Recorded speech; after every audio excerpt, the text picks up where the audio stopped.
The Enchanted April by Elizabeth von Arnim. It began in a woman's club in London on a February afternoon, an uncomfortable club, and a miserable afternoon, when Mrs. Wilkins, who had come down from Hampstead to shop and had lunched at her club, took up the Times from the table in the smoking room, and running her listless eye down the agony column, saw this, to those who appreciate wisteria and sunshine, small medieval Italian castle on the shores of the Mediterranean to be let furnished for the month of April. Necessary servants remain. Z. Box 1000 The Times. That was its conception. Yet, as in the case of many another, the conceiver was unaware of it at the moment. So entirely unaware was Mrs. Wilkins that her April for that year had then and there been settled for her, that she dropped the newspaper with a gesture that was both irritated and resigned, and went over to the window and stared drearily out at the dripping street. Not for her were medieval castles, even those that are specially described as small. Not for her the shores in April of the Mediterranean and the wisteria and sunshine. Such delights were only for the rich. Yet the advertisement had been addressed to persons who appreciate these things, so that it had been, anyhow, addressed to her, for she certainly appreciated them, more than anybody knew, more than she had ever told. But she was poor. In the whole world she possessed of her very own only £90, saved from year to year, put by carefully pound by pound, out of her dress allowance. She had scraped this sum together at the suggestion of her husband as a shield and refuge against a rainy day. Her dress allowance, given her by her father, was £100 a year, so that Mrs. Wilkins's clothes were what her husband, urging her to save, called modest and becoming, and her acquaintance to each other, when they spoke of her at all, which was seldom for she was very negligible, called a perfect sight. Mr. Wilkins, a solicitor, encouraged thrift, except that branch of it which got into his food.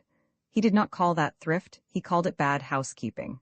But for the thrift which, like moth, penetrated into Mrs. Wilkins's clothes and spoilt them, he had much praise. "You never know," he said, "when there will be a rainy day, and you may be very glad to find you have a nest egg." Indeed, we both may. Looking out of the club window into Shaftesbury Avenue, hers was an economical club, but convenient for Hampstead, where she lived, and for Shoolbred's, where she shopped. Mrs. Wilkins, having stood there some time very drearily, her mind's eye on the Mediterranean in April, and the wisteria, and the enviable opportunities of the rich, while her bodily eye watched the really extremely horrible sooty rain falling steadily on the hurrying umbrellas and splashing omnibuses, suddenly wondered whether perhaps this was not the rainy day Mellish was Mr. Wilkins, had so often encouraged her to prepare for, and whether to get out of such a climate and into the small medieval castle wasn't perhaps what Providence had all along intended her to do with her savings. Part of her savings, of course, perhaps quite a small pot. The castle, being medieval, might also be dilapidated, and dilapidations were surely cheap. She wouldn't in the least mind a few of them, because you didn't pay for dilapidations which were already there. On the contrary, by reducing the price you had to pay they really paid you. But what nonsense to think of it! She turned away from the window with the same gesture of mingled irritation and resignation with which she had laid down the Times, and crossed the room towards the door, with the intention of getting her mackintosh and umbrella and fighting her way into one of the overcrowded omnibuses, and going to Shoolbred's on her way home, and buying some soles for Mellish's dinner. Mellish was difficult with fish and liked only soles, except salmon, when she beheld Mrs. Arbuthnot, a woman she knew by sight as also living in Hampstead and belonging to the club, sitting at the table in the middle of the room on which the newspapers and magazines were kept, absorbed in her turn, in the first page of the Times. Mrs. Wilkins had never yet spoken to Mrs. Arbuthnot, who belonged to one of the various church sets, and who analyzed, classified, divided and registered the poor. Whereas she and Mellish, when they did go out, went to the parties of impressionist painters, of whom in Hampstead there were many. Mellish had a sister who had married one of them and lived up on the Heath, and because of this alliance Mrs. Wilkins was drawn into a circle which was highly unnatural to her, and she had learned to dread pictures. She had to say things about them, and she didn't know what to say. She used to murmur, marvelous, and feel that it was not enough. But nobody minded. Nobody listened. Nobody took any notice of Mrs. Wilkins. She was the kind of person who is not noticed at parties. Her clothes, infested by thrift, made her practically invisible. Her face was non-arresting. Her conversation was reluctant. She was shy. And if one's clothes and face and conversation are all negligible, thought Mrs. Wilkins, who recognized her disabilities, What at parties is there left of one?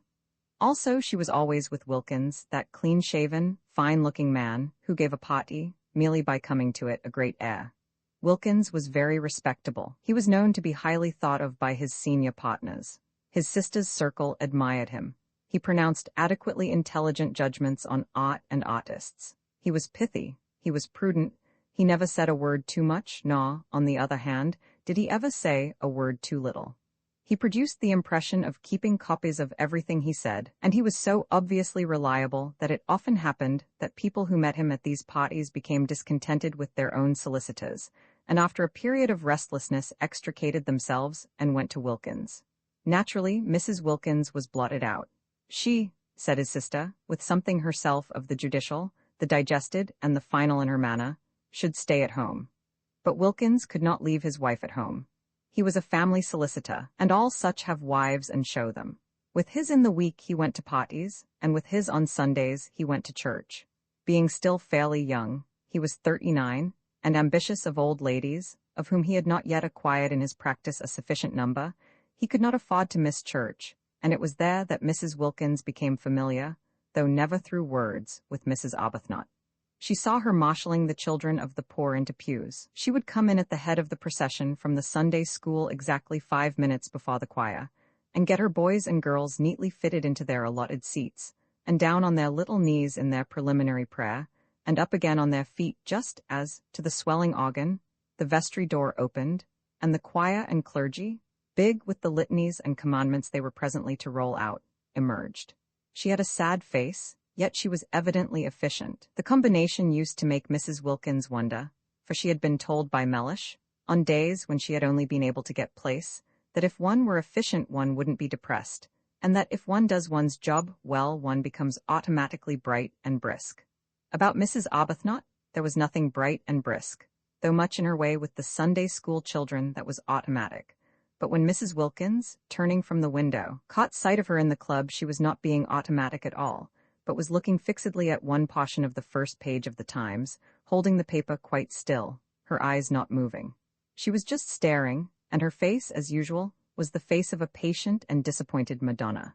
Obeying an impulse she wondered at even while obeying it, Mrs. Wilkins, the shy and the reluctant, instead of proceeding as she had intended to the cloakroom, and from thence to Schoolbread's in search of Mellish's fish, stopped at the table and sat down exactly opposite Mrs. Arbuthnot, to whom she had never yet spoken in her life.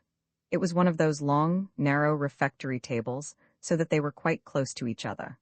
Mrs. Arbuthnot, however, did not look up. She continued to gaze, with eyes that seemed to be dreaming, at one spot only of the Times. Mrs. Wilkins watched her a minute, trying to screw up courage to speak to her. She wanted to ask her if she had seen the advertisement. She did not know why she wanted to ask her this, but she wanted to. How stupid not to be able to speak to her. She looked so kind. She looked so unhappy. Why couldn't two unhappy people refresh each other on their way through this dusty business of life by a little talk, real, natural talk, about what they felt, what they would have liked, what they still tried to hope? And she could not help thinking that Mrs. Arbuthnot, too, was reading that very same advertisement. Her eyes were on the very part of the paper. Was she, too, picturing what it would be like? The color, the fragrance, the light, the soft lapping of the sea among little hot rocks. Color, fragrance, light, sea, instead of Shaftesbury Avenue, and the wet omnibuses, and the fish department at Shoolbred's, and the tube to Hampstead, and dinner, and tomorrow the same, and the day after the same, and always the same. Suddenly, Mrs. Wilkins found herself leaning across the table. "Are you reading about the medieval castle and the wisteria?" she heard herself asking. Naturally, Mrs. Arbuthnot was surprised, but she was not half so much surprised as Mrs. Wilkins was at herself for asking. Mrs. Arbuthnot had not yet to her knowledge set eyes on the shabby, lank, loosely put-together figure sitting opposite her, with its small freckled face and big gray eyes almost disappearing under a smashed-down wet-weather hat, and she gazed at her a moment without answering. She was reading about the medieval castle and the wisteria, or rather had read about it 10 minutes before, and since then had been lost in dreams, of light, of color, of fragrance, of the soft lapping of the sea among little hot rocks. "Why do you ask me that?" she said in her grave voice, for her training of and by the poor had made her grave and patient. Mrs. Wilkins flushed and looked excessively shy and frightened. "Oh, only because I saw it too, and I thought somehow," she stammered. Whereupon Mrs. Arbuthnot, her mind being used to getting people into lists and divisions from habit considered, as she gazed thoughtfully at Mrs. Wilkins, under what heading, supposing she had to classify her, she could most properly be put. "And I know you by sight," went on Mrs. Wilkins, who, like all the shy, once she was started, plunged on, frightening herself to ma and ma's speech by the sheer sound of what she had said last in her ears. "Every Sunday, I see you every Sunday in church." "In church?" echoed Mrs. Arbuthnot. "And this seems such a wonderful thing, this advertisement about the wisteria," and Mrs. Wilkins, who must have been at least 30, broke off and wriggled in her chair with the movement of an awkward and embarrassed schoolgirl. "It seems so wonderful," she went on in a kind of burst, "and it is such a miserable day." And then she sat looking at Mrs. Arbuthnot with the eyes of an imprisoned dog. "This poor thing," thought Mrs. Arbuthnot, whose life was spent in helping and alleviating, "needs advice." She accordingly prepared herself patiently to give it. "If you see me in church," she said, kindly and attentively, "I suppose you live in Hampstead too?" "Oh yes," said Mrs. Wilkins, and she repeated, her head on its long, thin neck drooping a little as if the recollection of Hampstead bowed her. "Oh yes." "Where?" asked Mrs. Arbuthnot, who, when advice was needed, naturally first proceeded to collect the facts. But Mrs. Wilkins, laying her hand softly and caressingly on the part of the Times where the advertisement was, as though the mere printed words of it were precious, only said, "Perhaps that's why this seems so wonderful." "No, I think that's wonderful anyhow," said Mrs. Arbuthnot, forgetting facts and faintly sighing. "Then you were reading it?" "Yes," said Mrs. Arbuthnot, her eyes going dreamy again. "Wouldn't it be wonderful?" murmured Mrs. Wilkins. "Wonderful," said Mrs. Arbuthnot, her face, which had lit up, faded into patience again. "Very wonderful," she said, "but it's no use wasting one's time thinking of such things." "Oh, but it is," was Mrs. Wilkins's quick, surprising reply, surprising because it was so much unlike the rest of her, the characterless coat and skirt, the crumpled hat, the undecided wisp of hair straggling out. "And just the considering of them is worthwhile in itself, such a change from Hampstead. And sometimes I really do believe, if one considers hard enough one gets things." Mrs. Arbuthnot observed her patiently. In what category would she, supposing she had to, put her? "Perhaps," she said, leaning forward a little, "you will tell me your name, if we are to be friends?" She smiled her grave smile. "As I hope we are, we had better begin at the beginning." "Oh yes, how kind of you. I'm Mrs. Wilkins," said Mrs. Wilkins. "I don't expect," she added, flushing, as Mrs. Arbuthnot said nothing, "that it conveys anything to you. Sometimes it doesn't seem to convey anything to me either. But," she looked round with a movement of seeking help, "I am Mrs. Wilkins." She did not like her name. It was a mean, small name, with a kind of facetious twist, she thought, about its end like the upward curve of a pugdog's tail. There it was, however. There was no doing anything with it. Wilkins she was, and Wilkins she would remain, and though her husband encouraged her to give it on all occasions as Mrs. Mellish Wilkins, she only did that when he was within earshot, for she thought Mellish made Wilkins worse, emphasizing it in the way Chatsworth, on the gateposts of a villa, emphasizes the villa. When first he suggested she should add Mellish, she had objected for the above reason, and after a pause, Mellish was much too prudent to speak except after a pause, during which presumably he was taking a careful mental copy of his coming observation. He said, much displeased, "But I am not a villa," and looked at her as he looks who hopes, for perhaps the 100th time, that he may not have married a fool. Of course he was not a villa, Mrs. Wilkins assured him. She had never supposed he was. She had not dreamed of meaning, she was only just thinking. The more she explained, the more earnest became Mellish's hope, familiar to him by this time, for he had then been a husband for 2 years, that he might not by any chance have married a fool. And they had a prolonged quarrel, if that can be called a quarrel, which is conducted with dignified silence on one side and earnest apology on the other, as to whether or no Mrs. Wilkins had intended to suggest that Mr. Wilkins was a villa. "I believe," she had thought when it was at last over, "it took a long while, that anybody would quarrel about anything when they've not left off being together for a single day for 2 whole years. What we both need is a holiday." "My husband," went on Mrs. Wilkins to Mrs. Arbuthnot, trying to throw some light on herself, "is a solicitor. She cast about for something she could say elucidatory of Mellish, and found, he's very handsome." "Well," said Mrs. Arbuthnot kindly, "that must be a great pleasure to you." "Why?" asked Mrs. Wilkins. "Because," said Mrs. Arbuthnot, a little taken aback, for constant intercourse with the poor had accustomed her to have her pronouncements accepted without question, because beauty, handsomeness, is a gift like any other, and if it is properly used, she trailed off into silence.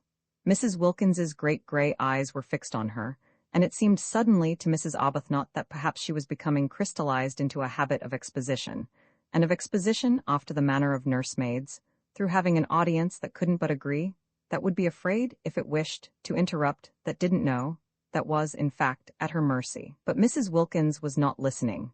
For just then, absurd as it seemed, a picture had flashed across her brain, and there were two figures in it sitting together under a great trailing wisteria that stretched across the branches of a tree she didn't know, and it was herself and Mrs. Arbuthnot. She saw them. She saw them. And behind them, bright in sunshine, were old grey walls. The medieval castle. She saw it. They were there. She therefore stared at Mrs. Arbuthnot and did not hear a word she said. And Mrs. Arbuthnot stared too at Mrs. Wilkins, arrested by the expression on her face, which was swept by the excitement of what she saw, and was as luminous and tremulous under it as water in sunlight when it is ruffled by a gust of wind. At this moment, if she had been at a party, Mrs. Wilkins would have been looked at with interest. They stared at each other, Mrs. Arbuthnot surprised, inquiringly, Mrs. Wilkins with the eyes of someone who has had a revelation. Of course, that was how it could be done. She by herself, couldn't afford it and wouldn't be able, even if she could afford it, to go there all alone, but she and Mrs. Arbuthnot together. She leaned across the table. "Why don't we try and get it?" she whispered. Mrs. Arbuthnot became even more wide-eyed. "Get it?" she repeated. "Yes," said Mrs. Wilkins, still as though she were afraid of being overheard. "Not just sit here and say how wonderful, and then go home to Hampstead without having put out a finger. Go home just as usual and see about the dinner and the fish just as we've been doing for years and years, and will go on doing for years and years. In fact," said Mrs. Wilkins, flushing to the roots of her hair, for the sound of what she was saying, of what was coming pouring out, frightened her, and yet she couldn't stop. "I see no end to it. There is no end to it. So that there ought to be a break, there ought to be intervals in everybody's interests. Why, it would really be being unselfish to go away and be happy for a little, because we would come back so much nicer. You see, after a bit, everybody needs a holiday." "But how do you mean, get it?" asked Mrs. Arbuthnot. "Take it," said Mrs. Wilkins. "Take it? Rent it, hire it, have it, but do you mean you and I?" "Yes, between us, share, then it would only cost half, and you look exactly as if you wanted it just as much as I do, as if you ought to have a rest, have something happy happen to you. Why, but we don't know each other. But just think how well we would if we went away together for a month. And I've saved for a rainy day, and I expect so have you, and this is the rainy day. Look at it. She is unbalanced," thought Mrs. Arbuthnot, yet she felt strangely stirred. Think of getting away for a whole month from everything to heaven? She shouldn't say things like that, thought Mrs. Arbuthnot. The vicar? Yet she felt strangely stirred. It would indeed be wonderful to have a rest, a cessation. Habit, however, steadied her again, and years of intercourse with the poor made her say, with the slight though sympathetic superiority of the explainer, "But then, you see, heaven isn't somewhere else. It is here and now. We are told so." She became very earnest, just as she did when trying patiently to help and enlighten the poor. "Heaven is within us," she said in her gentle, low voice. "We are told that on the very highest authority, and you know the lines about the kindred points, don't you?" "Oh yes, I know them," interrupted Mrs. Wilkins impatiently. "The kindred points of heaven and home," continued Mrs. Arbuthnot, who was used to finishing her sentences. "Heaven is in our home." "It isn't," said Mrs. Wilkins, again surprisingly. Mrs. Arbuthnot was taken aback. Then she said gently, "Oh, but it is. It is there if we choose, if we make it." "I do choose, and I do make it, and it isn't," said Mrs. Wilkins. Then Mrs. Arbuthnot was silent, for she too sometimes had doubts about homes. She sat and looked uneasily at Mrs. Wilkins, feeling more and more the urgent need to getting her classified.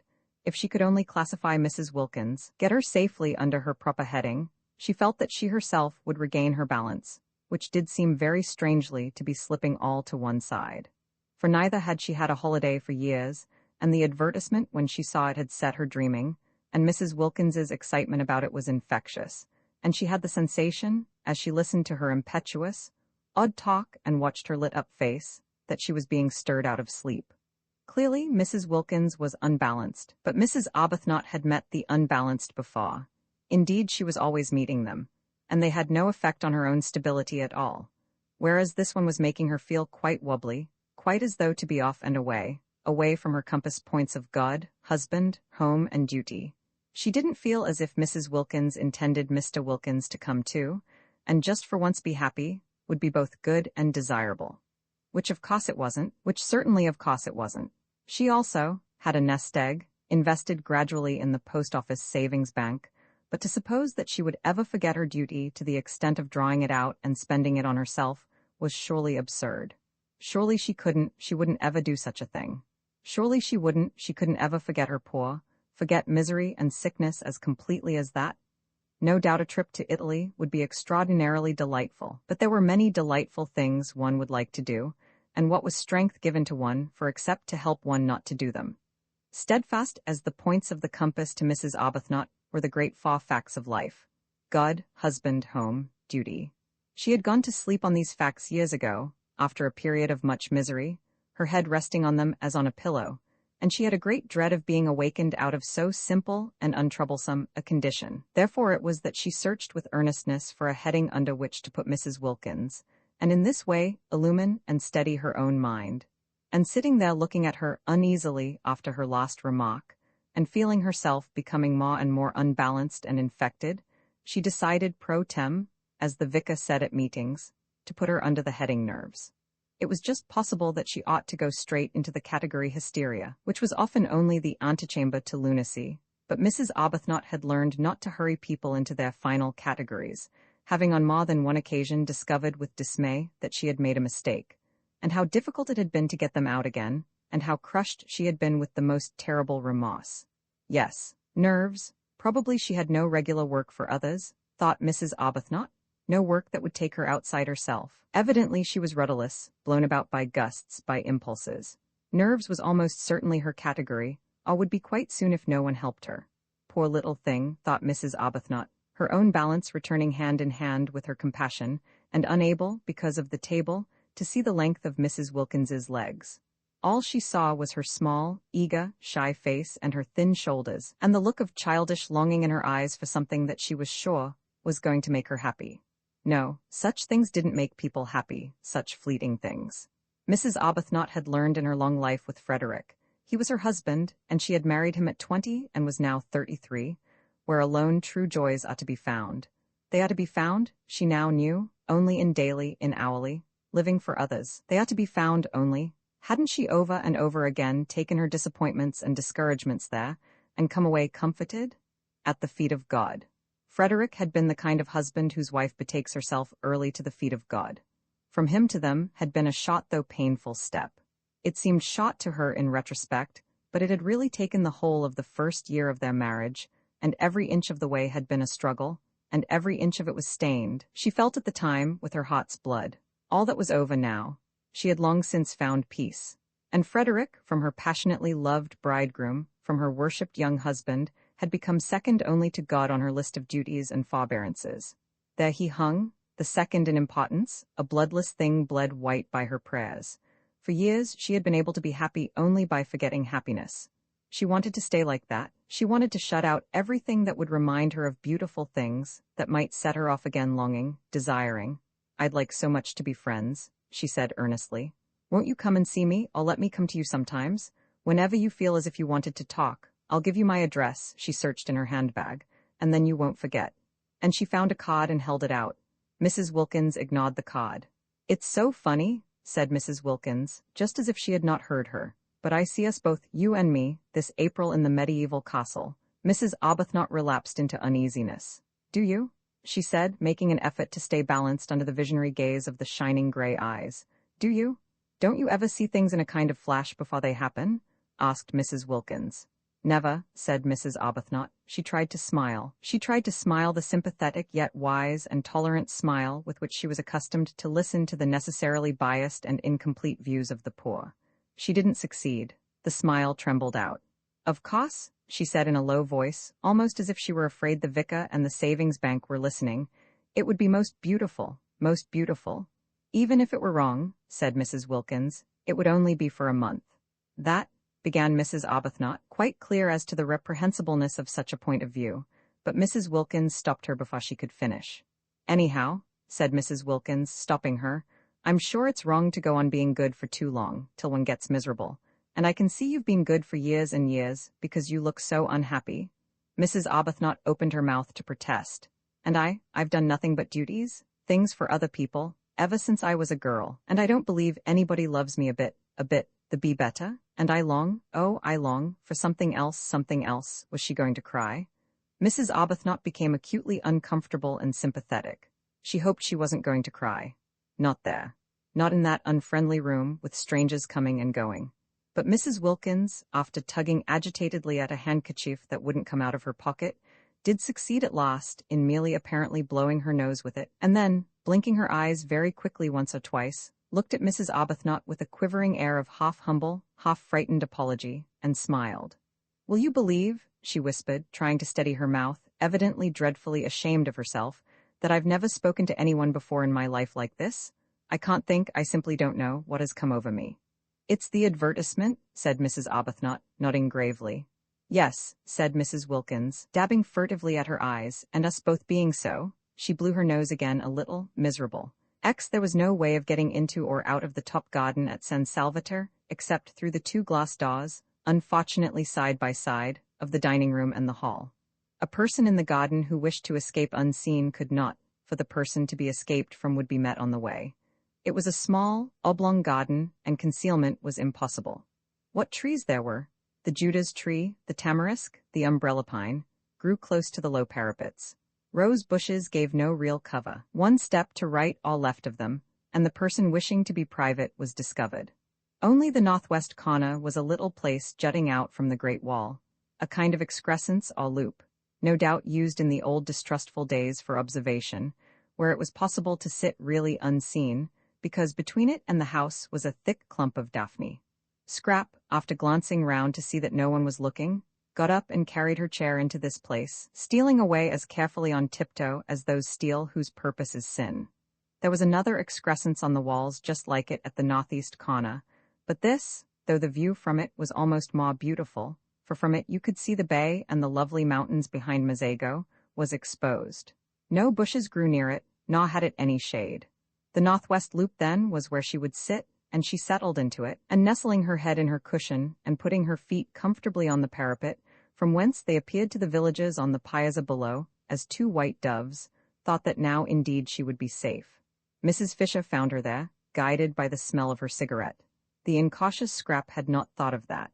Mrs. Fisher did not smoke herself, and all the more distinctly could she smell the smoke of others. The virile smell met her directly she went out into the garden from the dining room after lunch in order to have her coffee.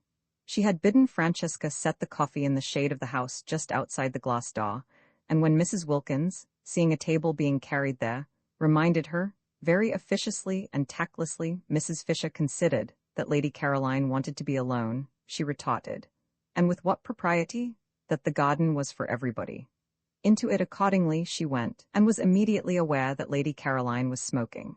She said to herself, "These modern young women," and proceeded to find her stick, now that lunch was over, being no longer the hindrance to action that it was before her meal had been securely, as Browning once said. Surely it was Browning?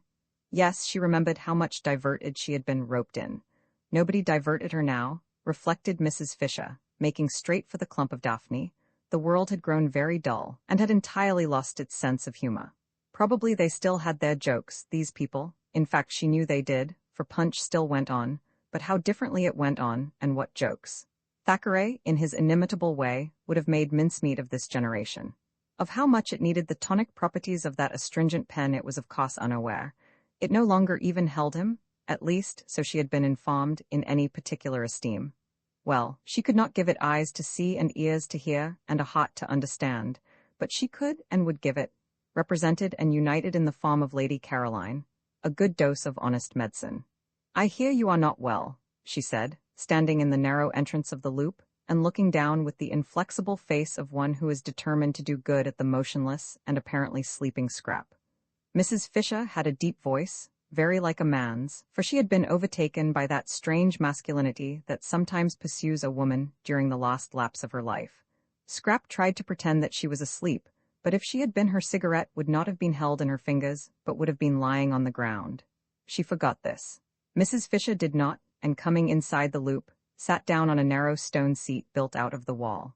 For a little she could sit on it, for a little, till the chill began to penetrate. She contemplated the figure before her. Undoubtedly, a pretty creature, and one that would have had a success at Farringford. Strange how easily even the greatest men were moved by exteriors.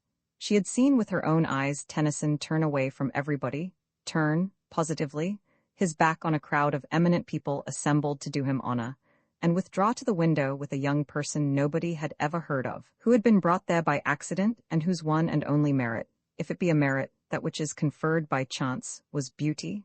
Beauty? All over before you can turn round. An affair, one might almost say, of minutes.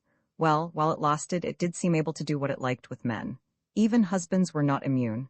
There had been passages in the life of Mr. Fisher. "I expect the journey has upset you," she said in her deep voice. "What you want is a good dose of some simple medicine. I shall ask Domnico if there is such a thing in the village as castor oil." Scrap opened her eyes and looked straight at Mrs. Fisher. "Ah," said Mrs. Fisher, "I knew you were not asleep. If you had been, you would have let your cigarette fall to the ground." Scrap threw the cigarette over the parapet. "Waste," said Mrs. Fisher. "I don't like smoking for women, but I still less like waste. What does one do with people like this?" Scrap asked herself, her eyes fixed on Mrs. Fisher in what felt to her an indignant stare, but appeared to Mrs. Fisher as really charming docility. "Now you'll take my advice," said Mrs. Fisher, touched, "and not neglect what may very well turn into an illness. We are in Italy, you know, and one has to be careful. You ought, to begin with, to go to bed." "I never go to bed," snapped Scrap, and it sounded as moving, as fall on, as that line spoken years and years ago by an actress playing the part of Poor Joe in dramatized version of Bleak House. "I'm always moving on," said Poor Joe in this play, urged to do so by a policeman, and Mrs. Fisher, then a girl, had laid her head on the red velvet parapet of the front row of the dress circle and wept aloud. It was wonderful, Scrap's voice. It had given her, in the 10 years since she came out, all the triumphs that intelligence and wit can have, because it made whatever she said seem memorable. She ought, with a throat formation like that, to have been a singer, but in every kind of music Scrap was dumb except this one music of the speaking voice. And what a fascination, what a spell lay in that. Such was the loveliness of her face and the beauty of her coloring that there was not a man into whose eyes at the sight of her there did not leap a flame of intensest interest. But when he heard her voice, the flame in that man's eyes was caught and fixed. It was the same with every man, educated and uneducated, old, young, desirable themselves or undesirable, men of her own world and bus conductors, generals and Tommies. During the war she had had a perplexing time. Bishops equally with vergers, round about her confirmation startling occurrences had taken place. Wholesome and unwholesome, rich and penniless, brilliant or idiotic. And it made no difference at all what they were. Ah, how long and securely married. Into the eyes of every one of them when they saw her, leapt this flame, and when they heard her it stayed there. Scrap had had enough of this look. It only led to difficulties. At first it had delighted her. She had been excited, triumphant. To be apparently incapable of doing or saying the wrong thing, to be applauded, listened to, petted, adored wherever she went, and when she came home to find nothing there either but the most indulgent, proud fondness? Why, how extremely pleasant, and so easy, too. No preparation necessary for this achievement, no hard work, nothing to learn. She need take no trouble. She had only to appear and presently say something. But gradually experiences gathered round her. After all, she had to take trouble, she had to make efforts, because she discovered with astonishment and rage she had to defend herself. That look, that leaping look, meant that she was going to be grabbed at. Some of those who had it were more humble than others, especially if they were young, but they all, according to their several ability, grabbed. And she who had entered the world so jauntily, with her head in the air, and the completest confidence in anybody whose hair was gray, began to distrust, and then to dislike, and soon to shrink away from, and presently to be indignant. Sometimes it was just as if she didn't belong to herself, wasn't her own at all, but was regarded as a universal thing, a sort of beauty of all work. Really men, and she found herself involved in queer, vague quarrels, being curiously hated. Really women, and when the war came and she flung herself into it along with everybody else, it finished her. Really generals, the war finished Scrap. It killed the one man she felt safe with, whom she would have married, and it finally disgusted her with love. Since then she had been embittered. She was struggling as angrily in the sweet stuff of life as a wasp got caught in honey. Just as desperately did she try to unstick her wings. It gave her no pleasure to outdo other women. She didn't want their tiresome men. What could one do with men when one had got them? None of them would talk to her of anything but the things of love, and how foolish and fatiguing that became after a bit. It was as though a healthy person with a normal hunger was given nothing whatever to eat but sugar. Love, love, the very word made her want to slap somebody. Why should I love you? Why should I? She would ask amazed sometimes when somebody was always trying to propose to her, but she never got a real answer, only further incoherence. A deep cynicism took hold of the unhappy Scrap. Her inside grew hoary with disillusionment, while her gracious and charming outside continued to make the world more beautiful. What had the future in it for her? She would not be able, after such a preparation, to take hold of it. She was fit for nothing. She had wasted all this time being beautiful. Presently she wouldn't be beautiful, and what then? Scrap didn't know what then. It appalled her to wonder even. Tired as she was of being conspicuous, she was at least used to that. She had never known anything else. And to become inconspicuous, to fade, to grow shabby and dim, would probably be most painful. And once she began, what years and years of it there would be. Imagine, thought Scrap, having most of one's life at the wrong end. Imagine being old for 2 or 3 times as long as being young. Stupid, stupid. Everything was stupid. There wasn't a thing she wanted to do. There were thousands of things she didn't want to do. Avoidance, silence, invisibility, if possible unconsciousness, these negations were all she asked for at the moment. And here, even here, she was not allowed a minute's peace. And this absurd woman must come pretending, merely because she wanted to exercise power and make her go to bed and make her hideous drink castor oil, that she thought she was ill. "I'm sure," said Mrs. Fisher, who felt the cold of the stone beginning to come through and knew she could not sit much longer, "you'll do what is reasonable. Your mother would wish have you a mother." A faint wonder came into Scrap's eyes. Have you a mother? If ever anybody had a mother, it was Scrap. It had not occurred to her that there could be people who had never heard of her mother. She was one of the major marchionesses, there being, as no one knew better than Scrap, marchionesses, and had held high positions at court. Her father, too, in his day had been most prominent. His day was a little over, poor dear, because in the war he had made some important mistakes, and besides he was now grown old. Still there he was, an excessively well-known person. How restful, how extraordinarily restful to have found someone who had never heard of any of her lot, or at least had not yet connected her with them. She began to like Mrs. Fisher. Perhaps the originals didn't know anything about her either. When she first wrote to them and signed her name, that great name of Distur which twisted in and out of English history like a bloody thread, for its bearers constantly killed, she had taken it for granted that they would know who she was. And at the interview in Shaftesbury Avenue, she was sure they did know, because they hadn't asked, as they otherwise would have, for references. Scrap began to cheer up. If nobody at San Salvatore had ever heard of her, if for a whole month she could shed herself, get right away from everything connected with herself, be allowed really to forget the clinging and the clogging and all the noise, why, perhaps she might make something of herself after all. She might really think, really clear up her mind, really come to some conclusion. "What I want to do here," she said, leaning forward in her chair and clasping her hands round her knees and looking up at Mrs. Fisher, whose seat was higher than hers, almost with animation, so much pleased was she that Mrs. Fisher knew nothing about her, "is to come to a conclusion, that's all. It isn't much to want, is it? Just that." She gazed at Mrs. Fisher and thought that almost any conclusion would do. The great thing was to get hold of something, catch something tight, cease to drift. Mrs. Fisher's little eyes surveyed her. "I should say," she said, "that what a young woman like you wants is a husband and children." "Well, that's one of the things I'm going to consider," said Scrap amiably, "but I don't think it would be a conclusion." "And meanwhile," said Mrs. Fisher, getting up, for the cold of the stone was now through, "I shouldn't trouble my head if I were you with considerings and conclusions. Women's heads weren't made for thinking, I assure you. I should go to bed and get well." "I am well," said Scrap. "Then why did you send a message that you were ill?" "I didn't." "Then I've had all the trouble of coming out here for nothing." "But wouldn't you prefer coming out and finding me well than coming out and finding me ill?" asked Scrap, smiling. Even Mrs. Fisher was caught by the smile. "Well, you're a pretty creature," she said forgivingly. "It's a pity you weren't born 50 years ago. My friends would have liked looking at you." "I'm very glad I wasn't," said Scrap. "I dislike being looked at."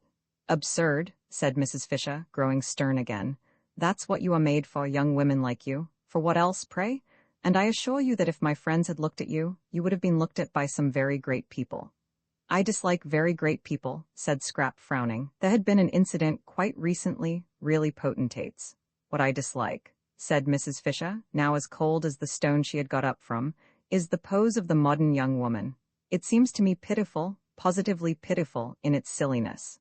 And her stick crunching the pebbles, she walked away. That's all right, Scrap said to herself, dropping back into her comfortable position with her head in the cushion and her feet on the parapet. If only people would go away, she didn't in the least mind why they went. Don't you think darling Scrap is growing a little, just a little, peculiar? Her mother had asked her father a short time before that latest peculiarity of the flight to San Salvatore, uncomfortably struck by the very odd things Scrap said, and the way she had taken to slinking out of reach whenever she could and avoiding everybody except such a sign of age, quite young men, almost boys. What? Peculiar?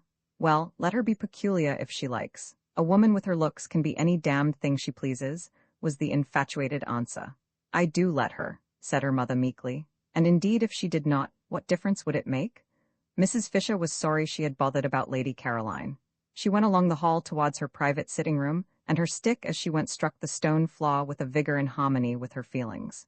Sheer silliness, these poses. She had no patience with them. Unable to be or do anything of themselves, the young of the present generation tried to achieve a reputation for cleverness by decrying all that was obviously great and obviously good, and by praising everything, however obviously bad, that was different. Apes, thought Mrs. Fisher, roused. Apes, apes. And in her sitting room she found more apes, or what seemed to her in her present mood more, for there was Mrs. Arbuthnot placidly drinking coffee, while at the writing table she already looked upon as sacred, using her pen, her own pen brought for her hand alone from Prince of Wales Terrace, sat Mrs. Wilkins writing, at the table, in her room, with her pen. Isn't this a delightful place? Said Mrs. Arbuthnot cordially. We have just discovered it. I'm writing to Mellish, said Mrs. Wilkins, turning her head and also cordially, as though, Mrs. Fisher thought, she cared a straw who she was writing to and anyhow knew who the person she called Mellish was. He'll want to know, said Mrs. Wilkins, optimism induced by her surroundings, that I've got here safely. Roman 11. The sweet smells that were everywhere in San Salvatore were alone enough to produce concord.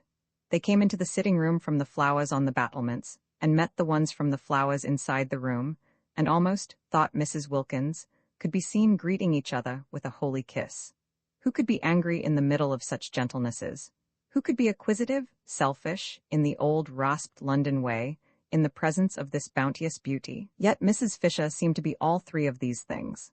There was so much beauty, so much more than enough for everyone, that it did appear to be a vain activity to try and make a corner in it. Yet Mrs. Fisher was trying to make a corner in it, and had railed off a portion for her exclusive use. Well, she would get over that presently. She would get over it inevitably. Mrs. Wilkins was sure, after a day or two in the extraordinary atmosphere of peace in that place. Meanwhile, she obviously hadn't even begun to get over it. She stood looking at her and Rose with an expression that appeared to be one of anger. Anger. Fancy. Silly old nerve-racked London feelings, thought Mrs. Wilkins, whose eyes saw the room full of kisses, and everybody in it being kissed, Mrs. Fisher as copiously as she herself and Rose. You don't like us being in here? Said Mrs. Wilkins, getting up and at once, after her manner, fixing on the truth. Why? I should have thought, said Mrs. Fisher leaning on her stick, you could have seen that it is my room. You mean because of the photographs, said Mrs. Wilkins. Mrs. Arbuthnot, who was a little red and surprised, got up too. And the note paper, said Mrs. Fisher. Note paper with my London address on it, that pen, she pointed. It was still in Mrs. Wilkins's hand. Is yours? I'm very sorry, said Mrs. Wilkins, laying it on the table, and she added, smiling, that it had just been writing some very amiable things. But why? Asked Mrs. Arbuthnot, who found herself unable to acquiesce in Mrs. Fisher's arrangements without at least a gentle struggle. Ought we not to be here? It's a sitting room. There is another one, said Mrs. Fisher. You and your friend cannot sit in 2 rooms at once, and if I have no wish to disturb you in yours, I am unable to see why you should wish to disturb me in mine. But why? Began Mrs. Arbuthnot again. It's quite natural, Mrs. Wilkins interrupted, for Rose was looking stubborn, and turning to Mrs. Fisher, she said that although sharing things with friends was pleasant, she could understand that Mrs. Fisher, still steeped in the Prince of Wales Terrace attitude to life, did not yet want to, but that she would get rid of that after a bit and feel quite different. Soon you'll want us to share, said Mrs. Wilkins reassuringly. Why, you may even get so far as asking me to use your pen, if you knew I hadn't got one. Mrs. Fisher was moved almost beyond control by this speech. To have a ramshackle young woman from Hampstead patting her on the back, as it were, in breezy certitude that quite soon she would improve, stirred her more deeply than anything had stirred her since her first discovery that Mr. Fisher was not what he seemed. Mrs. Wilkins must certainly be curbed. But how? There was a curious imperviousness about her. At that moment, for instance, she was smiling as pleasantly and with as unclouded a face as if she were saying nothing in the least impertinent. Would she know she was being curbed? If she didn't know, if she were too tough to feel it, then what? Nothing, except avoidance, except precisely one's own private sitting room. I'm an old woman, said Mrs. Fisher, and I need a room to myself. I cannot get about because of my stick. As I cannot get about, I have to sit. Why should I not sit quietly and undisturbed, as I told you in London I intended to? If people are to come in and out all day long, chattering and leaving doors open, you will have broken the agreement, which was that I was to be quiet. But we haven't the least wish, began Mrs. Arbuthnot, who was again cut short by Mrs. Wilkins. We're only too glad, said Mrs. Wilkins, for you to have this room if it makes you happy. We didn't know about it, that's all. We wouldn't have come in if we had, not till you invited us anyhow. I expect, she finished looking down cheerfully at Mrs. Fisher, you soon will. And picking up her letter, she took Mrs. Arbuthnot's hand and drew her towards the door. Mrs. Arbuthnot did not want to go. She, the mildest of women, was filled with a curious and surely unchristian desire to stay and fight. Not, of course, really, nor even with any definitely aggressive words. No, she only wanted to reason with Mrs. Fisher, and to reason patiently. But she did feel that something ought to be said, and that she ought not to allow herself to be rated and turned out as if she were a schoolgirl caught in ill behavior by authority. Mrs. Wilkins, however, drew her firmly to and through the door, and once again Rose wondered at Lottie, at her balance, her sweet and equable temper. She who in England had been such a thing of gusts. From the moment they got into Italy it was Lottie who seemed the elder. She certainly was very happy, blissful in fact. Did happiness so completely protect one? Did it make one so untouchable, so wise? Rose was happy herself, but not anything like so happy. Evidently not, for not only did she want to fight Mrs. Fisher, but she wanted something else, something more than this lovely place, something to complete it. She wanted Frederick. For the first time in her life she was surrounded by perfect beauty, and her one thought was to show it to him, to share it with him. She wanted Frederick. She yearned for Frederick. Ah, if only Frederick? Poor old thing, said Mrs. Wilkins, shutting the door gently on Mrs. Fisher and her triumph. Fancy on a day like this. She's a very rude old thing, said Mrs. Arbuthnot. She'll get over that. I'm sorry we chose just her room to go and sit in. It's much the nicest, said Mrs. Arbuthnot, and it isn't hers. Oh, but there are lots of other places, and she's such a poor old thing. Let her have the room. Whatever does it matter? And Mrs. Wilkins said she was going down to the village to find out where the post office was and post her letter to Mellish, and would Rose go too? I've been thinking about Mellish, said Mrs. Wilkins as they walked, one behind the other, down the narrow zigzag path up which they had climbed in the rain the night before. She went first. Mrs. Arbuthnot, quite naturally now, followed. In England it had been the other way about, Lottie, timid, hesitating, except when she burst out so awkwardly, getting behind the calm and reasonable Rose whenever she could. I've been thinking about Mellish, repeated Mrs. Wilkins over her shoulder, as Rose seemed not to have heard. Have you? Said Rose, a faint distaste in her voice, for her experiences with Mellish had not been of a kind to make her enjoy remembering him. She had deceived Mellish, therefore she didn't like him. She was unconscious that this was the reason of her dislike, and thought it was that there didn't seem to be much, if any, of the grace of God about him. And yet, how wrong to feel that, she rebuked herself, and how presumptuous. No doubt Lottie's husband was far, far nearer to God than she herself was ever likely to be. Still, she didn't like him. I've been a mean dog, said Mrs. Wilkins. A what? Asked Mrs. Arbuthnot, incredulous of her hearing. All this coming away and leaving him in that dreary place while I rollick in heaven. He had planned to take me to Italy for Easter himself. Did I tell you? No, said Mrs. Arbuthnot, and indeed she had discouraged talk about husbands. Whenever Lottie had begun to blurt out things she had swiftly changed the conversation. One husband led to another, in conversation as well as in life, she felt, and she would not, talk of Frederick. Beyond the bare fact that he was there, he had not been mentioned. Mellish had to be mentioned because of his obstructiveness, but she had carefully kept him from overflowing outside the limits of necessity. Well, he did, said Mrs. Wilkins. He had never done such a thing in his life before, and I was horrified. Fancy, just as I had planned to come to it myself. She paused on the path and looked up at Rose. Yes, said Rose, trying to think of something else to talk about. Now you see why I say I've been a mean dog. He had planned a holiday in Italy with me, and I had planned a holiday in Italy leaving him at home. I think, she went on, her eyes fixed on Rose's face, Mellish has every reason to be both angry and hurt. Mrs. Arbuthnot was astonished. The extraordinary quickness with which, hour by hour, under her very eyes, Lottie became more selfless, disconcerted her. She was turning into something surprisingly like a saint. Here she was now being affectionate about Mellish, who only that morning, while they hung their feet into the sea, had seemed a mere iridescence. Lottie had told her, a thing of gauze. That was only that morning, and by the time they had had lunch Lottie had developed so far as to have got him solid enough again to write to, and to write to at length. And now, a few minutes later, she was announcing that he had every reason to be angry with her and hurt, and that she herself had been. The language was unusual, but it did express real penitence. A mean dog. Rose stared at her astonished. If she went on like this, soon a nimbus might be expected round her head, was there already. If one didn't know it was the sun through the tree trunks catching her sandy hair. A great desire to love and be friends, to love everybody, to be friends with everybody, seemed to be invading Lottie, a desire for sheer goodness. Rose's own experience was that goodness, the state of being good, was only reached with difficulty and pain. It took a long time to get to it. In fact, one never did get to it, or, if for a flashing instant one did, it was only for a flashing instant. Desperate perseverance was needed to struggle along its path, and all the way was dotted with doubts. Lottie simply flew along. She had certainly, thought Rose, not got rid of her impetuousness. It had merely taken another direction. She was now impetuously becoming a saint. Could one really attain goodness so violently? Wouldn't there be an equally violent reaction? I shouldn't, said Rose with caution, looking down into Lottie's bright eyes. The path was steep, so that Lottie was well below her. I shouldn't be sure of that too quickly. But I am sure of it, and I've written and told him so. Rose stared. Why, but only this morning, she began. It's all in this, interrupted Lottie, tapping the envelope and looking pleased. What, everything? You mean about the advertisement and my savings being spent? Oh no, not yet, but I'll tell him all that when he comes.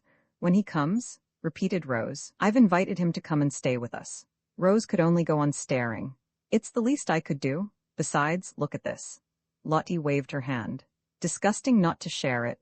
I was a mean dog to go off and leave him, but no dog I've ever heard of was ever as mean as I'd be if I didn't try and persuade Mellish to come out and enjoy this too. It's barest decency that he should have some of the fun out of my nest egg. After all, he has housed me and fed me for years. One shouldn't be churlish. But do you think he'll come? Oh, I hope so, said Lottie with the utmost earnestness and added, poor lamb. At that Rose felt she would like to sit down. Mellish a poor lamb? That same Mellish who a few hours before was mere shimmer? There was a seat at the bend of the path, and Rose went to it and sat down. She wished to get her breath, gain time. If she had time she might perhaps be able to catch up the leaping Lottie, and perhaps be able to stop her before she committed herself to what she probably presently would be sorry for. Mellish at San Salvatore? Mellish, from whom Lottie had taken such pains so recently to escape. I see him here, said Lottie, as if in answer to her thoughts. Rose looked at her with real concern, for every time Lottie said in that convinced voice, I see, what she saw came true. Then it was to be supposed that Mr. Wilkins too would presently come true. I wish, said Rose anxiously, I understood you. Don't try, said Lottie, smiling. But I must because I love you. Dear Rose, said Lottie, swiftly bending down and kissing her. You're so quick, said Rose. I can't follow your developments, I can't keep touch, it was what happened with Freda. She broke off and looked frightened. The whole idea of our coming here, she went on again, as Lottie didn't seem to have noticed, was to get away, wasn't it? Well, we've got away. And now, after only a single day of it, you want to write to the very people? She stopped. The very people we were getting away from, finished Lottie. It's quite true. It seems idiotically illogical. But I'm so happy, I'm so well, I feel so fearfully wholesome. This place, why, it makes me feel flooded with love. And she stared down at Rose in a kind of radiant surprise. Rose was silent a moment, then she said, And do you think it will have the same effect on Mr. Wilkins? Lottie laughed. I don't know, she said. But even if it doesn't, there's enough love about to flood 50 Mr. Wilkinses, as you call him. The great thing is to have lots of love about. I don't see, she went on.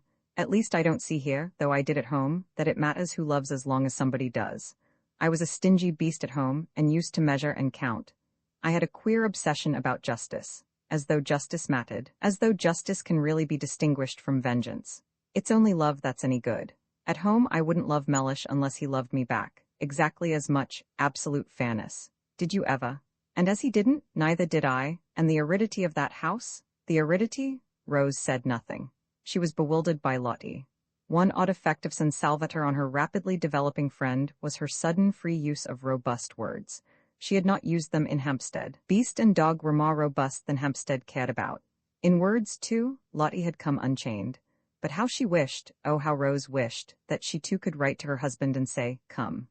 The Wilkins ménage, however pompous Mellish might be, and he had seemed to Rose pompous, was on a healthier, more natural footing than hers. Lottie could write to Mellish and would get an answer. She couldn't write to Frederick, for only too well did she know he wouldn't answer. At least, he might answer, a hurried scribble, showing how much bored he was at doing it, with perfunctory thanks for her letter. But that would be worse than no answer at all, for his handwriting, her name on an envelope addressed by him, stabbed her heart. Too acutely did it bring back the letters of their beginnings together, the letters from him so desolate with separation, so aching with love and longing. To see apparently one of these very same letters arrive, and open it and find, Dear Rose, thanks for letter. Glad you're having a good time, don't hurry back, say if you want any money, everything going splendidly here. Yours, Frederick? No, it couldn't be Bon. I don't think I'll come down to the village with you today, she said, looking up at Lottie with eyes suddenly gone dim. I think I want to think. All right, said Lottie, at once starting off briskly down the path. But don't think too long, she called back over her shoulder. Write and invite him at once. Invite whom? Asked Rose, startled. Your husband. Roman 12 at the evening meal, which was the first time the whole four sat round the dining-room table together. Scrap appeared. She appeared quite punctually, and in one of those wrappers or tea-gowns which are sometimes described as ravishing. This one really was ravishing. It certainly ravished Mrs. Wilkins, who could not take her eyes off the enchanting figure opposite. It was a shell-pink garment, and clung to the adorable Scrap as though it, too, loved her. What a beautiful dress, exclaimed Mrs. Wilkins eagerly. What, this old rag? Said Scrap, glancing down at it as if to see which one she had got on. I've had it 100 years.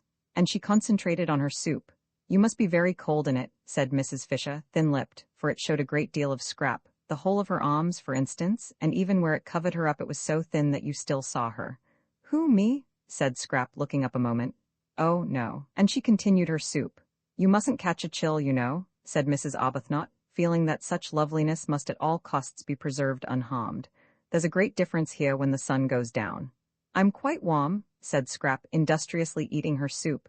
You look as if you had nothing at all on underneath, said Mrs. Fisher. I haven't, at least hardly anything, said Scrap, finishing her soup. How very imprudent, said Mrs. Fisher, and how highly improper.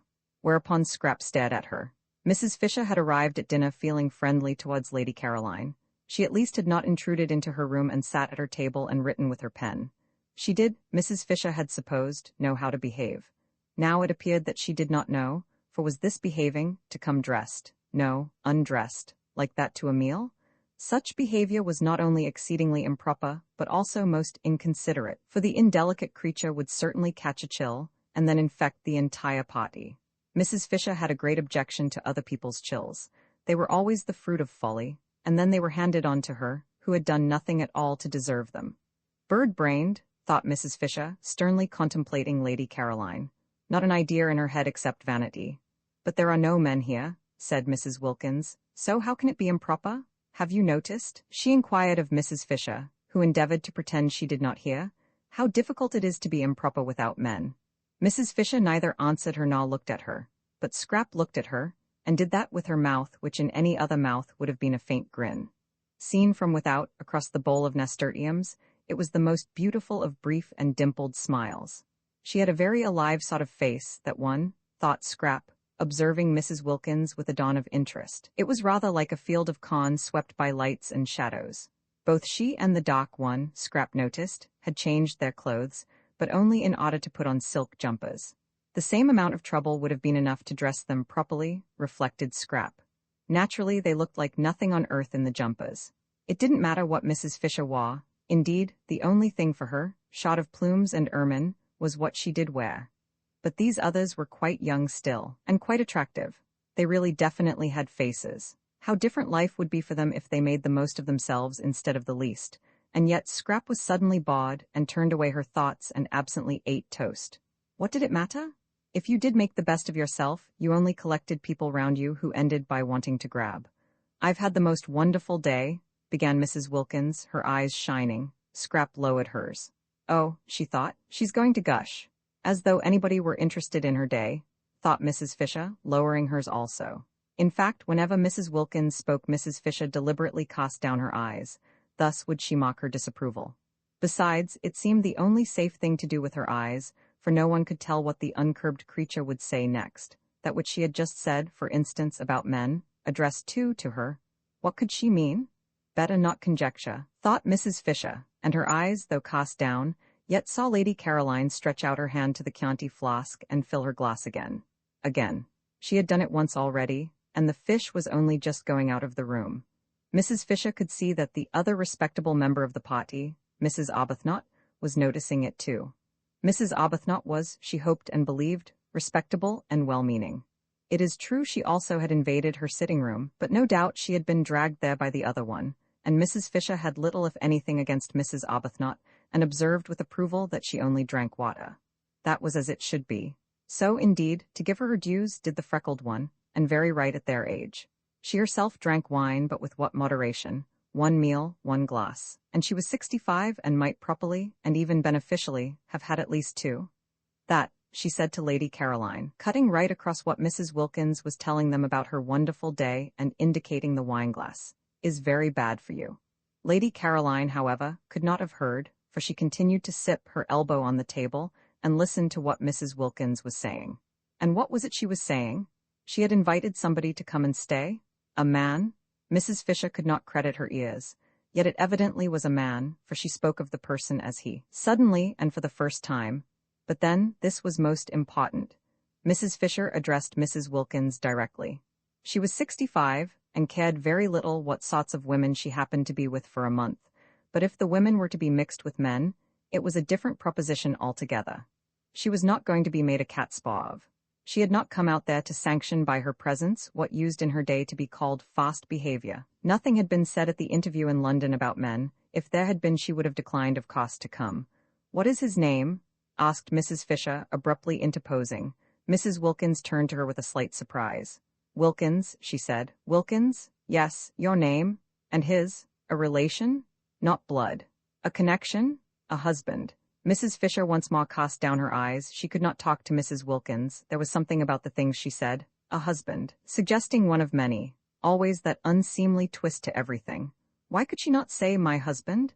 Besides, Mrs. Fisher had, she herself knew not for what reason, taken both the Hampstead young women for widows. War ones. There had been an absence of mention of husbands at the interview which would not, she considered, be natural if such persons did after all exist. And if a husband was not a relation, who was? Not blood. What a way to talk. Why, a husband was the first of all relations. How well she remembered Ruskin. No, it was not Ruskin. It was the Bible that said a man should leave his father and mother and cleave only to his wife, showing that she became by marriage an even more than blood relation. And if the husband's father and mother were to be nothing to him compared to his wife, how much less than nothing ought the wife's father and mother be to her compared to her husband. She herself had been unable to leave her father and mother in order to cleave to Mr. Fisher, because they were no longer, when she married, alive, but she certainly would have left them if they had been there to leave. Not blood, indeed. Silly talk. The dinner was very good. Succulence succeeded succulence. Costanza had determined to do as she chose in the matter of cream and eggs the first week, and see what happened at the end of it when the bills had to be paid. Her experience of the English was that they were quiet about bills. They were shy of words. They believed readily. Besides, who was the mistress here? In the absence of a definite one, it occurred to Costanza that she might as well be the mistress herself. So she did as she chose about the dinner, and it was very good. The Faw, however, were so much preoccupied by their own conversation that they ate it without noticing how good it was. Even Mrs. Fisher, she who in such matters was manly, did not notice. The entire excellent cooking was to her as though it were not, which shows how much she must have been stirred. She was stirred. It was that Mrs. Wilkins. She was enough to stir anybody. And she was undoubtedly encouraged by Lady Caroline, who in her turn was no doubt influenced by the Chianti. Mrs. Fisher was very glad there were no men present, for they certainly would have been foolish about Lady Caroline. She was precisely the sort of young woman to unbalance them. Especially, Mrs. Fisher recognized, at that moment. Perhaps it was the Chianti momentarily intensifying her personality, but she was undeniably most attractive. And there were few things Mrs. Fisher disliked more than having to look on while sensible, intelligent men, who the moment before were talking seriously and interestingly about real matters, became merely foolish and simpering. She had seen them actually simpering, just because in walked a bit of bird-brained beauty. Even Mr. Gladstone, that great wise statesman, whose hand had once rested for an unforgettable moment solemnly on her head, would have, she felt, on perceiving Lady Caroline left off talking sense and horribly embarked on badinage. "You see," Mrs. Wilkins said, a silly trick that, with which she mostly began her sentences. Mrs. Fisher each time wished to say, "Pardon me, I do not see, I hear, but why trouble?" "You see," said Mrs. Wilkins, leaning across towards Lady Caroline, "we arranged, didn't we, in London that if any of us wanted to we could each invite one guest. So now I'm doing it." "I don't remember that," said Mrs. Fisher, her eyes on her plate. "Oh yes, we did, didn't we, Rose?" "Yes, I remember," said Lady Caroline. "Only it seemed so incredible that one could ever want to. One's whole idea was to get away from one's friends, and one's husbands, again that unseemly plural. But how altogether unseemly, thought Mrs. Fisher. Such implications. Mrs. Arbuthnot clearly thought so too, for she had turned red. "And family affection," said Lady Caroline. "Or was it the Chianti speaking? Surely it was the Chianti. And the want of family affection," said Mrs. Wilkins. What a light she was throwing on her home life and real character. "That wouldn't be so bad," said Lady Caroline. "I'd stay with that, it would give one room." "Oh no, no, it's dreadful," cried Mrs. Wilkins. "It's as if one had no clothes on." "But I like that," said Lady Caroline. "Really?" said Mrs. Fisher. "It's a divine feeling, getting rid of things," said Lady Caroline, who was talking altogether to Mrs. Wilkins, and paid no attention to the other two. "Oh, but in a bitter wind to have nothing on and know there never will be anything on, and you going to get colder and colder till at last you die of it.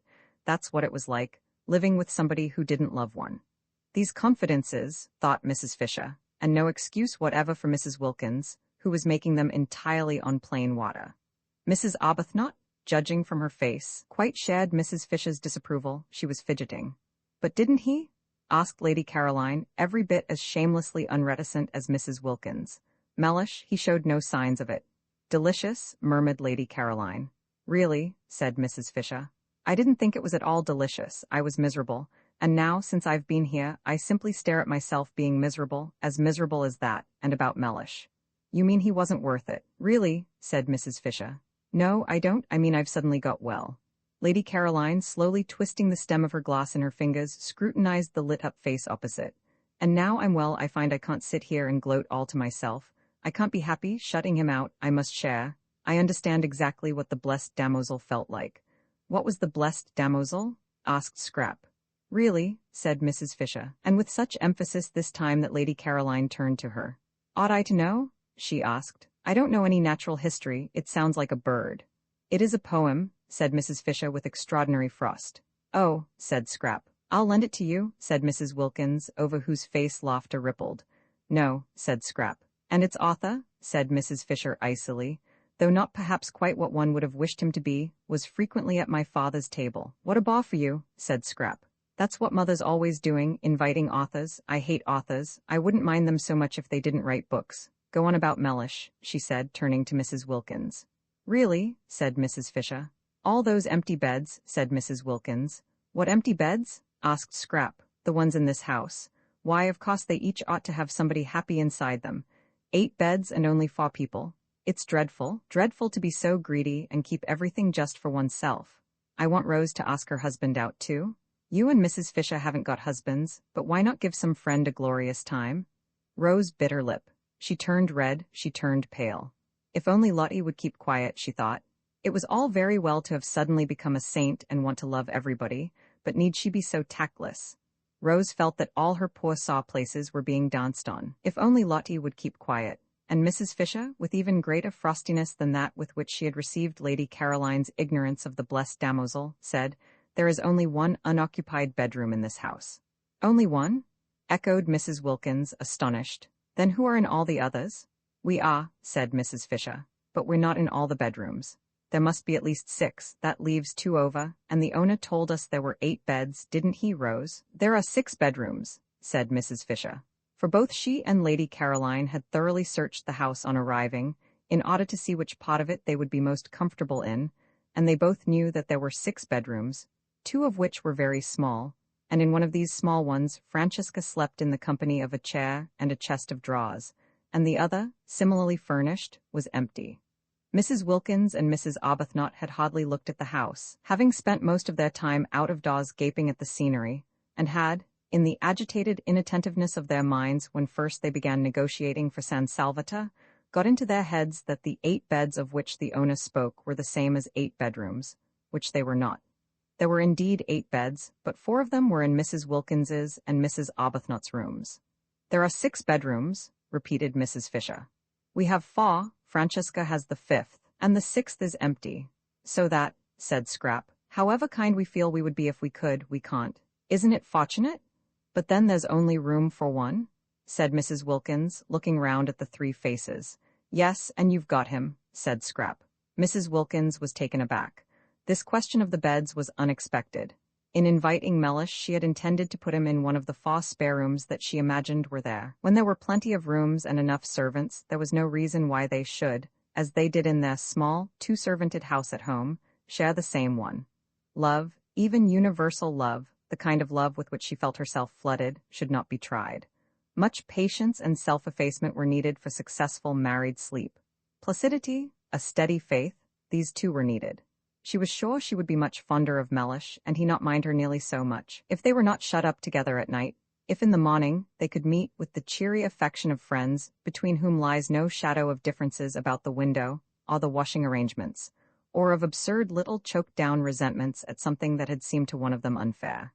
Her happiness, she felt, and her ability to be friends with everybody, was the result of her sudden new freedom and its peace. Would there be that sense of freedom, that peace, after a night shut up with Mellish? Would she be able in the morning to be full towards him, as she was at that moment full, of nothing at all but loving kindness? After all, she hadn't been very long in heaven. Suppose she hadn't been in it long enough for her to have become fixed in blandness, and only that morning what an extraordinary joy it had been to find herself alone when she woke, and able to pull the bedclothes any way she liked. Francesca had to nudge her. She was so much absorbed that she did not notice the pudding. If, thought Mrs. Wilkins, distractedly helping herself, I share my room with Mellish, I risk losing all I now feel about him.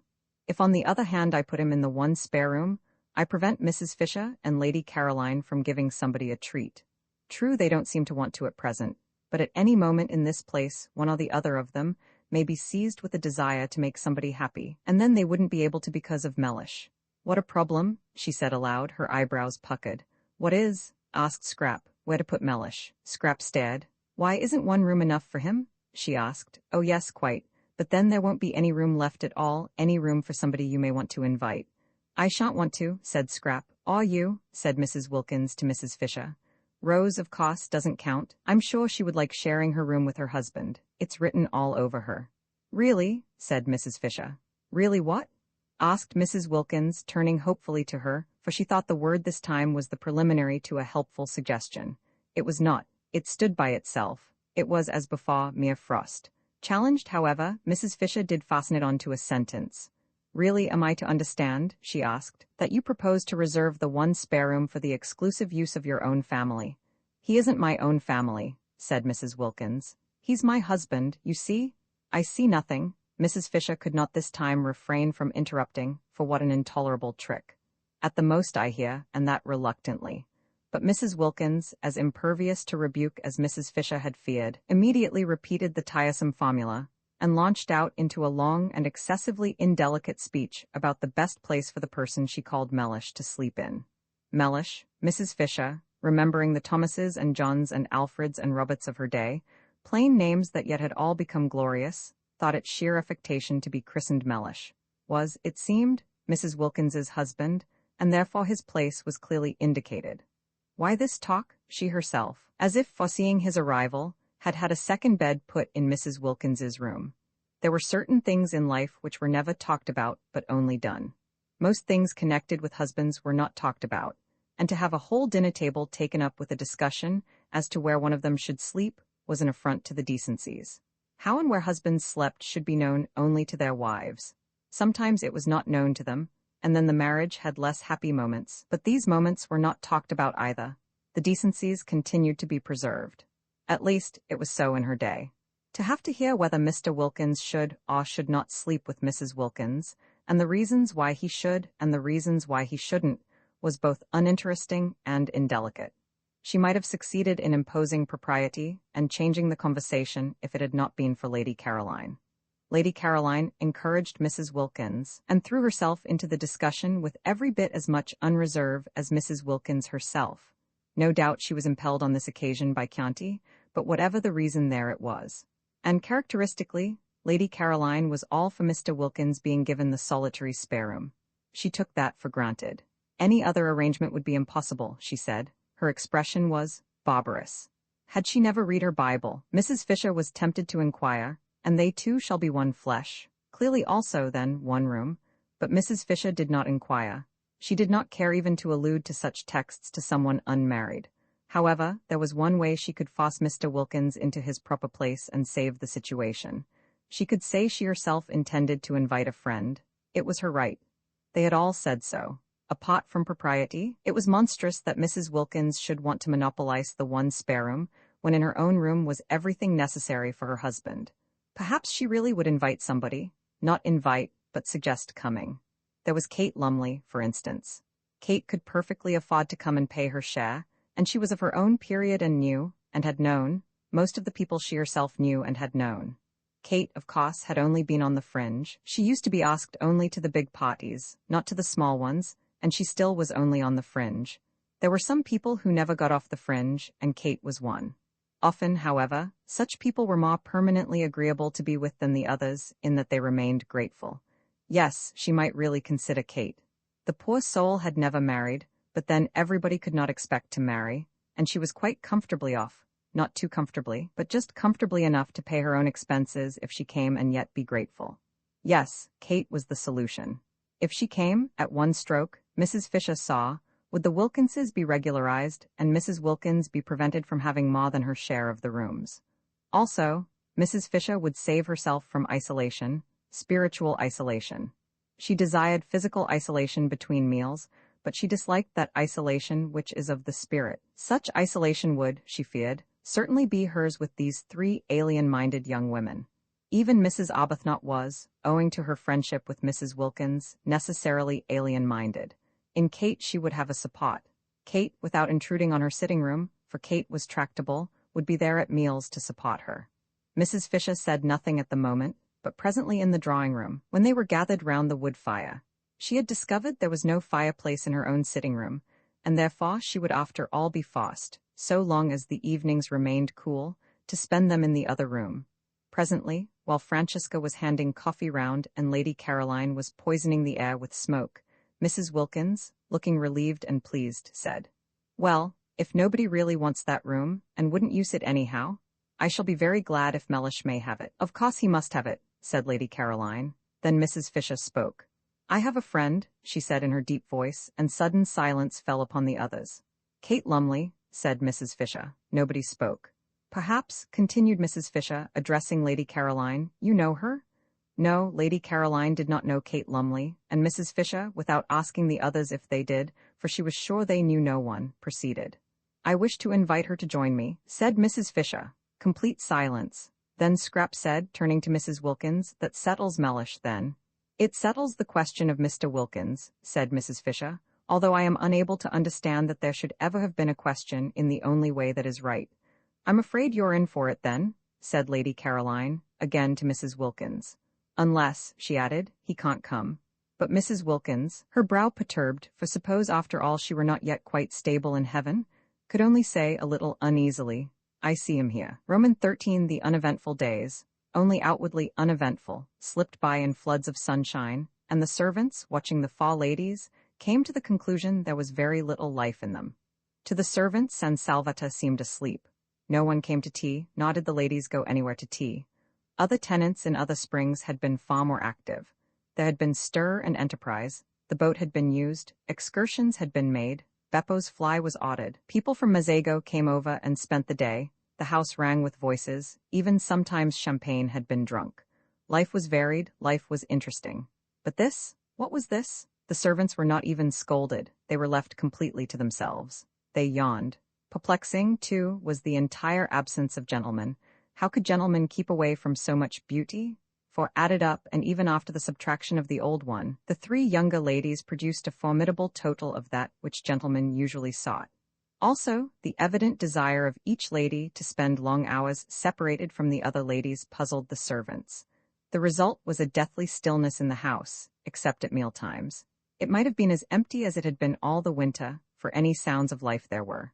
The old lady sat in her room, alone. The dark-eyed lady wandered off alone, loitering. So Domenico told them, who sometimes came across her in the course of his duties, incomprehensibly among the rocks. The very beautiful fair lady lay in her low chair in the top garden, alone. The less but still beautiful fair lady went up the hills and stayed up them for hours, alone. And every day the sun blazed slowly round the house and disappeared at evening into the sea, and nothing at all had happened. The servants yawned. Yet the 4 visitors, while their bodies sat, that was Mrs. Fisher's, all lay, that was Lady Caroline's, all loitered, that was Mrs. Arbuthnot's, all went in solitude up into the hills, that was Mrs. Wilkins's, were anything but topid really. Their minds were unusually busy. Even at night their minds were busy, and the dreams they had were clear, thin, quick things, entirely different from the heavy dreams of home. There was that in the atmosphere of San Salvatore which produced active-mindedness in all except the natives. They, as before, whatever the beauty around them, whatever the prodigal seasons did, remained immune from thoughts other than those they were accustomed to. All their lives they had seen, year by year, the amazing recurrent spectacle of April in the gardens, and custom had made it invisible to them. They were as blind to it, as unconscious of it, as Domenico's dog asleep in the sun. The visitors could not be blind to it. It was too arresting after London in a particularly wet and gloomy March, suddenly to be transported to that place where the air was so still that it held its breath, where the light was so golden that the most ordinary things were transfigured, to be transported into that delicate warmth, that caressing fragrance, and to have the old grey castle as the setting, and in the distance, the serene clear hills of Perugini's backgrounds, was an astonishing contrast. Even Lady Caroline, used all her life to beauty, who had been everywhere and seen everything, felt the surprise of it. It was that year a particularly wonderful spring, and of all the months at San Salvatore April, if the weather was fine, was best. May scorched and withered, March was restless and could be hard and cold in its brightness, but April came along softly like a blessing, and if it were a fine April it was so beautiful that it was impossible not to feel different, not to feel stirred and touched. Mrs. Wilkins, we have seen, responded to it instantly. She, so to speak, at once flung off all her garments and dived straight into glory, unhesitatingly, with a cry of rapture. Mrs. Arbuthnot was stirred and touched, but differently. She had odd sensations, presently to be described. Mrs. Fisher, being old, was of a closer, more impermeable texture, and offered more resistance, but she too had odd sensations, also in their place to be described. Lady Caroline, already amply acquainted with beautiful houses and climates, to whom they could not come quite with the same surprise, yet was very nearly as quick to react as Mrs. Wilkins. The place had an almost instantaneous influence on her, as well, and of one part of this influence she was aware. It had made her, beginning on the very first evening, want to think, and acted on her curiously like a conscience. What this conscience seemed to press upon her notice with an insistence that startled her. Lady Caroline hesitated to accept the word, but it would keep on coming into her head, was that she was tawdry. She must think that out. Tawdry, she, fancy. The morning after the first dinner together, she woke up in a condition of regret that she should have been so talkative to Mrs. Wilkins the night before. What had made her be, she wondered.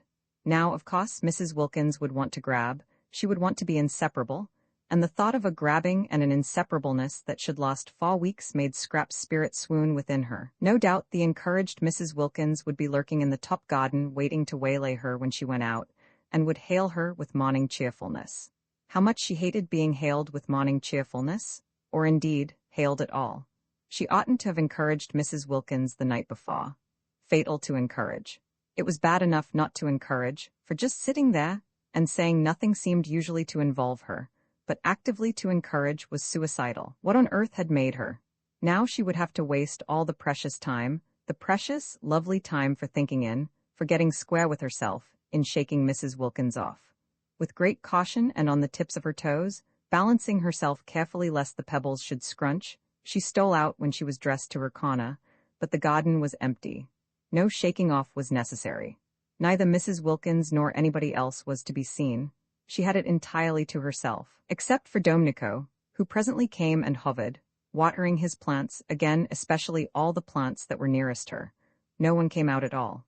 And when, after a long while of following up thoughts which seemed to escape her just as she had got them, and dropping off exhausted to sleep in the intervals of this chase, she felt hungry and looked at her watch and saw that it was past 3, she realized that nobody had even bothered to call her in to lunch. So that, Scrap could not but remark, if anyone was shaken off it was she herself. Well, but how delightful and how very new. Now she would really be able to think uninterruptedly. Delicious to be forgotten. Still, she was hungry. And Mrs. Wilkins, after that excessive friendliness the night before, might at least have told her lunch was ready.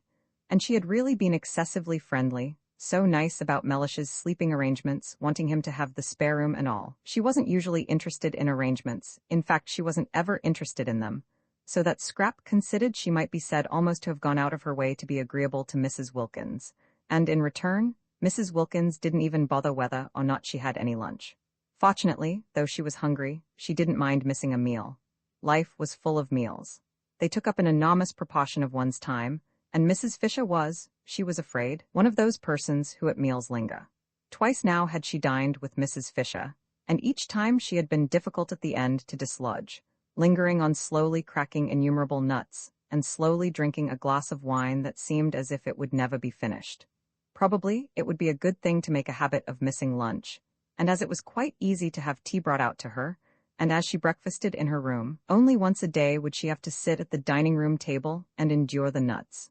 Scrap burrowed her head comfortably in the cushions, and with her feet crossed on the low parapet gave herself up to more thought. She said to herself, as she had said at intervals throughout the morning, "Now I'm going to think."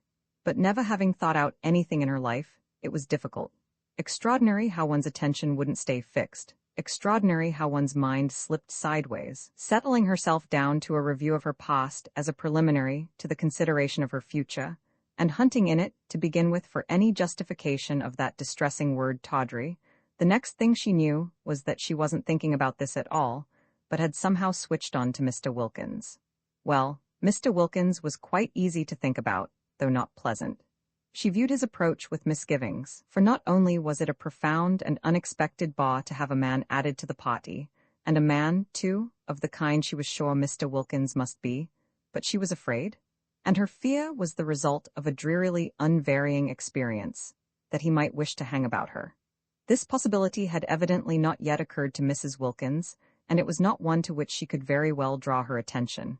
Not, that is, without being too fatuous to live. She tried to hope that Mr. Wilkins would be a wonderful exception to the dreadful rule. If only he were, she would be so much obliged to him that she believed she might really quite like him. But she had misgivings. Suppose he hung about her so that she was driven from her lovely top garden. Suppose the light in Mrs. Wilkins's funny, flickering face was blown out.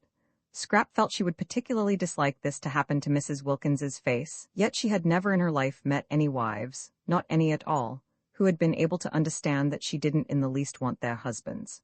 Often she had met wives who didn't want their husbands either, but that made them none the less indignant if they thought somebody else did, and none the less sure, when they saw them hanging round Scrap, that she was trying to get them. Trying to get them? The bare thought, the bare recollection of these situations, filled her with a boredom so extreme that it instantly sent her to sleep again. When she woke up, she went on with Mr. Wilkins. Now if, thought Scrap, Mr. Wilkins were not an exception and behaved in the usual way, would Mrs. Wilkins understand, or would it just simply spoil her holiday? She seemed quick, but would she be quick about just this?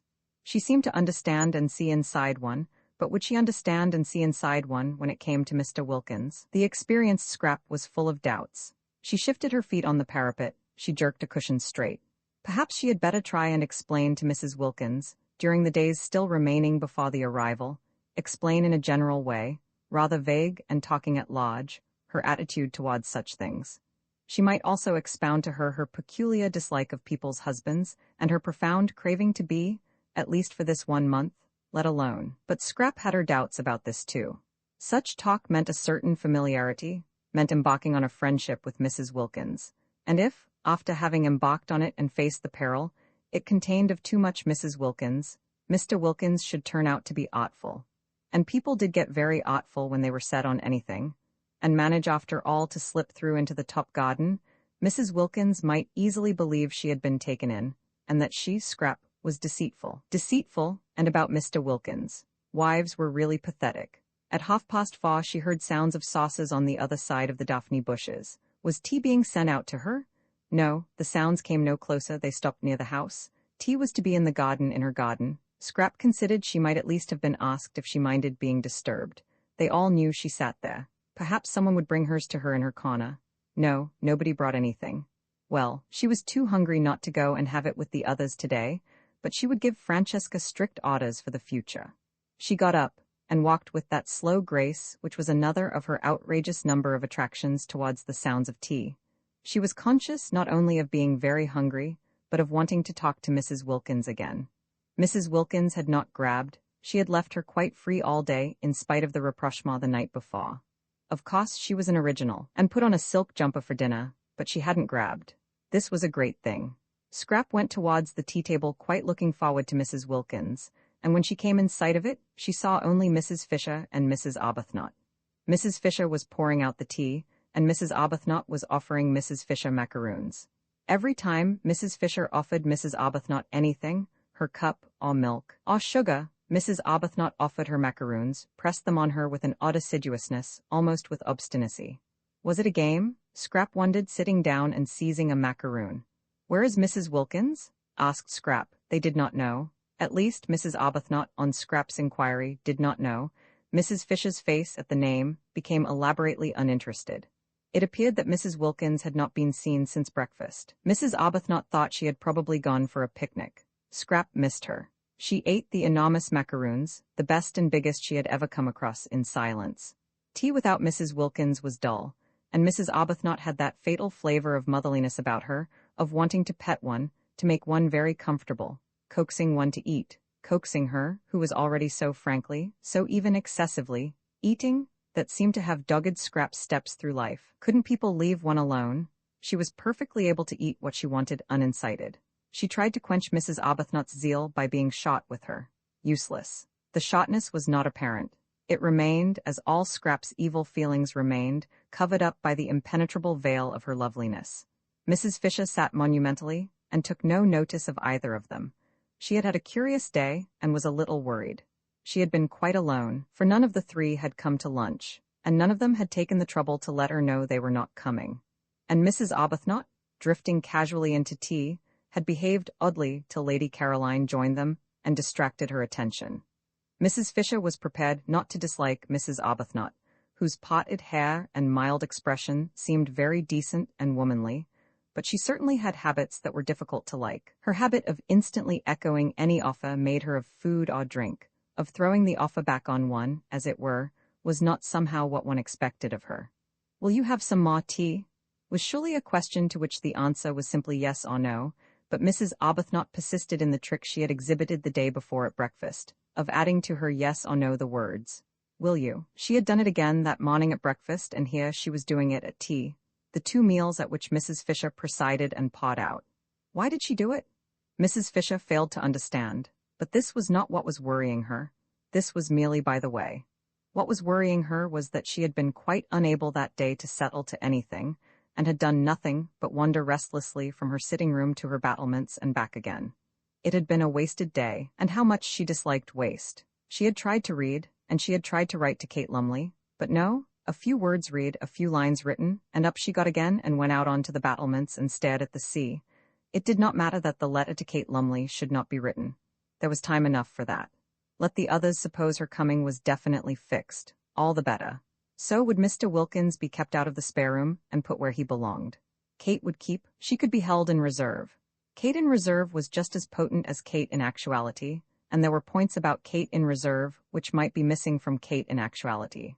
For instance, if Mrs. Fisher were going to be restless, She would rather Kate were not there to see. There was a want of dignity about restlessness, about trotting backwards and forwards. But it did matter that she could not read a sentence of any of her great dead friends' writings.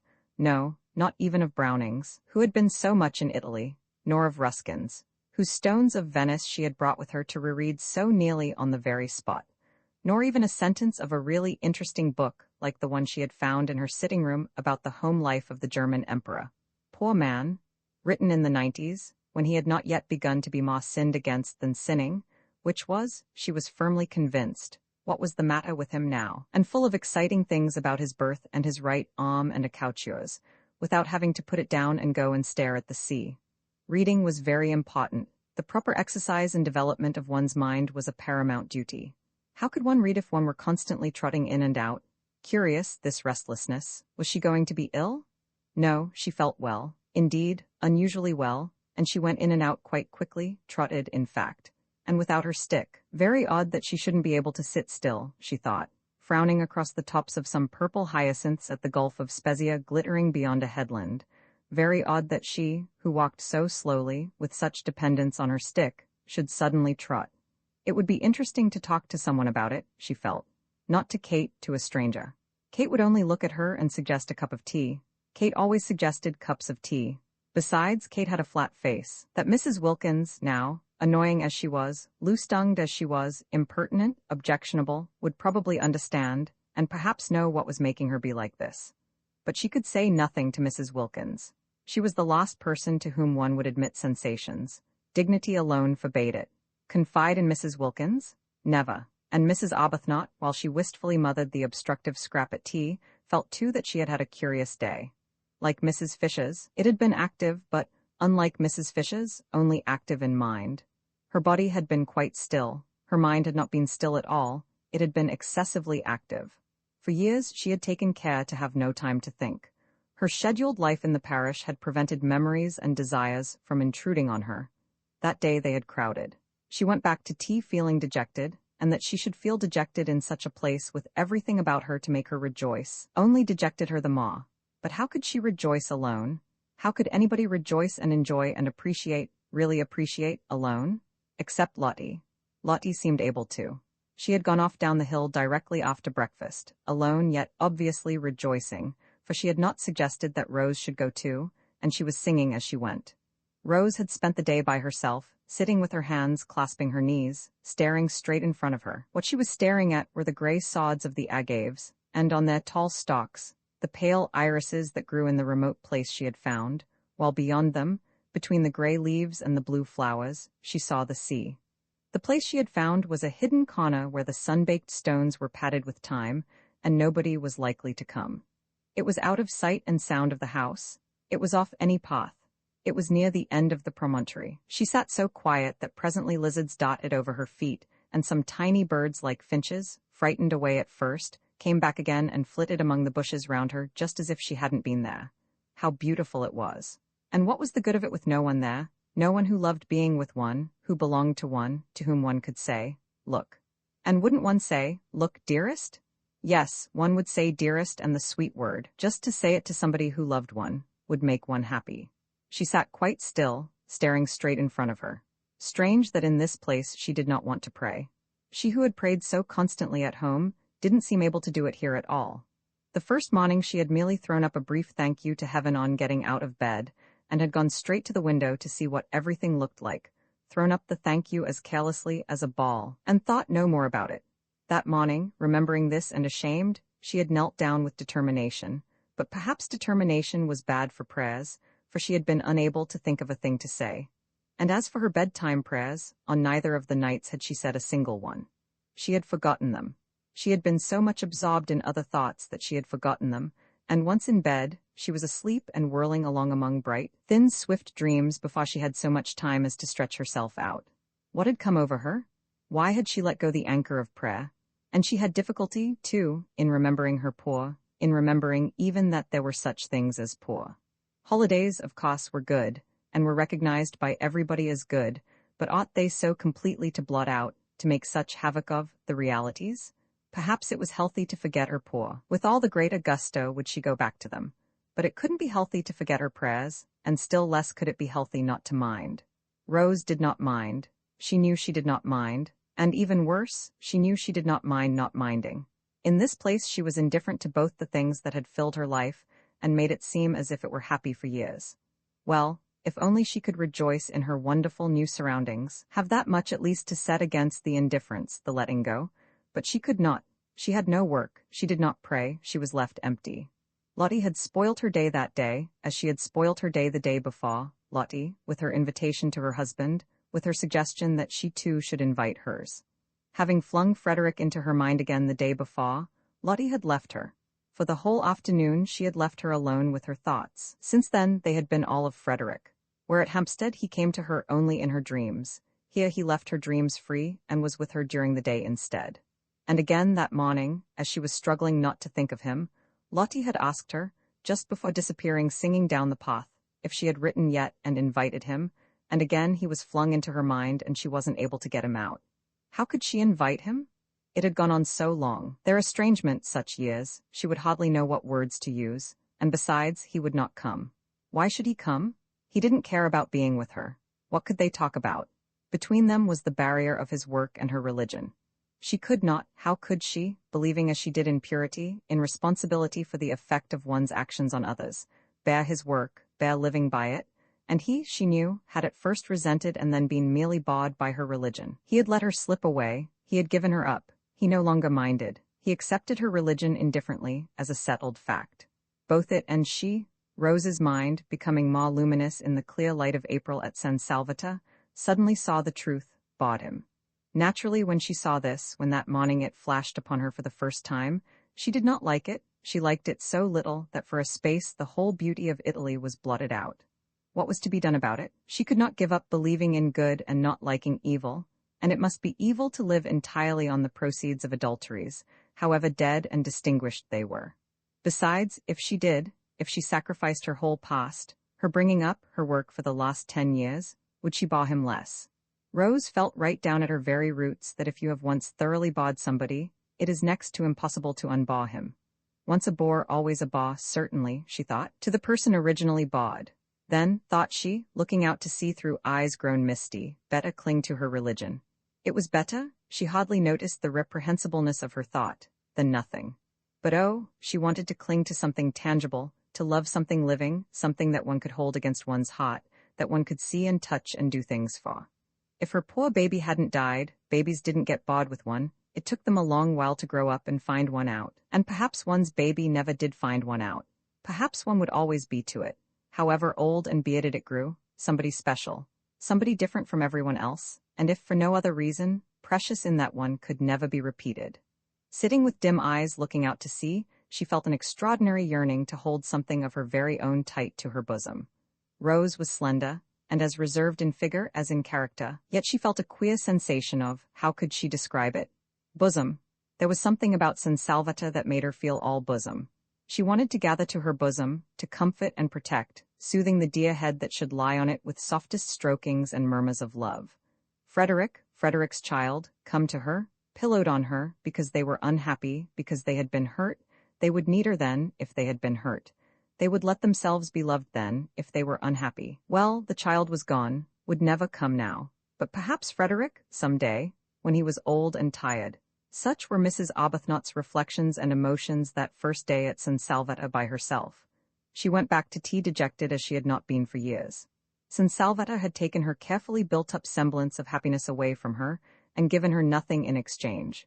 Yes, it had given her yearnings in exchange, this ache and longing, this queer feeling of bosom, but that was worse than nothing. And she who had learned balance, who never at home was irritated but always able to be kind, could not, even in her dejection, that afternoon endure Mrs. Fish's assumption of the position as hostess at tea. One would have supposed that such a little thing would not have touched her, but it did. Was her nature changing? Was she to be not only thrown back on long-stifled yearnings after Frederick, but also turned into somebody who wanted to fight over little things? After tea, when both Mrs. Fisher and Lady Caroline had disappeared again, it was quite evident that nobody wanted her. She was more dejected than ever, overwhelmed by the discrepancy between the splendor outside her, the warm, teeming beauty and self-sufficiency of nature, and the blank emptiness of her heart. Then came Lottie, back to dinner, incredibly more freckled, exuding the sunshine she had been collecting all day, talking, laughing, being tactless, being unwise, being without reticence. And Lady Caroline, so quiet at tea, woke up to animation, and Mrs. Fisher was not so noticeable, and Rose was beginning to revive a little. For Lottie's spirits were contagious as she described the delights of her day, a day which might easily to anyone else have had nothing in it but a very long and very hot walk and sandwiches, when she suddenly said, catching Rose's eye, "Letta gone?" Rose flushed. "This tactlessness? What Letta?" asked Scrap, interested. Both her elbows were on the table and her chin was supported in her hands, for the nut stage had been reached and there was nothing for it but to wait in as comfortable a position as possible till Mrs. Fisher had finished cracking. "Asking her husband here," said Lottie. Mrs. Fisher looked up. Another husband? Was there to be no end to them? Nor was this one then, a widow either, but her husband was no doubt a decent, respectable man, following a decent, respectable calling. She had little hope of Mr. Wilkins, so little that she had refrained from inquiring what he did. "Has it?" persisted Lottie, as Rose said nothing.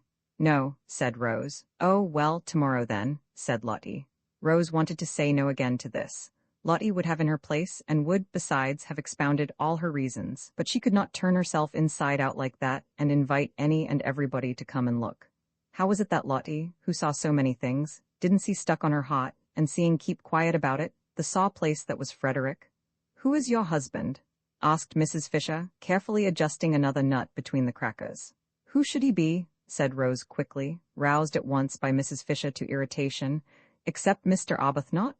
I mean, of course, what is Mr. Arbuthnot?" And Rose, gone painfully red at this, said after a tiny pause, "My husband." Naturally, Mrs. Fisher was incensed. She couldn't have believed it of this one, with her decent hair and gentle voice, that she too should be impertinent. Roman 14 that first week, the wisteria began to fade, and the flowers of the Judas tree and peach trees fell off and carpeted the ground with rose color. Then all the freesias disappeared, and the irises grew scarce. And then, while these were clearing themselves away, the double Banksia roses came out, and the big summer roses suddenly flaunted gorgeously on the walls and trellises. Fortune's yellow was one of them, a very beautiful rose. Presently the tamarisk and the daphnes were at their best, and the lilies at their tallest. By the end of the week the fig trees were giving shade, the plum blossom was out among the olives, the modest wygelias appeared in their fresh pink clothes, and on the rocks sprawled masses of thick-leaved, star-shaped flowers, some vivid purple and some a clear, pale lemon. By the end of the week, too, Mr. Wilkins arrived. Even as his wife had foreseen he would, so he did, and there were signs almost of eagerness about his acceptance of her suggestion, for he had not waited to write a letter in answer to hers, but had telegraphed. That, surely, was eager. It showed, Scrap thought, a definite wish for reunion, and watching his wife's happy face, and aware of her desire that Mellish should enjoy his holiday, she told herself that he would be a very unusual fool should he waste his time bothering about anybody else. If he isn't nice to her, Scrap thought, he shall be taken to the battlements and tipped over. For by the end of the week, she and Mrs. Wilkins had become Caroline and Lottie to each other, and were friends. Mrs. Wilkins had always been friends, but Scrap had struggled not to be. She had tried hard to be cautious, but how difficult was caution with Mrs. Wilkins? Free herself from every vestige of it, she was so entirely unreserved, so completely expansive, that soon Scrap, almost before she knew what she was doing, was being unreserved too, and nobody could be more unreserved than Scrap once she let herself go. The only difficulty about Lottie was that she was nearly always somewhere else. You couldn't catch her, you couldn't pin her down to come and talk. Scrap's fears that she would grab seemed grotesque in retrospect. Why, there was no grab in her. At dinner and after dinner were the only times one really saw her. All day long she was invisible, and would come back in the late afternoon looking a perfect sight, her hair full of bits of moss, and her freckles worse than ever. Perhaps she was making the most of her time before Mellish arrived to do all the things she wanted to do, and meant to devote herself afterwards to going about with him, tidy and in her best clothes. Scrap watched her, interested in spite of herself, because it seemed so extraordinary to be as happy as all that on so little. San Salvatore was beautiful, and the weather was divine, but scenery and weather had never been enough for Scrap, and how could they be enough for somebody who would have to leave them quite soon and go back to life in Hampstead? Also, there was the imminence of Mellish, of that Mellish from whom Lottie had so lately run. It was all very well to feel one ought to share, and to make a beau jest and do it, but the beau jests Scrap had known hadn't made anybody happy. Nobody really liked being the object of one, and it always meant an effort on the part of the maker. Still, she had to admit there was no effort about Lottie. It was quite plain that everything she did and said was effortless, and that she was just simply, completely happy. And so Mrs. Wilkins was, for her doubts as to whether she had had time to become steady enough in serenity to go on being serene in Mellish's company, when she had it uninterruptedly right round the clock, had gone by the middle of the week, and she felt that nothing now could shake her. She was ready for anything. She was firmly grafted, rooted, built into heaven. Whatever Mellish said or did, she would not budge an inch out of heaven, would not rouse herself a single instant to come outside it and be cross. On the contrary, she was going to pull him up into it beside her, and they would sit comfortably together, suffused in light, and laugh at how much afraid of him she used to be in Hampstead, and at how deceitful her afraidness had made her. But he wouldn't need much pulling. He would come in quite naturally after a day or two, irresistibly wafted on the scented breezes of that divine air, and there he would sit arrayed in stars, thought Mrs. Wilkins, in whose mind, among much other debris, floated occasional bright shreds of poetry. She laughed to herself a little at the picture of Mellish, that top-hatted, black-coated, respectable family solicitor, arrayed in stars, but she laughed affectionately, almost with a maternal pride in how splendid he would look in such fine clothes. "Poor lamb," she murmured to herself affectionately, and added, "what he wants is a thorough airing." This was during the first half of the week. By the beginning of the last half, at the end of which Mr. Wilkins arrived, she left off even assuring herself that she was unshakable, that she was permeated beyond altering by the atmosphere. She no longer thought of it or noticed it. She took it for granted, if one may say so, and she certainly said so, not only to herself but also to Lady Caroline.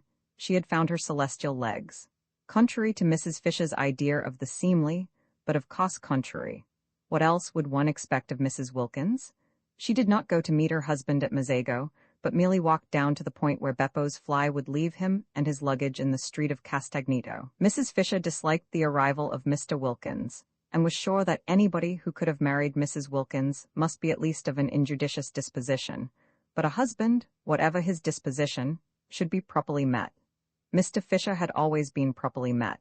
Never once in his married life had he gone unmet at a station, nor had he ever not been seen off. These observances, these courtesies, strengthened the bonds of marriage, and made the husband feel he could rely on his wife's being always there. Always being there was the essential secret for a wife. What would have become of Mr. Fisher if she had neglected to act on this principle? She preferred not to think. Enough things became of him as it was, for whatever one's care in stopping up, married life yet seemed to contain chinks. But Mrs. Wilkins took no pains. She just walked down the hill singing, Mrs. Fisher could hear her, and picked up her husband in the street as casually as if he were a pin. The three others, still in bed, for it was not nearly time to get up, heard her as she passed beneath their windows down the zigzag path to meet Mr. Wilkins, who was coming by the morning train, and Scrap smiled, and Rose sighed, and Mrs. Fisher rang her bell and desired Francesca to bring her breakfast in her room. All three had breakfast that day in their rooms, moved by a common instinct to take cover. Scrap always breakfasted in bed, but she had the same instinct for cover, and during breakfast she made plans for spending the whole day where she was. Perhaps, though, it wouldn't be as necessary that day as the next. That day, Scrap calculated, Mellish would be provided for. He would want to have a bath, and having a bath at San Salvatore was an elaborate business, a real adventure if one had a hot one in the bathroom, and it took a lot of time. It involved the attendance of the entire staff, Domenico and the boy Giuseppe coaxing the patent stove to burn, restraining it when it burnt too fiercely, using the bellows to it when it threatened to go out, relighting it when it did go out. Francesca anxiously hovering over the tap, regulating its trickle, because if it were turned on too full the water instantly ran cold, and if not full enough the stove blew up inside and mysteriously flooded the house, and Costanza and Angela running up and down bringing pails of hot water from the kitchen to eke out what the tap did. This bath had been put in lately, and was at once the pride and the terror of the servants. It was very patent. Nobody quite understood it. There were long printed instructions as to its right treatment hanging on the wall, in which the word pericoloso recurred. When Mrs. Fisher, proceeding on her arrival to the bathroom, saw this word, she went back to her room again and ordered a sponge bath instead. and when the others found what using the bathroom meant, and how reluctant the servants were to leave them alone with the stove, and how Francesca positively refused to, and stayed with her back turned watching the tap, and how the remaining servants waited anxiously outside the door till the bather came safely out again. They too had sponge baths brought into their rooms instead. Mr. Wilkins, however, was a man, and would be sure to want a big bath. Having it, Scrap calculated, would keep him busy for a long while. Then he would unpack, and then, after his night in the train, he would probably sleep till the evening. So would he be provided for the whole of that day, and not be let loose on them till dinner? Therefore Scrap came to the conclusion she would be quite safe in the garden that day, and got up as usual after breakfast, and dawdled as usual through her dressing, listening with a slightly cocked ear to the sounds of Mr. Wilkins's arrival, of his luggage being carried into Lottie's room on the other side of the landing, of his educated voice as he inquired of Lottie, first, "Do I give this fellow anything?" And immediately afterwards, "Can I have a hot bath?" Of Lottie's voice cheerfully assuring him that he needn't give the fellow anything because he was the gardener, and that yes, he could have a hot bath. And soon after this the landing was filled with the familiar noises of wood being brought, of water being brought, of feet running, of tongues vociferating, in fact with the preparation of the bath. Scrap finished dressing, and then loitered at her window, waiting till she should hear Mr. Wilkins go into the bathroom. When he was safely there she would slip out and settle herself in her garden and resume her inquiries into the probable meaning of her life. She was getting on with her inquiries. She dozed much less frequently, and was beginning to be inclined to agree that tawdry was the word to apply to her past. Also, she was afraid that her future looked black. There, she could hear Mr. Wilkins's educated voice again. Lottie's door had opened, and he was coming out of it asking his way to the bathroom. "It's where you see the crowd," Lottie's voice answered, still a cheerful voice, Scrap was glad to notice. His steps went along the landing, and Lottie's steps seemed to go downstairs, and then there seemed to be a brief altercation at the bathroom door. Hardly so much an altercation as a chorus of vociferations on one side and a wordless determination, Scrap judged, to have a bath by oneself on the other.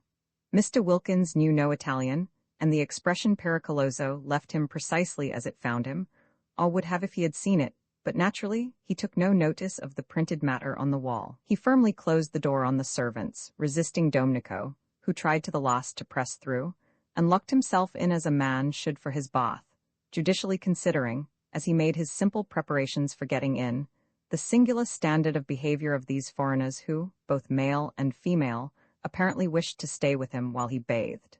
In Finland, he had heard, the female natives not only were present on such occasions, but actually washed the bath-taking traveller. He had not heard, however, that this was true too of Italy, which somehow seemed much nearer civilization, perhaps because one went there, and did not go to Finland. Impartially examining this reflection, and carefully balancing the claims to civilization of Italy and Finland, Mr. Wilkins got into the bath and turned off the tap. Naturally, he turned off the tap. It was what one did. But on the instructions, printed in red letters, was a paragraph saying that the tap should not be turned off as long as there was still fire in the stove. It should be left on, not much on, but on, until the fire was quite out. Otherwise, and here again was the word pericoloso, the stove would blow up. Mr. Wilkins got into the bath, turned off the tap, and the stove blew up exactly as the printed instructions said it would. It blew up, fortunately, only in its inside, but it blew up with a terrific noise, and Mr. Wilkins leapt out of the bath and rushed to the door, and only the instinct born of years of training made him snatch up a towel as he rushed. Scrap, halfway across the landing on her way out of doors, heard the explosion. "Good heavens," she thought, remembering the instructions, "there goes Mr. Wilkins."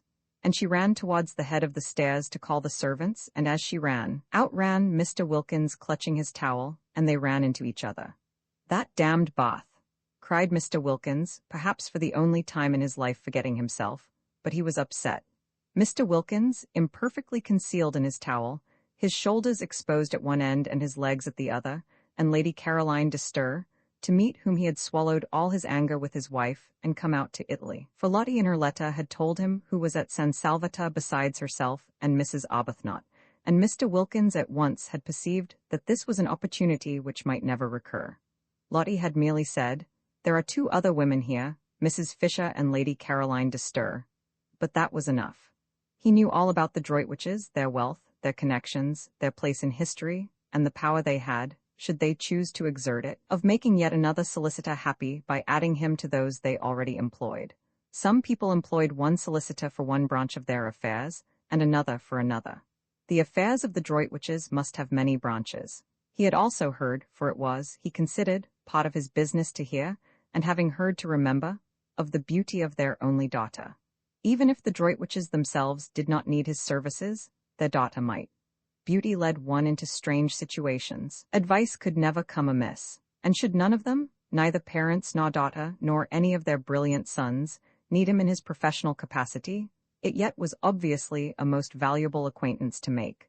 It opened up vistas. It swelled with possibilities.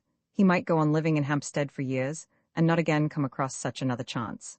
Directly his wife's letter reached him, he telegraphed and packed. This was business. He was not a man to lose time when it came to business, nor was he a man to jeopardize a chance by neglecting to be amiable. He met his wife perfectly amiably, aware that amiability under such circumstances was wisdom. Besides, he actually felt amiable, very. For once, Lottie was really helping him. He kissed her affectionately on getting out of Beppo's fly, and was afraid she must have got up extremely early. He made no complaints of the steepness of the walk up. He told her pleasantly of his journey, and when called upon, obediently admired the views. It was all neatly mapped out in his mind, what he was going to do that first day. Have a shave, have a bath, put on clean clothes, sleep a while, and then would come lunch and the introduction to Lady Caroline.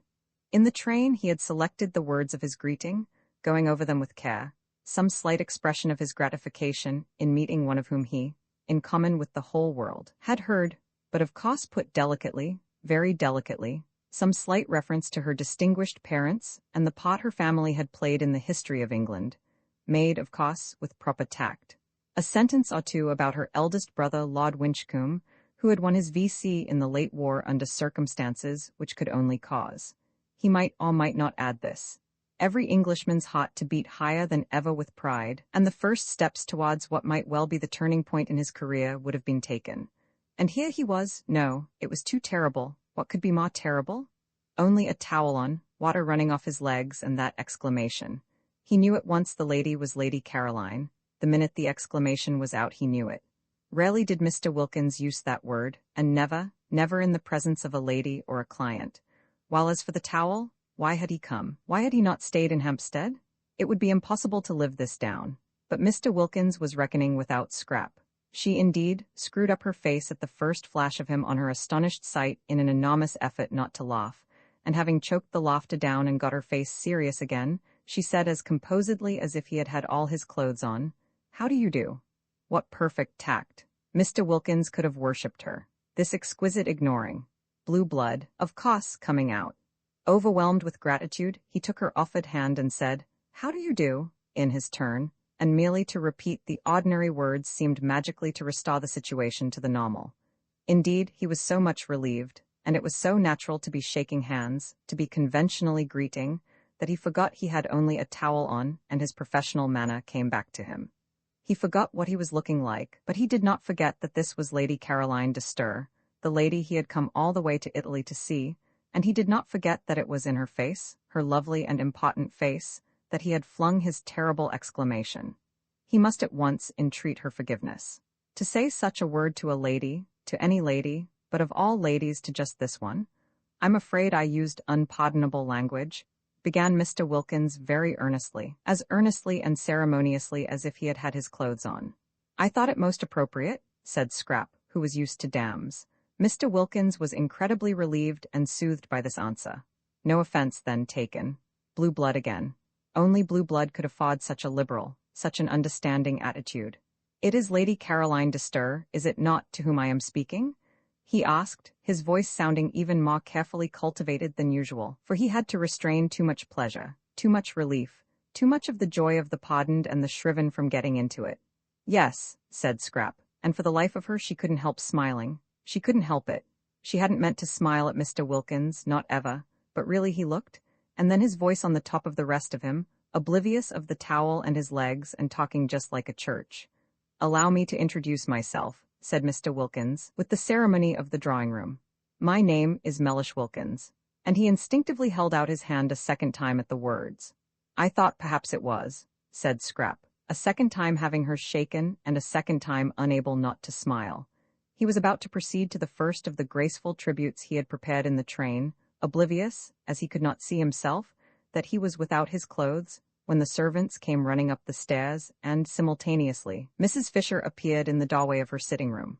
For all this had happened very quickly, and the servants away in the kitchen, and Mrs. Fisher pacing her battlements, had not had time on hearing the noise to appear before the second handshake.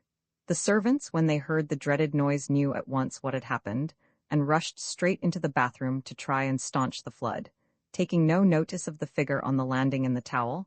But Mrs. Fisher did not know what the noise could be, and coming out of her room to inquire stood rooted on the dossal. It was enough to root anybody. Lady Caroline shaking hands with what evidently, if he had clothes on, would have been Mrs. Wilkins's husband, and both of them conversing just as if. Then Scrap became aware of Mrs. Fisher. She turned to her at once. "Do let me," she said gracefully, "introduce Mr. Mellish Wilkins. He has just come. This," she added, turning to Mr. Wilkins, "is Mrs. Fisher." And Mr. Wilkins, nothing if not courteous, reacted at once to the conventional formula. First he bowed to the elderly lady in the doorway, then he crossed over to her, his wet feet leaving footprints as he went, and having got to her he politely held out his hand. "It is a pleasure," said Mr. Wilkins in his carefully modulated voice, "to meet a friend of my wife's." Scrap melted away down into the garden. Roman 15. The strange effect of this incident was that when they met that evening at dinner, both Mrs. Fisher and Lady Caroline had a singular feeling of secret understanding with Mr. Wilkins. He could not be to them as other men. He could not be to them as he would have been if they had met him in his clothes. There was a sense of broken ice. They felt at once intimate and indulgent. Almost they felt to him as nurses do, as those feel who have assisted either patients or young children at their baths. They were acquainted with Mr. Wilkins's legs.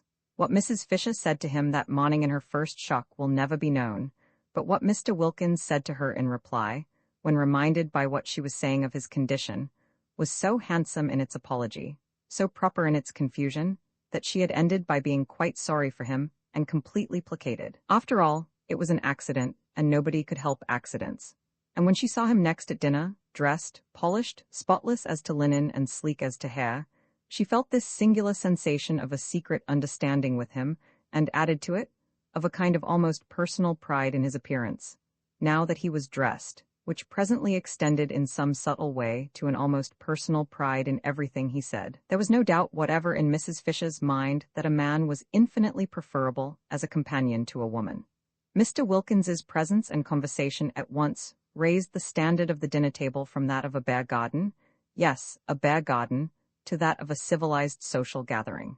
He talked as men talk, about interesting subjects, and though most courteous to Lady Caroline, showed no traces of dissolving into simpers and idiocy whenever he addressed her.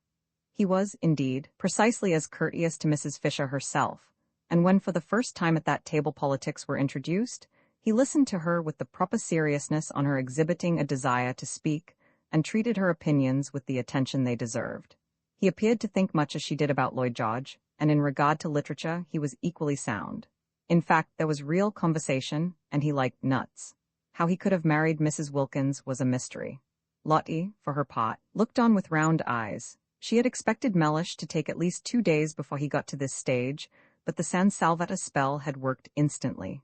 It was not only that he was pleasant at dinner, for she had always seen him pleasant at dinners with other people, but he had been pleasant all day privately, so pleasant that he had complimented her on her looks while she was brushing out her hair, and kissed her, and it was neither good morning nor good night.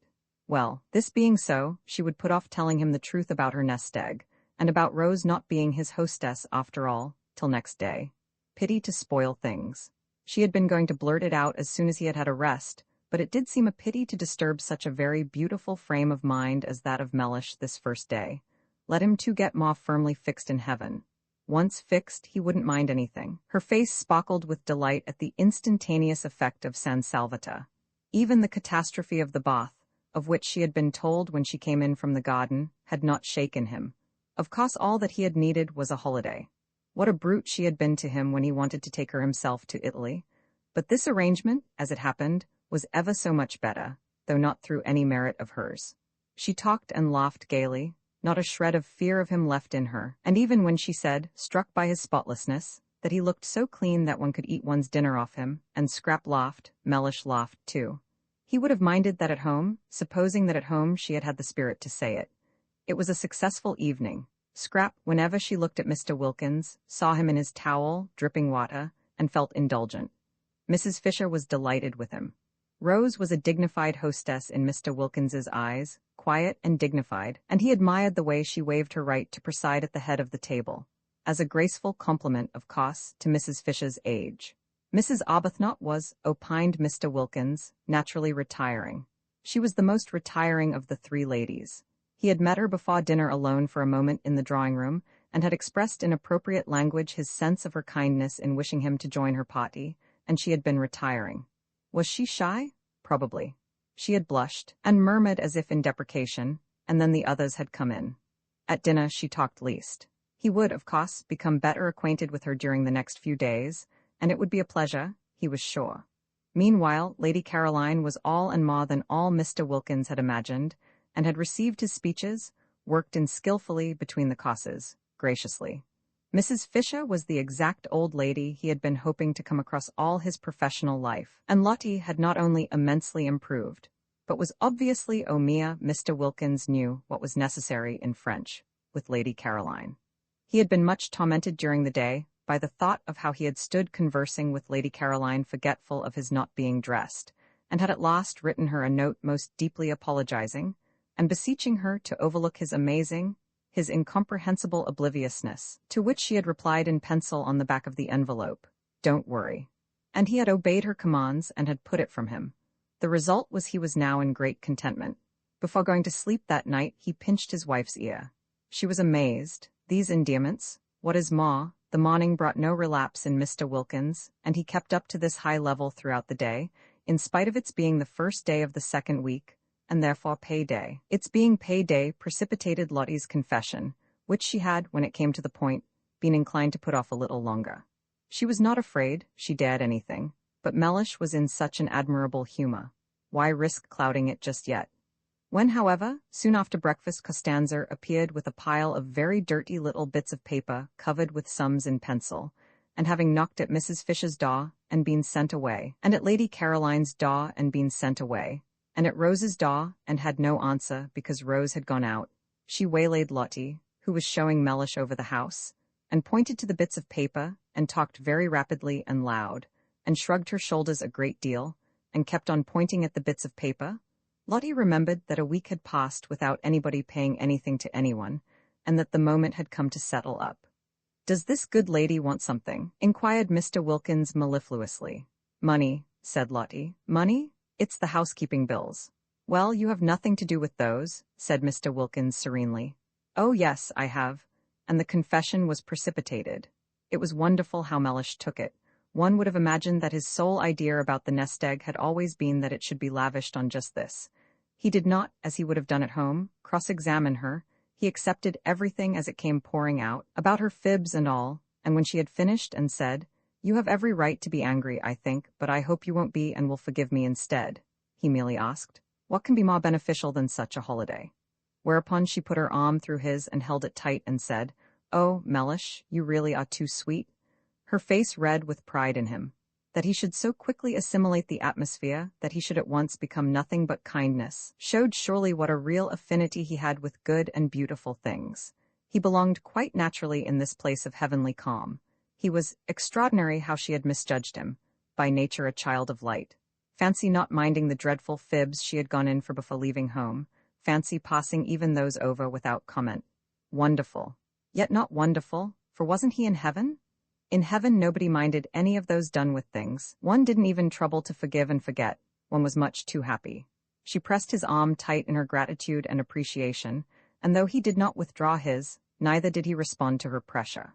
Mr. Wilkins was of a cool habit, and rarely had any real wish to press. Meanwhile, Costanza, perceiving that she had lost the Wilkinses' ear, had gone back to Mrs. Fisher, who at least understood Italian, besides being clearly in the servant's eyes, the one of the party mocked down by age and appearance to pay the bills. And to her, while Mrs. Fisher put the final touches to her toilette, for she was preparing, by means of putting on a hat and veil and feather boa and gloves, to go for her first stroll in the lower garden, positively her first since her arrival. She explained that unless she was given money to pay the last week's bills, the shops of Castagnito would refuse credit for the current week's food.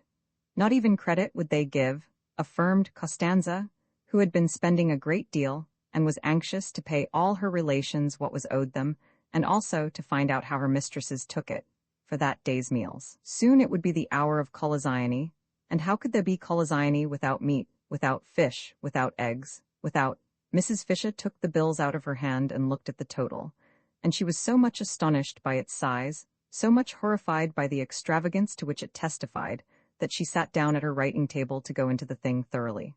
Costanza had a very bad half-hour. She had not supposed it was in the English to be so mercenary. And then La Vecchia, as she was called in the kitchen, knew so much Italian, and with a doggedness that filled Costanza with shame on her behalf, for such conduct was the last one expected from the noble English, she went through item after item, requiring and persisting till she got them, explanations. There were no explanations, except that Costanza had had one glorious week of doing exactly as she chose, of splendid unbridled license, and that this was the result. Costanza, having no explanations, wept. It was miserable to think she would have to cook from now on under watchfulness, under suspicion. And what would her relations say when they found the orders they received were whittled down? They would say she had no influence. They would despise her. Costanza wept, but Mrs. Fisher was unmoved. In slow and splendid Italian, with the roll of the cantos of the Inferno, she informed her that she would pay no bills till the following week, and that meanwhile the food was to be precisely as good as ever, and at a quarter the cost. Costanza threw up her hands. Next week, proceeded Mrs. Fisher unmoved, if she found this had been so she would pay the whole. Otherwise, she paused, for what she would do otherwise she did not know herself. But she paused and looked impenetrable, majestic and menacing, and Costanza was cowed. Then Mrs. Fisher, having dismissed her with a gesture, went in search of Lady Caroline to complain. She had been under the impression that Lady Caroline ordered the meals, and therefore was responsible for the prices. But now it appeared that the cook had been left to do exactly as she pleased ever since they got there, which of course was simply disgraceful. Scrap was not in her bedroom, but the room, on Mrs. Fisher's opening the door, for she suspected her of being in it and only pretending not to hear the knock, was still flower-like from her presence. Scent, sniffed Mrs. Fisher, shutting it again, and she wished Carlyle could have had 5 minutes straight talk with this young woman. And yet, perhaps even she went downstairs to go into the garden in search of her, and in the hall encountered Mr. Wilkins. He had his hat on, and was lighting a cigar. Indulgent as Mrs. Fisher felt towards Mr. Wilkins, and peculiarly and even mystically related after the previous morning's encounter, she yet could not like a cigar in the house. Out of doors she endured it, but it was not necessary, when out of doors was such a big place, to indulge the habit indoors.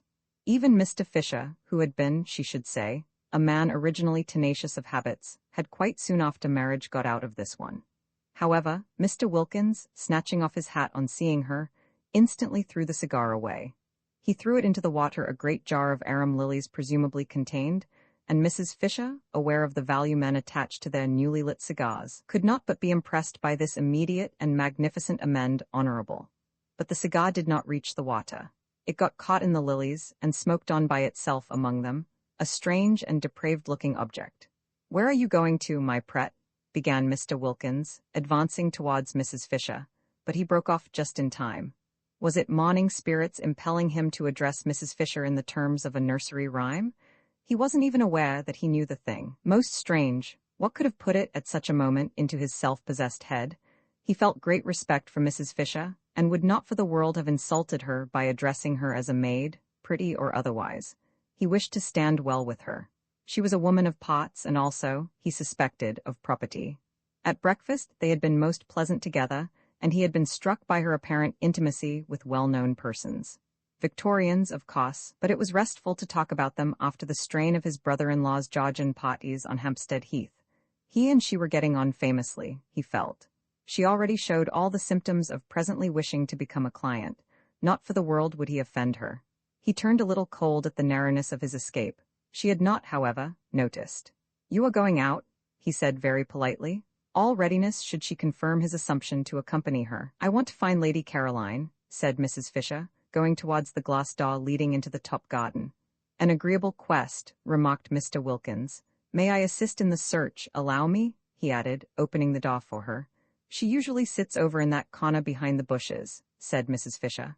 And I don't know about it being an agreeable quest. She has been letting the bills run up in the most terrible fashion and needs a good scolding. Lady Caroline, said Mr. Wilkins, unable to follow such an attitude. What has Lady Caroline, if I may inquire, to do with the bills here? The housekeeping was left to her, and as we all share alike, it ought to have been a matter of honor with her. But, Lady Caroline housekeeping for the party here? A party which includes my wife? My dear lady, you render me speechless. Do you not know she is the daughter of the Droitwiches? Oh, is that who she is? Said Mrs. Fisher, scrunching heavily over the pebbles towards the hidden corner. Well, that accounts for it. The muddle that man Droitwich made in his department in the war was a national scandal. It amounted to misappropriation of the public funds. But it is impossible, I assure you, to expect the daughter of the Droitwiches, began Mr. Wilkins earnestly. The Droitwiches, interrupted Mrs. Fisher, are neither here nor there. Duties undertaken should be performed. I don't intend my money to be squandered for the sake of any Droitwiches. A headstrong old lady, perhaps not so easy to deal with as he had hoped, but how wealthy. Only the consciousness of great wealth would make her snap her fingers in this manner at the Droitwiches.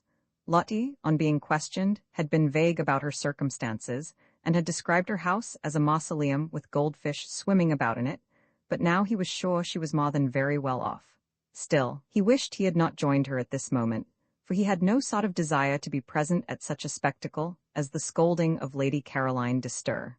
Again, however, he was reckoning without Scrap. Whatever she felt when she looked up and beheld Mr. Wilkins discovering her corner on the very first morning, nothing but angelicness appeared on her face. She took her feet off the parapet on Mrs. Fisher's sitting down on it, and listening gravely to her opening remarks as to her not having any money to fling about in reckless and uncontrolled household expenditure, interrupted her flow by pulling one of the cushions from behind her head and offering it to her. "Sit on this," said Scrap, holding it out. "You'll be more comfortable." Mr. Wilkins leapt to relieve her of it. "Oh, thanks," said Mrs. Fisher, interrupted. It was difficult to get into the swing again. Mr. Wilkins inserted the cushion solicitously between the slightly raised Mrs. Fisher and the stone of the parapet, and again she had to say, "Thanks." It was interrupted. Besides, Lady Caroline said nothing in her defense. She only looked at her, and listened with the face of an attentive angel. It seemed to Mr. Wilkins that it must be difficult to scold a de Stir who looked like that and so exquisitely said nothing. Mrs. Fisher, he was glad to see, gradually found it difficult herself, for her severity slackened, and she ended by saying lamely, "You ought to have told me you were not doing it." "I didn't know you thought I was," said the lovely voice. "I would now like to know," said Mrs. Fisher, "what you propose to do for the rest of the time here." "Nothing," said Scrap, smiling. "Nothing, do you mean to say?" "If I may be allowed, ladies," interposed Mr. Wilkins in his suavest professional manner, "to make a suggestion." They both looked at him, and remembering him as they first saw him felt indulgent. "I would advise you not to spoil a delightful holiday with worries over housekeeping." "Exactly," said Mrs. Fisher. "It is what I intend to avoid." "Most sensible," said Mr. Wilkins. "Why not then," he continued, "allow the cook, an excellent cook, by the way, so much a head per diem," Mr. Wilkins knew what was necessary in Latin, "and tell her that for this sum she must cater for you, and not only cater but cater as well as ever. One could easily reckon it out. The charges of a moderate hotel, for instance, would do as a basis, halved, or perhaps even quartered." "And this week that has just passed?" asked Mrs. Fisher. "The terrible bills of this first week? What about them?" "They shall be my present to San Salvator," said Scrap, who didn't like the idea of Lottie's nest egg being reduced so much beyond what she was prepared for. There was a silence. The ground was cut from under Mrs. Fisher's feet. "Of course, if you choose to throw your money about," she said at last, disapproving but immensely relieved, while Mr. Wilkins was wrapped in the contemplation of the precious qualities of blue blood. This readiness, for instance, not to trouble about money, this free-handedness, it was not only what one admired in others perhaps more than anything else, but it was extraordinarily useful to the professional classes. When met with, it should be encouraged by warmth of reception. Mrs. Fisher was not warm. She accepted, from which he deduced that with her wealth went closeness, but she accepted grudgingly. Presents were presents, and one did not look them in this manner in the mouth, he felt, and if Lady Caroline found her pleasure in presenting his wife and Mrs. Fisher with their entire food for a week, It was their part to accept gracefully. One should not discourage gifts.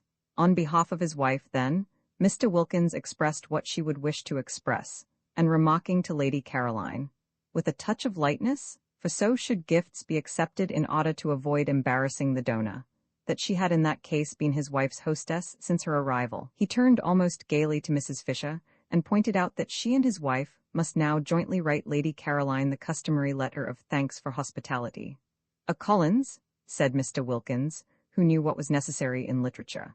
"I prefer the name Collins for such a letter to either that of board and lodging or bread and butter. Let us call it a Collins." Scrap smiled and held out her cigarette case. Mrs. Fisher could not help being mollified. A way out of waste was going to be found, thanks to Mr. Wilkins, and she hated waste quite as much as having to pay for it. Also, a way was found out of housekeeping.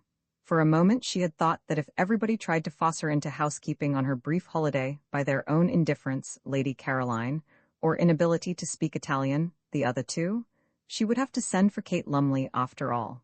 Kate could do it. Kate and she had learnt Italian together. Kate would only be allowed to come on condition that she did do it. But this was much better, this way of Mr. Wilkins's. Really a most superior man. There was nothing like an intelligent, not too young man for profitable and pleasurable companionship.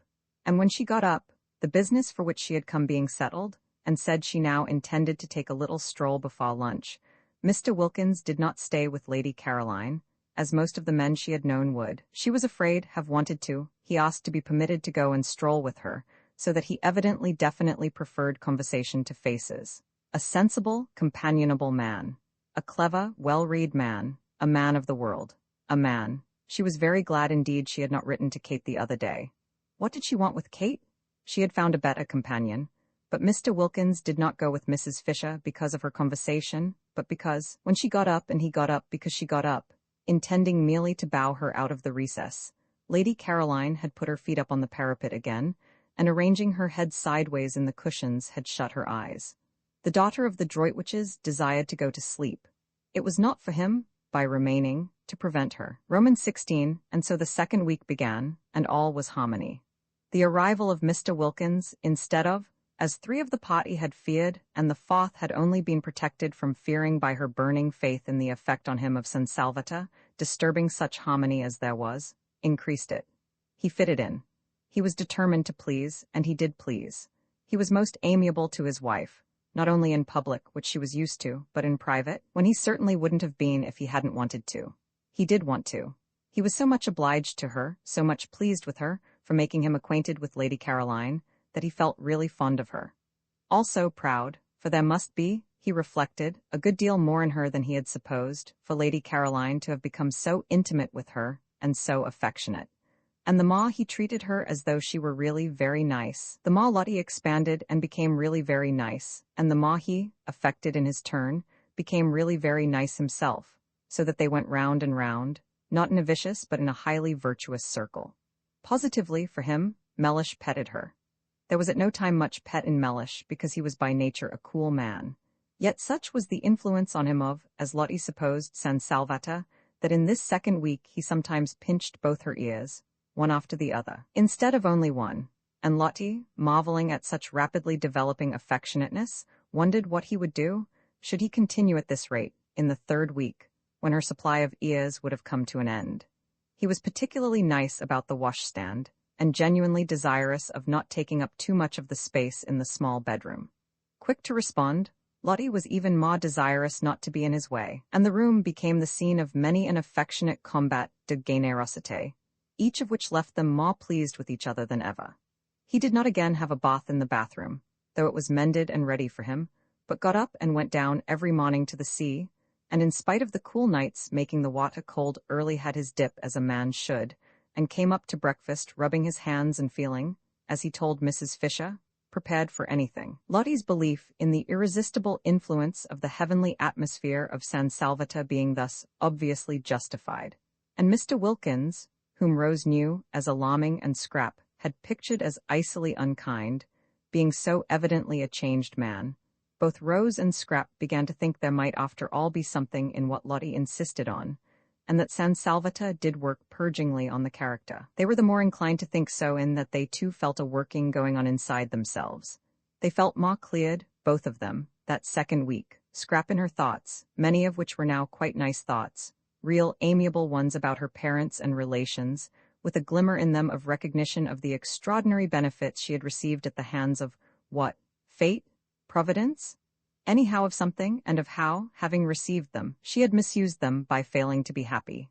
And rose in her bosom, which though it still yearned to some purpose, for she was reaching the conclusion that merely inactively to yearn was no use at all, and that she must either by some means stop her yearning, or give it at least a chance, remote, but still a chance, of being quieted by writing to Frederick and asking him to come out. If Mr. Wilkins could be changed, thought Rose, why not Frederick?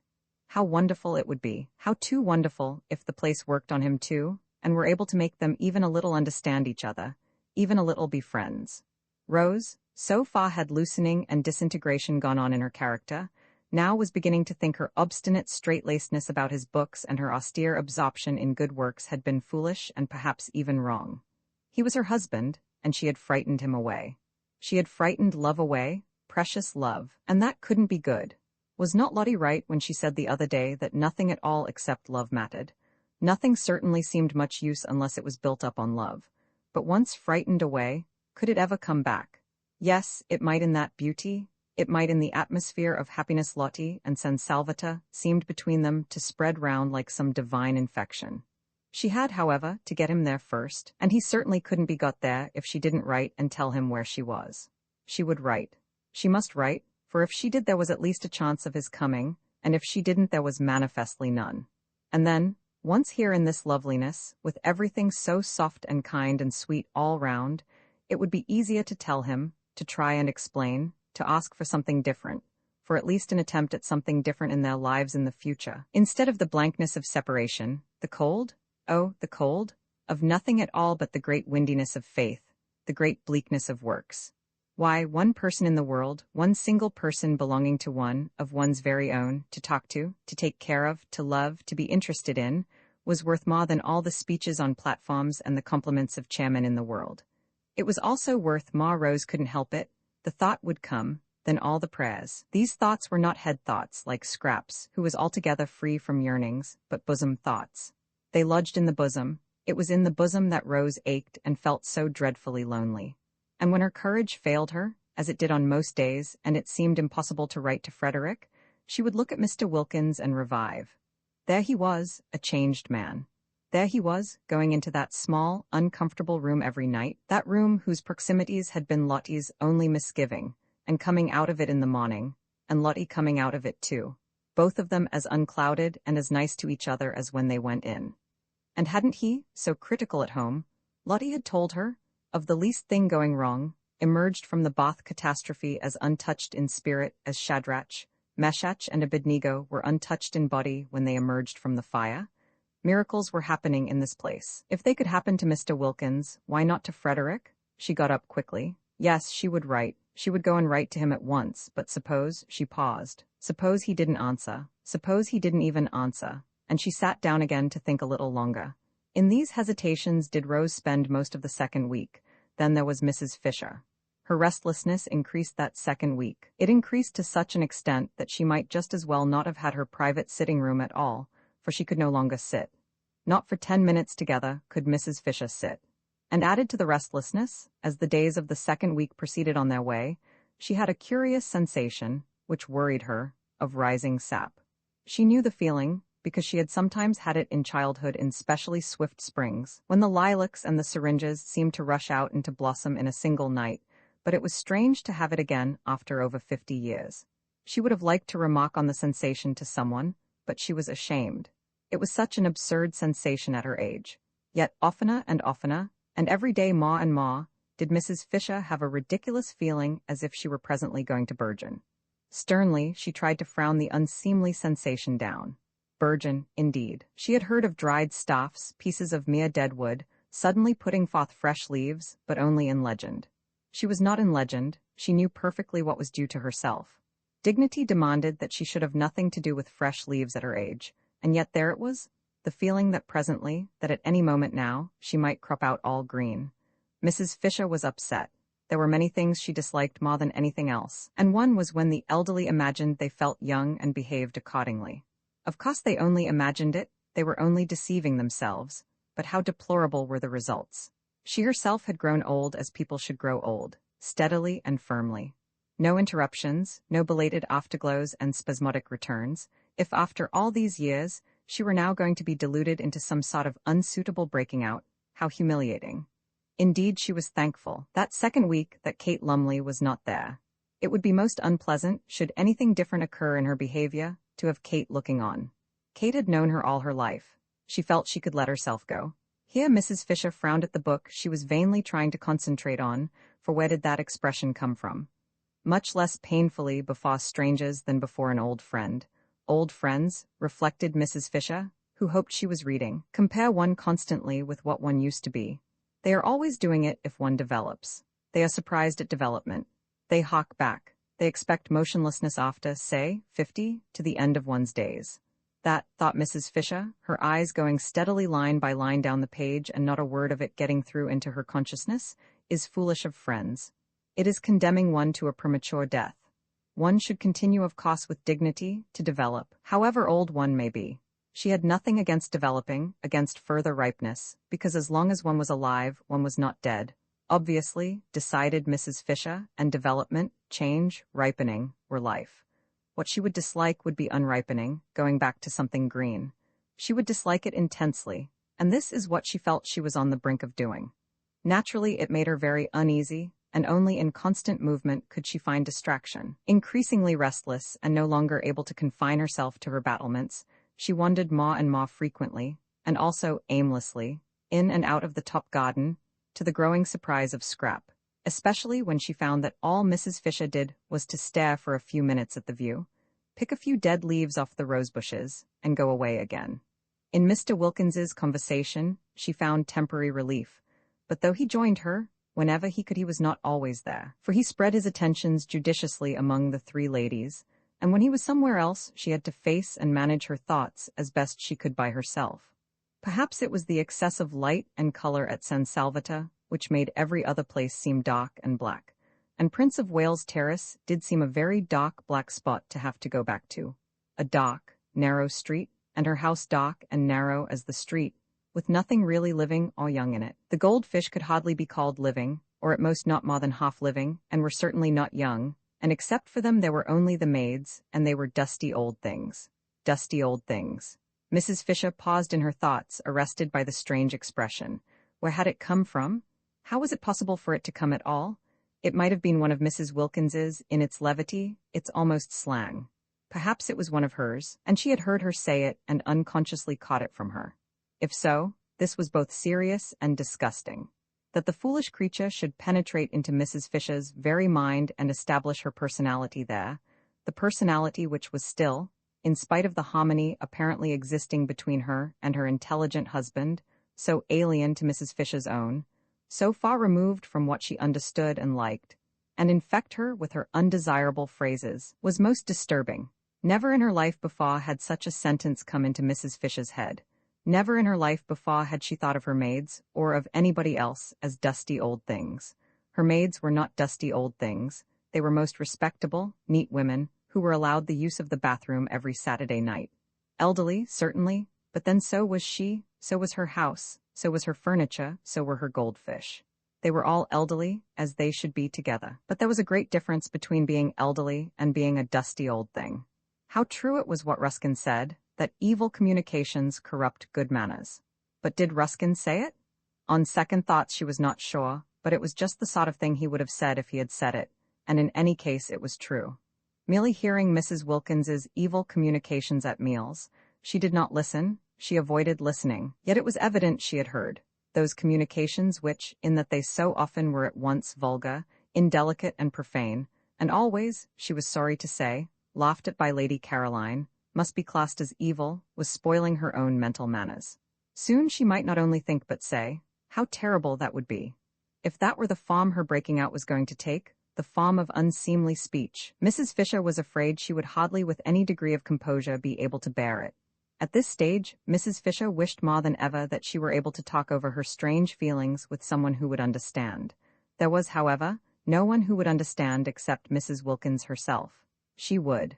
She would know at once, Mrs. Fisher was sure, what she felt like. But this was impossible. It would be as abject as begging the very microbe that was infecting one for protection against its disease. She continued, accordingly, to bear her sensations in silence, and was driven by them into that frequent aimless appearing in the top garden which presently roused even Scrap's attention.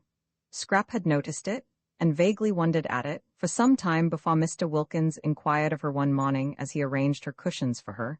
He had established the daily assisting of Lady Caroline into her chair as his special privilege, whether there was anything the matter with Mrs. Fisher. At that moment, Mrs. Fisher was standing by the eastern parapet, shading her eyes and carefully scrutinizing the distant white houses of Mazago. They could see her through the branches of the daphnes. "I don't know," said Scrap. "She is a lady." "I take it," said Mr. Wilkins, who would be unlikely to have anything on her mind. "I should imagine so," said Scrap, smiling. "If she has, and her restlessness appears to suggest it, I should be more than glad to assist her with advice. I am sure you would be most kind. Of course she has her own legal adviser, but he is not on the spot. I am, and a lawyer on the spot," said Mr. Wilkins, who endeavored to make his conversation when he talked to Lady Caroline light, aware that one must be light with young ladies. "Is worth two in. We won't be ordinary and complete the proverb, but say London. You should ask her. Ask her if she needs assistance. Would you advise it? Would it not be a little delicate to touch on such a question, the question whether or no a lady has something on her mind? Perhaps she will tell you if you go and talk to her. I think it must be lonely to be Mrs. Fisher." "You are all thoughtfulness and consideration," declared Mr. Wilkins, wishing, for the first time in his life, that he were a foreigner so that he might respectfully kiss her hand on withdrawing to go obediently and relieve Mrs. Fisher's loneliness. It was wonderful what a variety of exits from her corner Scrap contrived for Mr. Wilkins.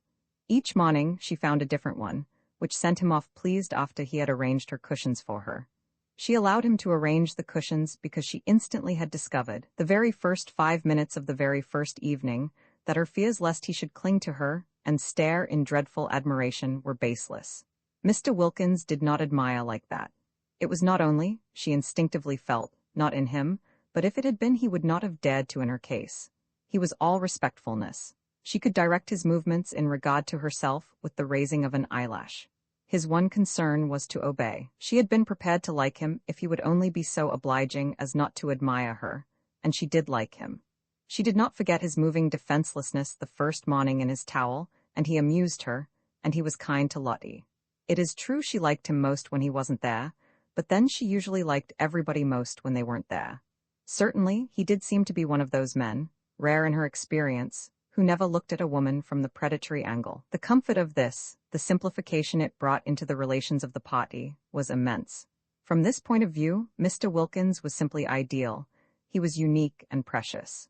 Whenever she thought of him, and was perhaps inclined to dwell on the aspects of him that were a little boring, she remembered this and murmured, "But what a treasure." Indeed, it was Mr. Wilkins's one aim during his stay at San Salvatore to be a treasure. At all costs, the three ladies who were not his wife must like him and trust him. Then presently, when trouble arose in their lives, and in what lives did not trouble sooner or later arise, they would recollect how reliable he was and how sympathetic, and turn to him for advice. Ladies with something on their minds were exactly what he wanted. Lady Caroline, he judged, had nothing on hers at the moment, but so much beauty, for he could not but see what was evident, must have had its difficulties in the past and would have more of them before it had done. In the past he had not been at hand, in the future he hoped to be.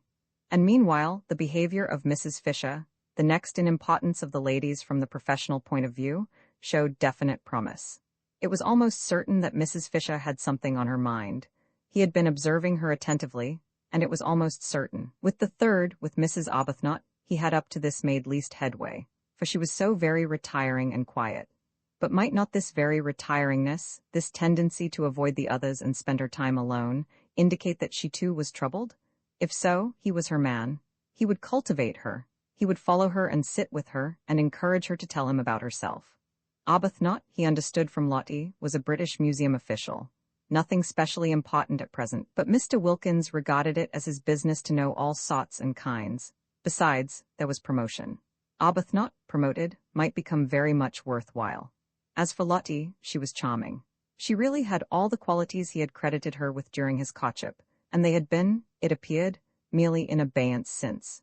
His early impressions of her were now being endorsed by the affection and even admiration Lady Caroline showed for her. Lady Caroline de Stir was the last person, he was sure, to be mistaken on such a subject. Her knowledge of the world, her constant association with only the best, must make her quite unerring.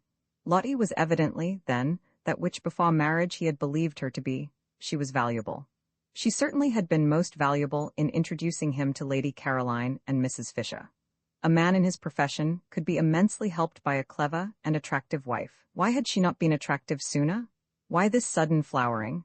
Mr. Wilkins began too to believe there was something peculiar, as Lottie had almost at once informed him, in the atmosphere of San Salvatore. It promoted expansion. It brought out dormant qualities. And feeling more and more pleased, and even charmed, by his wife, and very content with the progress he was making with the two others, and hopeful of progress to be made with the retiring third, Mr. Wilkins could not remember ever having had such an agreeable holiday. The only thing that might perhaps be bettered was the way they would call him Mr. Wilkins. Nobody said Mr. Mellish Wilkins. Yet he had introduced himself to Lady Caroline. He flinched a little on remembering the circumstances, as Mellish Wilkins. Still, this was a small matter, not enough to worry about. He would be foolish if in such a place and such society he worried about anything. He was not even worrying about what the holiday was costing, and had made up his mind to pay not only his own expenses, but his wife's as well, and surprise her at the end by presenting her with her nest egg as intact as when she started. And just the knowledge that he was preparing a happy surprise for her made him feel warmer than ever towards her.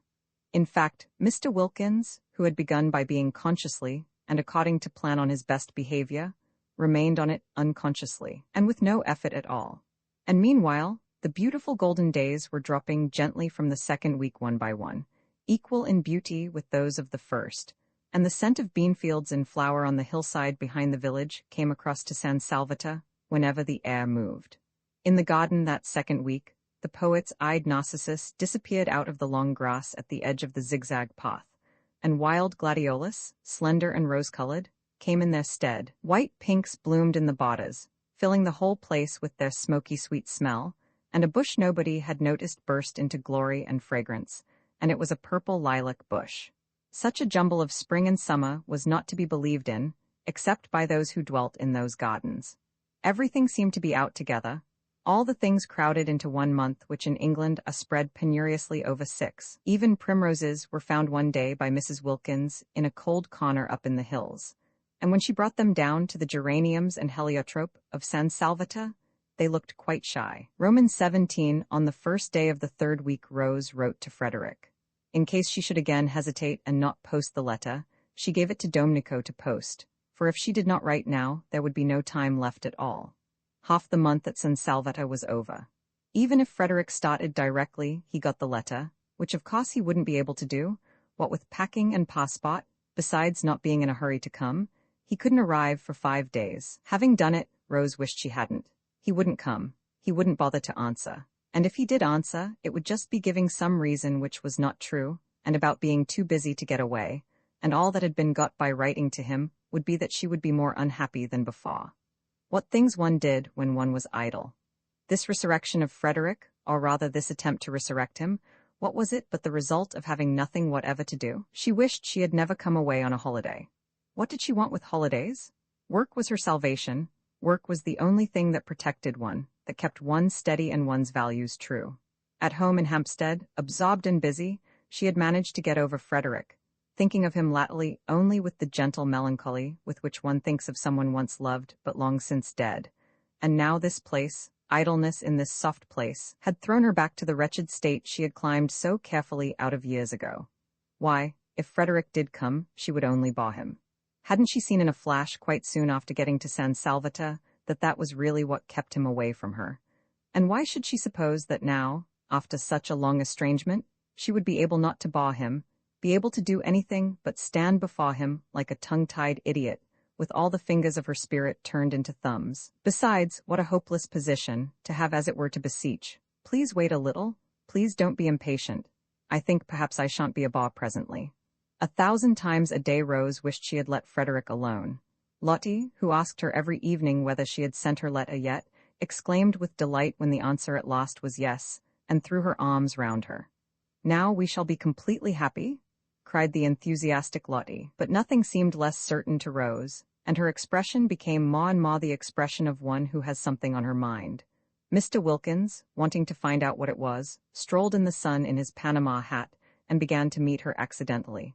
"I did not know," said Mr. Wilkins the first time, courteously raising his hat, "that you two liked this particular spot." And he sat down beside her. In the afternoon she chose another spot, and she had not been in it half an hour before Mr. Wilkins, lightly swinging his cane, came round the corner. "We are destined to meet in our rambles," said Mr. Wilkins pleasantly, and he sat down beside her. Mr. Wilkins was very kind, and she had, she saw, misjudged him in Hampstead, and this was the real man, ripened like fruit by the beneficent sun of San Salvatore, but Rose did want to be alone. Still, she was grateful to him for proving to her that though she might bore Frederick, she did not bore everybody. If she had, he would not have sat talking to her on each occasion till it was time to go in. True, he bored her, but that wasn't anything like so dreadful as if she bored him. Then indeed her vanity would have been sadly ruffled. For now that Rose was not able to say her prayers, she was being assailed by every sort of weakness: vanity, sensitiveness, irritability, pugnacity, strange, unfamiliar devils to have come crowding on one and taking possession of one's swept and empty heart. She had never been vain or irritable or pugnacious in her life before. Could it be that San Salvatore was capable of opposite effects, and the same sun that ripened Mr. Wilkins made her go acid? The next morning, so as to be sure of being alone, she went down, while Mr. Wilkins was still lingering pleasantly with Mrs. Fisher over breakfast, to the rocks by the water's edge where she and Lottie had sat the first day. Frederick by now had got her letter. Today, if he were like Mr. Wilkins, she might get a telegram from him. She tried to silence the absurd hope by jeering at it. Yet, if Mr. Wilkins had telegraphed, why not Frederick? The spell of San Salvatore lurked even, it seemed, in notepaper. Lottie had not dreamed of getting a telegram, and when she came in at lunchtime, there it was. It would be too wonderful if when she went back at lunchtime she found one there for her too. Rose clasped her hands tight round her knees. How passionately she longed to be important to somebody again. Not important on platforms, not important as an asset in an organization, but privately important, just to one other person, quite privately, nobody else to know or notice. It didn't seem much to ask in a world so crowded with people, just to have one of them, only one out of all the millions, to oneself. Somebody who needed one, who thought of one, who was eager to come to one. Oh, how dreadfully one wanted to be precious. All the morning she sat beneath the pine tree by the sea. Nobody came near her. The great hours passed slowly, they seemed enormous. But she wouldn't go up before lunch, she would give the telegram time to arrive. That day Scrap, egged on by Lottie's persuasions, and also thinking that perhaps she had sat long enough, had arisen from her chair and cushions, and gone off with Lottie and sandwiches up into the hills till evening. Mr. Wilkins, who wished to go with them, stayed on Lady Caroline's advice with Mrs. Fisher, in order to cheer her solitude, and though he left off cheering her about 11 to go and look for Mrs. Arbuthnot, so as for a space to cheer her too, thus dividing himself impartially between these solitary ladies, he came back again, presently mopping his forehead, and continued with Mrs. Fisher where he had left off, for this time Mrs. Arbuthnot had hidden successfully. There was a telegram, too, for her he noticed when he came in. Pity he did not know where she was. "Ought we to open it?" he said to Mrs. Fisher. "No," said Mrs. Fisher. "It may require an answer. I don't approve of tampering with other people's correspondence." "Tampering, my dear lady?" Mr. Wilkins was shocked. Such a word, tampering. He had the greatest possible esteem for Mrs. Fisher, but he did at times find her a little difficult. She liked him, he was sure, and she was in a fair way, he felt, to become a client, but he feared she would be a headstrong and secretive client. She was certainly secretive, for though he had been skillful and sympathetic for a whole week, she had as yet given him no inkling of what was so evidently worrying her. "Poor old thing," said Lottie, on his asking her if she perhaps could throw light on Mrs. Fisher's troubles. "She hasn't got love." "Love?" Mr. Wilkins could only echo, genuinely scandalized. "But surely, my dear, at her age, any love," said Lottie. That very morning he had asked his wife, for he now sought and respected her opinion, if she could tell him what was the matter with Mrs. Arbuthnot, for she too, though he had done his best to thaw her into confidences, had remained persistently retiring. "She wants her husband," said Lottie. Ah, said Mr. Wilkins, a new light shed on Mrs. Arbuthnot's shy and modest melancholy, and he added, very proper. And Lottie said, smiling at him, one does. And Mr. Wilkins said, smiling at her, does one? And Lottie said, smiling at him, of course. And Mr. Wilkins, much pleased with her, though it was still quite early in the day, a time when caresses are sluggish, pinched her ear. Just before 12:30 Rose came slowly up through the pergola, and between the camellias ranged on either side of the old stone steps. The rivulets of periwinkles that flowed down them when first she arrived were gone, and now there were these bushes, incredibly roseted. Pink, white, red, striped. She fingered and smelt them one after the other, so as not to get to her disappointment too quickly. As long as she hadn't seen for herself, seen the table in the hall quite empty except for its bowl of flowers, she still could hope. She still could have the joy of imagining the telegram lying on it waiting for her. But there is no smell in a camellia, as Mr. Wilkins, who was standing in the doorway on the lookout for her, and knew what was necessary in horticulture, reminded her. She started at his voice and looked up. "A telegram has come for you," said Mr. Wilkins. She stared at him, her mouth open. "I searched for you everywhere, but failed, of course." She knew it, she had been sure of it all the time. Bright and burning, youth in that instant flashed down again on Rose. She flew up the steps, red as the camellia she had just been fingering, and was in the hall and tearing open the telegram before Mr. Wilkins had finished his sentence.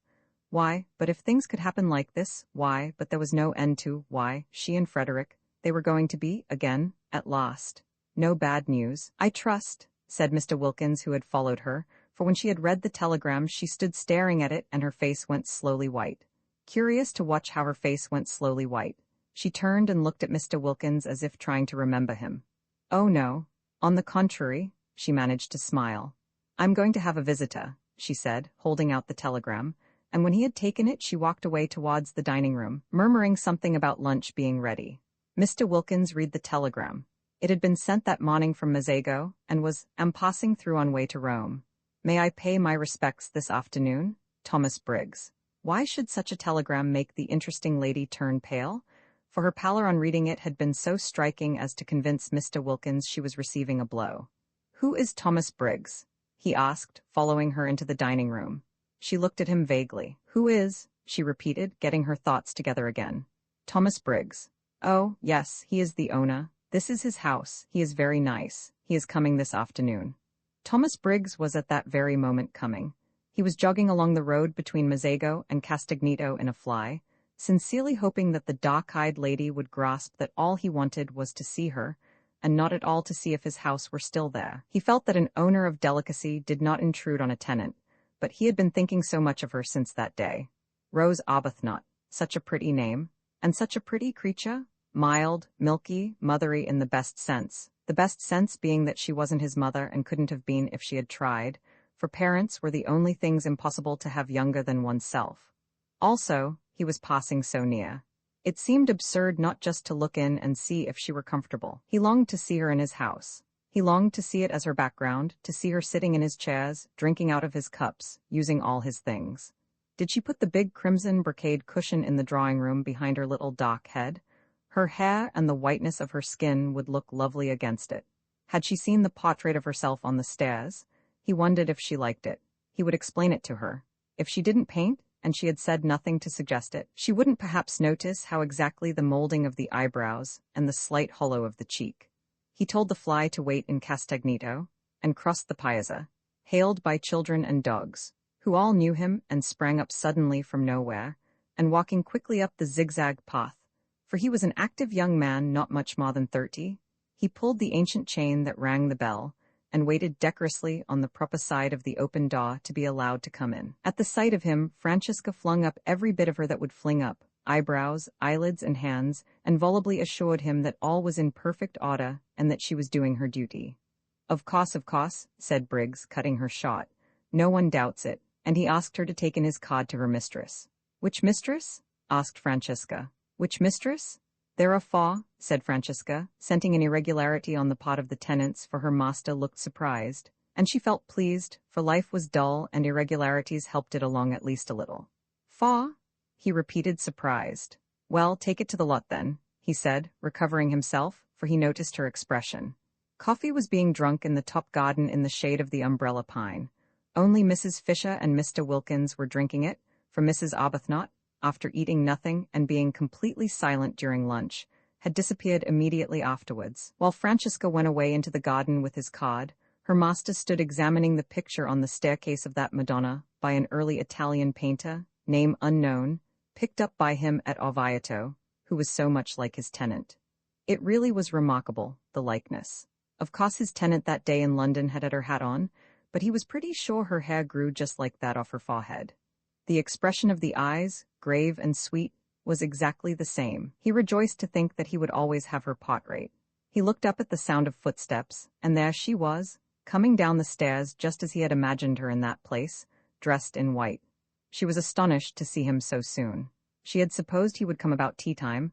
Until then, she had meant to sit somewhere out of doors where she could be by herself.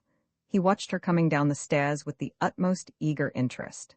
In a moment, she would be level with her portrait. "It really is extraordinary," said Briggs. "How do you do?" said Rose, intent only on a decent show of welcome. She did not welcome him. He was here, she felt, the telegram bitter in her heart, instead of Frederick doing what she had longed Frederick would do, taking his place.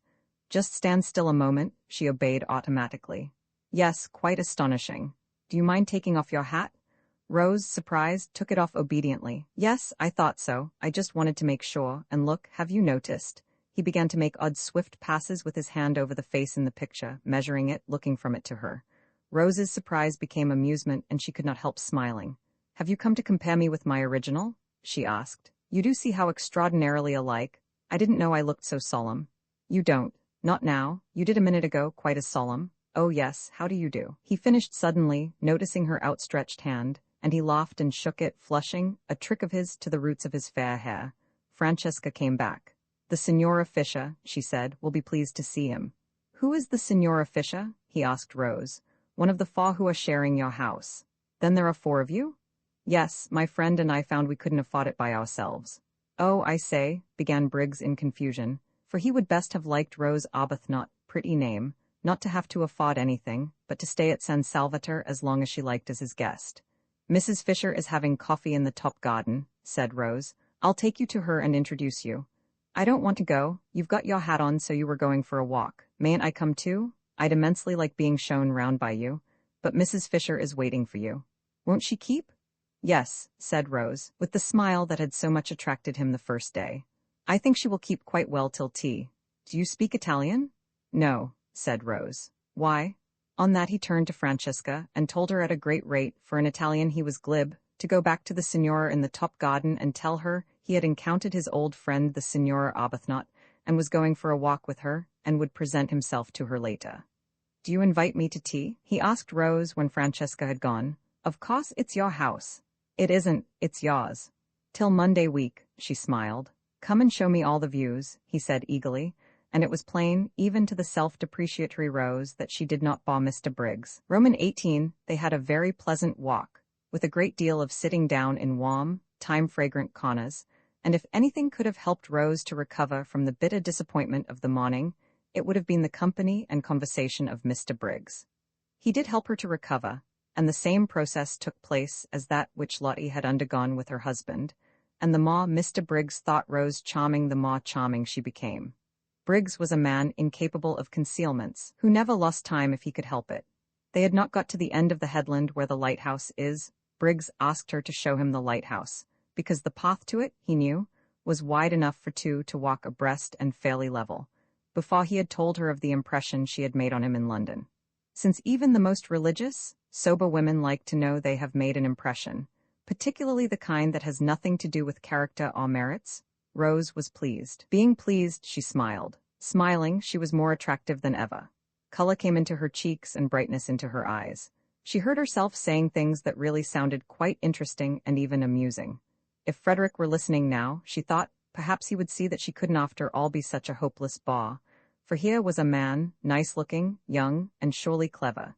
He seemed clever, and she hoped he was, for then the compliment would be still greater, who was evidently quite happy to spend the afternoon just talking to her. And indeed, Mr. Briggs seemed very much interested. He wanted to hear all about everything she had been doing from the moment she got there. He asked her if she had seen this, that, and the other in the house, what she liked best, which room she had, if she were comfortable, if Francesca was behaving, if Domenico took care of her, and whether she didn't enjoy using the yellow sitting room, the one that got all the sun and looked out towards Genoa. Rose was ashamed how little she had noticed in the house, and how few of the things he spoke of as curious or beautiful in it she had even seen. Swamped in thoughts of Frederick, she appeared to have lived in San Salvatore blindly, and more than half the time had gone, and what had been the good of it? She might just as well have been sitting hankering on Hampstead Heath. No, she mightn't. Through all her hankerings, she had been conscious that she was at least in the very heart of beauty, and indeed it was this beauty, this longing to share it, that had first started her off hankering. Mr. Briggs, however, was too much alive for her to be able to spare any attention at this moment for Frederick, and she praised the servants in answer to his questions, and praised the yellow sitting room without telling him she had only been in it once and then was ignominiously ejected.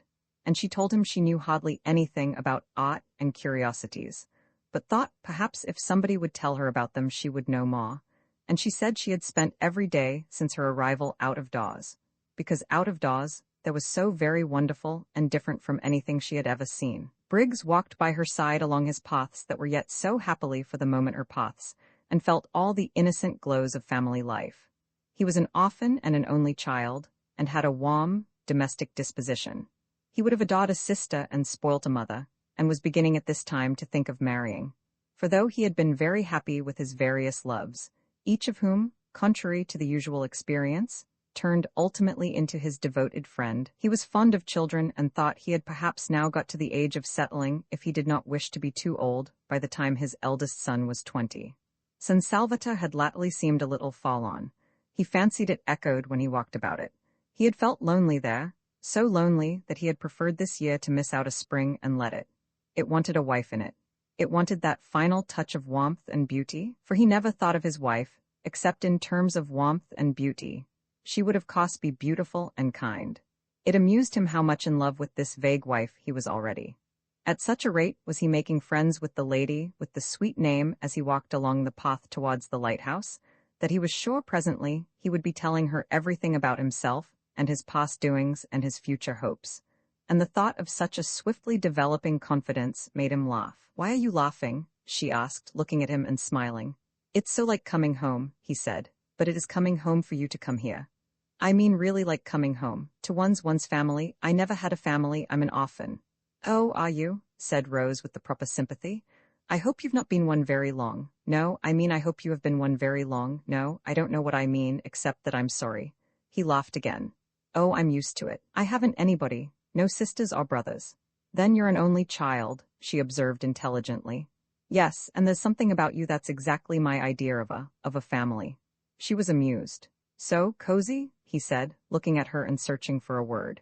"You wouldn't think so if you saw my house in Hampstead," she said, a vision of that austere and hard-seated dwelling presenting itself to her mind, with nothing soft in it except the shunned and neglected dewberry sofa. No wonder, she thought, for a moment clear-brained, that Frederick avoided it. There was nothing cozy about his family. "I don't believe any place you lived in could be anything but exactly like you," he said. "You're not going to pretend San Salvatore is like me?" "Indeed I do pretend it. Surely you admit that it is beautiful?" He said several things like that. She enjoyed her walk. She could not recollect any walk so pleasant since her courting days. She came back to tea, bringing Mr. Briggs, and looking quite different, Mr. Wilkins noticed, from what she had looked till then. Trouble here, thought Mr. Wilkins, mentally rubbing his professional hands. He could see himself being called in presently to advise.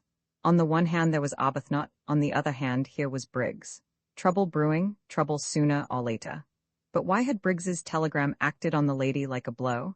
If she had turned pale from excessive joy, then trouble was nearer than he had supposed. She was not pale now, she was more like her name than he had yet seen her. Well, he was the man for trouble. He regretted, of course, that people should get into it, but being in, he was their man. And Mr. Wilkins, invigorated by these thoughts, his career being very precious to him, proceeded to assist in doing the honors to Mr. Briggs, both in his quality of sharer in the temporary ownership of San Salvatore and of probable helper out of difficulties, with great hospitality, and pointed out the various features of the place to him, and led him to the parapet and showed him Mazago across the bay. Mrs. Fisher, too, was gracious. This was this young man's house. He was a man of property. She liked property, and she liked men of property. Also, there seemed a peculiar merit in being a man of property so young. Inheritance, of course, and inheritance was more respectable than acquisition. It did indicate fathers, and in an age where most people appeared neither to have them nor to want them, she liked this too. Accordingly, it was a pleasant meal, with everybody amiable and pleased. Briggs thought Mrs. Fisher a dear old lady, and showed he thought so, and again the magic worked, and she became a dear old lady. She developed benignity with him, and a kind of benignity which was almost playful. Actually, before tea was over, including in some observation, she made him the words, "my dear boy." Strange words in Mrs. Fisher's mouth. It is doubtful whether in her life she had used them before. Rose was astonished. How nice people really were. When would she leave off making mistakes about them? She hadn't suspected this side of Mrs. Fisher, and she began to wonder whether those other sides of her, with which alone she was acquainted, had not perhaps after all been the effect of her own militant and irritating behavior. Probably they were. How horrid, then, she must have been. She felt very penitent when she saw Mrs. Fisher, beneath her eyes, blossoming out into real amiability, the moment someone came along who was charming to her, and she could have sunk into the ground with shame when Mrs. Fisher presently laughed, and she realized by the shock it gave her that the sound was entirely new. Not once before had she or anyone else there heard Mrs. Fisher laugh. What an indictment of the lot of them! For they had all laughed, the others, some more and some less, at one time or another since their arrival, and only Mrs. Fisher had not. Clearly, since she could enjoy herself as she was now enjoying herself, she had not enjoyed herself before. Nobody had cared whether she did or not, except perhaps Lottie. Yes, Lottie had cared and had wanted her to be happy, but Lottie seemed to produce a bad effect on Mrs. Fisher, while as for Rose herself, she had never been with her for 5 minutes without wanting, really wanting, to provoke and oppose her. How very horrid she had been. She had behaved unpardonably. Her penitence showed itself in a shy and deferential solicitude towards Mrs. Fisher, which made the observant Briggs think her still more angelic, and wish for a moment that he were an old lady himself in order to be behaved to by Rose Arbuthnot just like that. There was evidently no end, he thought, to the things she could do sweetly. He would even not mind taking medicine, really nasty medicine, if it were Rose Arbuthnot bending over him with the dose. She felt his bright blue eyes, the brighter because he was so sunburnt, fixed on her with a twinkle in them, and smiling asked him what he was thinking about, but he couldn't very well tell her that, he said, and added, "Some day." Trouble, thought Mr. Wilkins at this, again mentally rubbing his hands. Well, I'm their man. I'm sure, said Mrs. Fisher benignly, you have no thoughts we may not hear. I'm sure, said Briggs, I would be telling you every one of my secrets in a week. You would be telling somebody very safe then, said Mrs. Fisher benevolently, just such a son would she have liked to have had. And in return, she went on, I dare say I would tell you mine. Ah no, said Mr. Wilkins, adapting himself to this tone of easy badinage, I must protest, I really must. I have a prior claim, I am the older friend. I have known Mrs. Fisher 10 days, and you, Briggs, have not yet known her one. I assert my right to be told her secrets first. That is, he added, bowing gallantly, if she has any, which I beg leave to doubt. Oh, haven't I? Exclaimed Mrs. Fisher, thinking of those green leaves. That she should exclaim at all was surprising, but that she should do it with gaiety was miraculous. Rose could only watch her in wonder. Then I shall worm them out, said Briggs with equal gaiety. They won't need much worming out, said Mrs. Fisher. My difficulty is to keep them from bursting out. It might have been Lottie talking. Mr. Wilkins adjusted the single eyeglass he carried with him for occasions like this, and examined Mrs. Fisher carefully. Rose looked on, unable not to smile too, since Mrs. Fisher seemed so much amused, though Rose did not quite know why, and her smile was a little uncertain, for Mrs. Fisher amused was a new sight, not without its awe-inspiring aspects, and had to be got accustomed to. What Mrs. Fisher was thinking was how much surprised they would be if she told them of her very odd and exciting sensation of going to come out all over buds. They would think she was an extremely silly old woman, and so would she have thought as lately as 2 days ago. But the bud idea was becoming familiar to her.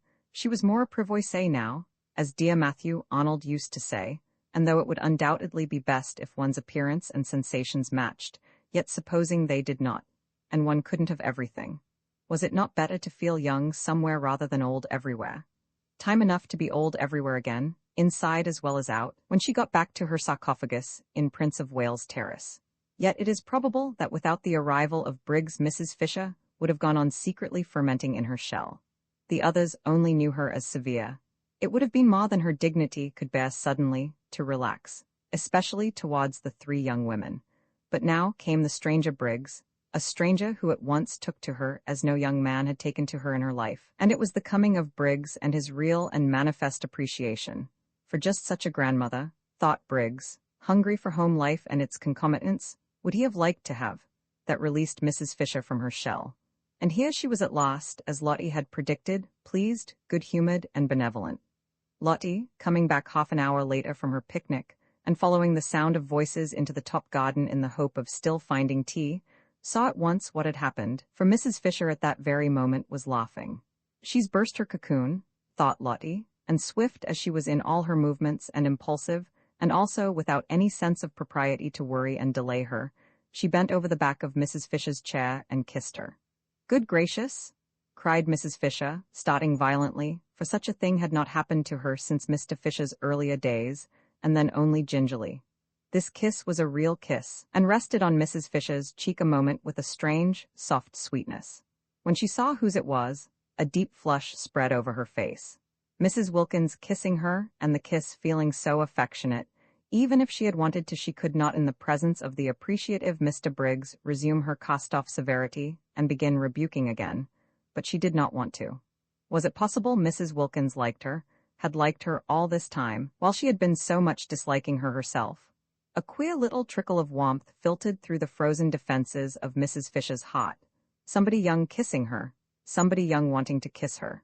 Very much flushed, she watched the strange creature, apparently quite unconscious she had done anything extraordinary, shaking hands with Mr. Briggs, on her husband's introducing him, and immediately embarking on the friendliest conversation with him, exactly as if she had known him all her life. What a strange creature, what a very strange creature. It was natural, she being so strange that one should have, perhaps, misjudged her. "I'm sure you want some tea," said Briggs with eager hospitality to Lottie. He thought her delightful, freckles, picnic untidiness and all. Just such a sister Woody. "This is cold," he said, feeling the teapot. "I'll tell Francesca to make you some fresh." He broke off and blushed. "Aren't I forgetting myself?" he said, laughing and looking round at them. Very natural, Mr. Wilkins reassured him. "I'll go and tell Francesca," said Rose, getting up. "No, no," said Briggs, "don't go away," and he put his hands to his mouth and shouted. "Francesca?" shouted Briggs. She came running. No summons in their experience had been answered by her with such celerity. "Her master's voice," remarked Mr. Wilkins, aptly, he considered. "Make fresh tea," ordered Briggs in Italian. "Quick, quick." And then remembering himself he blushed again, and begged everybody's pardon. Very natural, Mr. Wilkins reassured him. Briggs then explained to Lottie what he had explained twice already, once to Rose and once to the other two, that he was on his way to Rome and thought he would get out at Mazzago, and just look in to see if they were comfortable and continue his journey the next day, staying the night in an hotel at Mazzago. "But how ridiculous," said Lottie. "Of course you must stay here, it's your house. There's Kate Lumley's room," she added, turning to Mrs. Fisher. "You wouldn't mind Mr. Briggs having it for one night? Kate Lumley isn't in it, you know," she said, turning to Briggs again and laughing. And Mrs. Fisher, to her immense surprise, laughed too. She knew that at any other time this remark would have struck her as excessively unseemly, and yet now she only thought it funny. No, indeed, she assured Briggs, Kate Lumley was not in that room. Very fortunately, for she was an excessively wide person, and the room was excessively narrow. Kate Lumley might get into it, but that was about all. Once in, she would fit it so tightly that probably she would never be able to get out again. It was entirely at Mr. Briggs's disposal, and she hoped he would do nothing so absurd as go to an hotel, he, the owner of the whole place. Rose listened to this speech wide-eyed with amazement. Mrs. Fisher laughed very much as she made it. Lottie laughed very much too, and at the end of it bent down and kissed her again, kissed her several times. "So you see, my dear boy," said Mrs. Fisher, "you must stay here and give us all a great deal of pleasure." "A great deal indeed," corroborated Mr. Wilkins heartily. "A very great deal," repeated Mrs. Fisher, looking exactly like a pleased mother.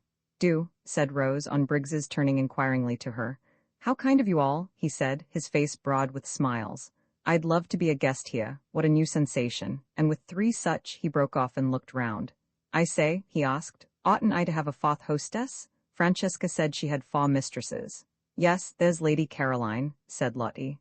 "Then hadn't we better find out first if she invites me too?" "Oh, but she's sure," began Lottie.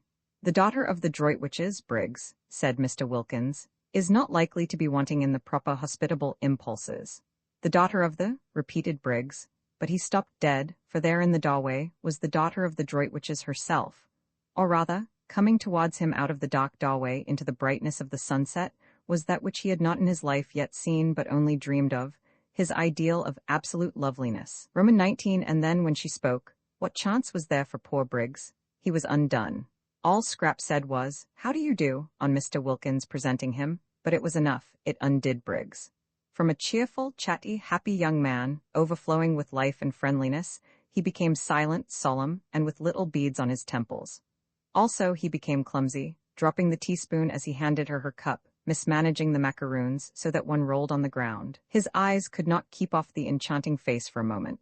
And when Mr. Wilkins, elucidating him, for he failed to elucidate himself, informed Lady Caroline that in Mr. Briggs she beheld the owner of San Salvator, who was on his way to Rome, but had got out at Mazego, etc., etc., and that the other three ladies had invited him to spend the night in what was to all intents and purposes his own house rather than an hotel, and Mr. Briggs was only waiting for the seal of her approval to this invitation, she being the fourth hostess, when Mr. Wilkins, balancing his sentences and being admirably clear, and enjoying the sound of his own cultured voice, explained the position in this manner to Lady Caroline. Briggs sat and said never a word. A deep melancholy invaded Scrap. The symptoms of the incipient grabber were all there and only too familiar, and she knew that if Briggs stayed her rest cure might be regarded as over. Then Kate Lumley occurred to her. She caught at Kate as at a straw. "It would have been delightful," she said, faintly smiling at Briggs. She could not in decency not smile, at least a little, but even a little betrayed the dimple, and Briggs's eyes became more fixed than ever. "I'm only wondering if there is room." "Yes, there is," said Lottie. "There's Kate Lumley's room." "I thought," said Scrap to Mrs. Fisher, and it seemed to Briggs that he had never heard music till now, "your friend was expected immediately." "Oh, no," said Mrs. Fisher, with an odd placidness, Scrap thought. "Miss Lumley," said Mr. Wilkins. "Or should I," he inquired of Mrs. Fisher, "say Mrs.? Nobody has ever married Kate," said Mrs. Fisher complacently. "Quite so. Miss Lumley does not arrive today in any case, Lady Caroline, and Mr. Briggs has unfortunately, if I may say so, to continue his journey tomorrow, so that his staying would in no way interfere with Miss Lumley's possible movements." "Then of course I join in the invitation," said Scrap, with what was to Briggs the most divine cordiality. He stammered something, flushing scarlet, and Scrap thought, "Oh," and turned her head away, but that merely made Briggs acquainted with her profile, and if there existed anything more lovely than Scrap's full face, it was her profile. Well, it was only for this one afternoon and evening. He would leave, no doubt, the first thing in the morning. It took hours to get to Rome. Awful if he hung on till the night train. She had a feeling that the principal express to Rome passed through at night. Why hadn't that woman Kate Lumley arrived yet? She had forgotten all about her, but now she remembered she was to have been invited a fortnight ago. What had become of her? This man, once let in, would come and see her in London, would haunt the places she was likely to go to. He had the makings, her experienced eye could see, of a passionately persistent grabber. If, thought Mr. Wilkins, observing Briggs's face and sudden silence, any understanding existed between this young fellow and Mrs. Arbuthnot, there is now going to be trouble. Trouble of a different nature from the kind I feared, in which Arbuthnot would have played a leading part, in fact the part of petitioner, but trouble that may need help and advice none the less for its not being publicly scandalous. Briggs, impelled by his passions and her beauty, will aspire to the daughter of the Droitwiches. She, naturally and properly, will repel him. Mrs. Arbuthnot, left in the cold, will be upset and show it. Arbuthnot on his arrival will find his wife in enigmatic tears. Inquiring into their cause, he will be met with an icy reserve. More trouble may then be expected, and in me they will seek and find their adviser. When Lottie said Mrs. Arbuthnot wanted her husband, she was wrong. What Mrs. Arbuthnot wants is Briggs, and it looks uncommonly as if she were not going to get him. Well, I'm their man. "Where are your things, Mr. Briggs?" asked Mrs. Fisher, her voice round with motherliness. Oughtn't they to be fetched? For the sun was nearly in the sea now, and the sweet-smelling April dampness that followed immediately on its disappearance was beginning to steal into the garden. Briggs started. "My things?" he repeated. "Oh yes, I must fetch them. They are in Mazego. I'll send Domnico. My fly is waiting in the village. He can go back in it. I'll go and tell him." He got up. To whom was he talking? To Mrs. Fisher, ostensibly, yet his eyes were fixed on Scrap, who said nothing and looked at no one. Then, recollecting himself, he stammered, "I'm awfully sorry, I keep on forgetting, I'll go down and fetch them myself." "We can easily send Domenico," said Rose, and at her gentle voice he turned his head. Why, there was his friend, the sweet-named lady, but how had she not in this short interval changed? Was it the failing light making her so colorless, so vague-featured, so dim, so much like a ghost? A nice good ghost, of course, and still with a pretty name, but only a ghost. He turned from her to Scrap again, and forgot Rose Arbuthnot's existence. How was it possible for him to bother about anybody or anything else in this first moment of being face to face with his dream come true? Briggs had not supposed or hoped that anyone as beautiful as his dream of beauty existed. He had never till now met even an approximation. Pretty women, charming women by the score he had met and properly appreciated, but never the real, the godlike thing itself. He used to think, if ever I saw a perfectly beautiful woman I should die. And though, having now met what to his ideas was a perfectly beautiful woman, he did not die, he became very nearly as incapable of managing his own affairs as if he had. The others were obliged to arrange everything for him. By questions they extracted from him that his luggage was in the station cloakroom at Mazago, and they sent for Domenico, and, urged and prompted by everybody except Scrap, who sat in silence and looked at no one, Briggs was induced to give him the necessary instructions for going back in the fly and bringing out his things. It was a sad sight to see the collapse of Briggs. Everybody noticed it, even Rose. Upon my word, thought Mrs. Fisher, the way one pretty face can turn a delightful man into an idiot is past all patience. And feeling the air getting chilly, and the sight of the enthralled Briggs painful, she went in to order his room to be got ready, regretting now that she had pressed the poor boy to stay. She had forgotten Lady Caroline's killjoy face for the moment, and the more completely owing to the absence of any ill effects produced by it on Mr. Wilkins. Poor boy. Such a charming boy, too, left to himself. It was true she could not accuse Lady Caroline of not leaving him to himself, for she was taking no notice of him at all. But that did not help. Exactly like foolish moths did men, in other respects intelligent, flutter round the impassive lighted candle of a pretty face. She had seen them doing it. She had looked on only too often. Almost she laid a motherly hand on Briggs's fair head as she passed him. Poor boy. Then Scrap, having finished her cigarette, got up and went indoors too. She saw no reason why she should sit there in order to gratify Mr. Briggs's desire to stare. She would have liked to stay out longer, to go to her corner behind the daphne bushes and look at the sunset sky, and watch the lights coming out one by one in the village below, and smell the sweet moistness of the evening, but if she did Mr. Briggs would certainly follow her. The old familiar tyranny had begun again.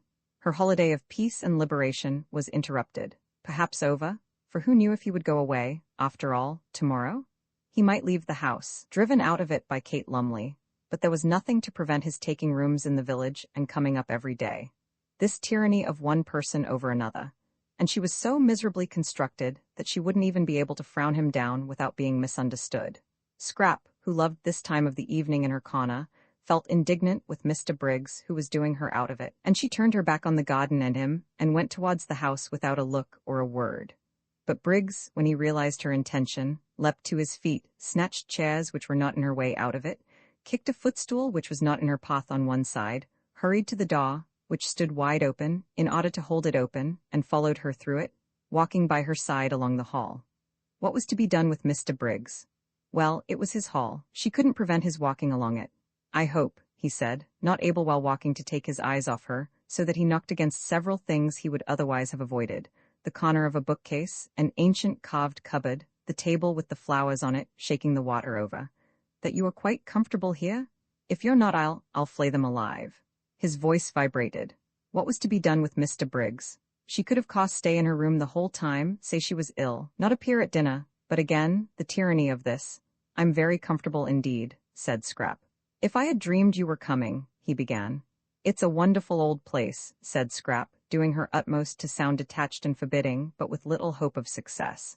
The kitchen was on this floor, and passing its door, which was open a crack, they were observed by the servants, whose thoughts, communicated to each other by looks, may be roughly reproduced by such rude symbols as aha and oho, symbols which represented and included their appreciation of the inevitable, their foreknowledge of the inevitable, and their complete understanding and approval. "Are you going upstairs?" asked Briggs as she paused at the foot of them. Yes. Which room do you sit in? The drawing room or the small yellow room? In my own room. So then he couldn't go up with her. So then all he could do was to wait till she came out again. He longed to ask her which was her own room. It thrilled him to hear her call any room in his house her own room, that he might picture her in it. He longed to know if by any happy chance it was his room, forever after to be filled with her wonder, but he didn't dare. He would find that out later from someone else, Francesca, anybody. Then I shan't see you again till dinner? Dinner is at 8, was Scrap's evasive answer as she went upstairs. He watched her go. She passed the Madonna, the portrait of Rose Arbuthnot, and the dark-eyed figure he had thought so sweet seemed to turn pale, to shrivel into insignificance as she passed. She turned the bend of the stairs, and the setting sun, shining through the west window a moment on her face, turned her to glory. She disappeared, and the sun went out too, and the stairs were dark and empty. He listened till her footsteps were silent, trying to tell from the sound of the shutting door which room she had gone into, then wandered aimlessly away through the hall again, and found himself back in the top garden. Scrap from her window saw him there. She saw Lottie and Rose sitting on the end parapet, where she would have liked to have been, and she saw Mr. Wilkins buttonholing Briggs and evidently telling him the story of the oleander tree in the middle of the garden. Briggs was listening with a patience she thought rather nice, seeing that it was his oleander and his own father's story. She knew Mr. Wilkins was telling him the story by his gestures. Domenico had told it her soon after her arrival, and he had also told Mrs. Fisher, who had told Mr. Wilkins. Mrs. Fisher thought highly of this story, and often spoke of it. It was about a cherrywood walking stick. Briggs's father had thrust this stick into the ground at that spot, and said to Domenico's father, who was then the gardener, "Here we will have an oleander." And Briggs's father left the stick in the ground as a reminder to Domenico's father, and presently, how long afterwards nobody remembered, the stick began to sprout, and it was an oleander. There stood poor Mr. Briggs being told all about it, and listening to the story he must have known from infancy with patience. Probably he was thinking of something else. She was afraid he was. How unfortunate, how extremely unfortunate, the determination that seized people to get hold of and engulf other people. If only they could be induced to stand more on their own feet. Why couldn't Mr. Briggs be more like Lottie, who never wanted anything of anybody, but was complete in herself and respected other people's completeness? One loved being with Lottie. With her one was free, and yet befriended. Mr. Briggs looked so really nice, too. She thought she might like him if only he wouldn't so excessively like her. Scrap felt melancholy. Here she was shut up in her bedroom, which was stuffy from the afternoon sun that had been pouring into it, instead of out in the cool garden, and all because of Mr. Briggs. Intolerable tyranny, she thought, flaring up. She wouldn't endure it, she would go out all the same. She would run downstairs, while Mr. Wilkins, really that man was a treasure, held Mr. Briggs down telling him about the oleander, and get out of the house by the front door, and take cover in the shadows of the zigzag path. Nobody could see her there. Nobody would think of looking for her there. She snatched up a wrap, for she did not mean to come back for a long while, perhaps not even to dinner. It would be all Mr. Briggs's fault if she went dinnerless and hungry. And with another glance out of the window to see if she were still safe, she stole out and got away to the sheltering trees of the zigzag path, and there sat down on one of the seats placed at each bend to assist the upward journey of those who were breathless. Ah, this was lovely, thought Scrap with a sigh of relief. How cool, how good it smelt. She could see the quiet water of the little harbor through the pine trunks, and the lights coming out in the houses on the other side, and all round her, the green dusk was splashed by the rose-pink of the gladioluses in the grass and the white of the crowding daisies. Ah, this was lovely, so still. Nothing moving, not a leaf, not a stalk. The only sound was a dog barking, far away somewhere up on the hills, all when the door of the little restaurant in the piazza below was opened and there was a burst of voices, silenced again immediately by the swinging to of the door. She drew in a deep breath of pleasure. Ah, her deep breath was arrested in the middle. What was that? She leaned forward listening, her body tense. Footsteps on the zigzag path. Briggs finding her out, should she run? No, the footsteps were coming up, not down. Someone from the village. Perhaps Angelo, with provisions. She relaxed again. But the steps were not the steps of Angelo, that swift and springy youth. They were slow and considered, and they kept on pausing. Someone who isn't used to hills, thought Scrap. The idea of going back to the house did not occur to her. She was afraid of nothing in life except love. Brigands or murderers as such held no terrors for the daughter of the Droitwiches. She only would have been afraid of them if they left off being brigands and murderers and began instead to try and make love. The next moment the footsteps turned the corner of her bit of path and stood still. Getting his wind, thought Scrap, not looking round. Then as he, from the sounds of the steps she took them to belong to a man, did not move, she turned her head, and beheld with astonishment a person she had seen a good deal of lately in London, the well-known writer of amusing memoirs, Mr. Ferdinand Arundel. She stared. Nothing in the way of being followed surprised her any more, but that he should have discovered where she was surprised her. Her mother had promised faithfully to tell no one. "You," she said, feeling betrayed. "Here?" He came up to her and took off his hat. His forehead beneath the hat was wet with the beads of unaccustomed climbing. He looked ashamed and entreating, like a guilty but devoted dog. "You must forgive me," he said. "Lady Droitwich told me where you were, and as I happened to be passing through on my way to Rome, I thought I would get out at Mazago and just look in and see how you were. But didn't my mother tell you I was doing a rest cure?" "Yes, she did, and that's why I haven't intruded on you earlier in the day. I thought you would probably sleep all day and wake up about now so as to be fed. But, I know, I've got nothing to say in excuse, I couldn't help myself. This," thought Scrap, "comes of mother insisting on having authors to lunch and me being so much more amiable in appearance than I really am." She had been amiable to Ferdinand Arundel. She liked him, or rather she did not dislike him. He seemed a jovial, simple man, and had the eyes of a nice dog. Also, though it was evident that he admired her, he had not in London grabbed. That he had merely been a good-natured, harmless person of entertaining conversation, who helped to make luncheons agreeable. Now it appeared that he too was a grabber. Fancy following her out there, daring to. Nobody else had. Perhaps her mother had given him the address because she considered him so absolutely harmless, and thought he might be useful and see her home. Well, whatever he was, he couldn't possibly give her the trouble an active young man like Mr. Briggs might give her. Mr. Briggs, infatuated, would be reckless, she felt, would stick at nothing, would lose his head publicly. She could imagine Mr. Briggs doing things with rope ladders and singing all night under her window, being really difficult and uncomfortable. Mr. Arundel hadn't the figure for any kind of recklessness. He had lived too long and too well. She was sure he couldn't sing and wouldn't want to. He must be at least 40. How many good dinners could not a man have eaten by the time he was 40? And if during that time, instead of taking exercise, he had sat writing books, he would quite naturally acquire the figure Mr. Arundel had in fact acquired, the figure rather for conversation than adventure. Scrap, who had become melancholy at the sight of Briggs, became philosophical at the sight of Arundel. Here he was. She couldn't send him away till after dinner. He must be nourished. This being so, she had better make the best of it, and do that with a good grace which anyhow wasn't to be avoided. Besides, he would be a temporary shelter from Mr. Briggs.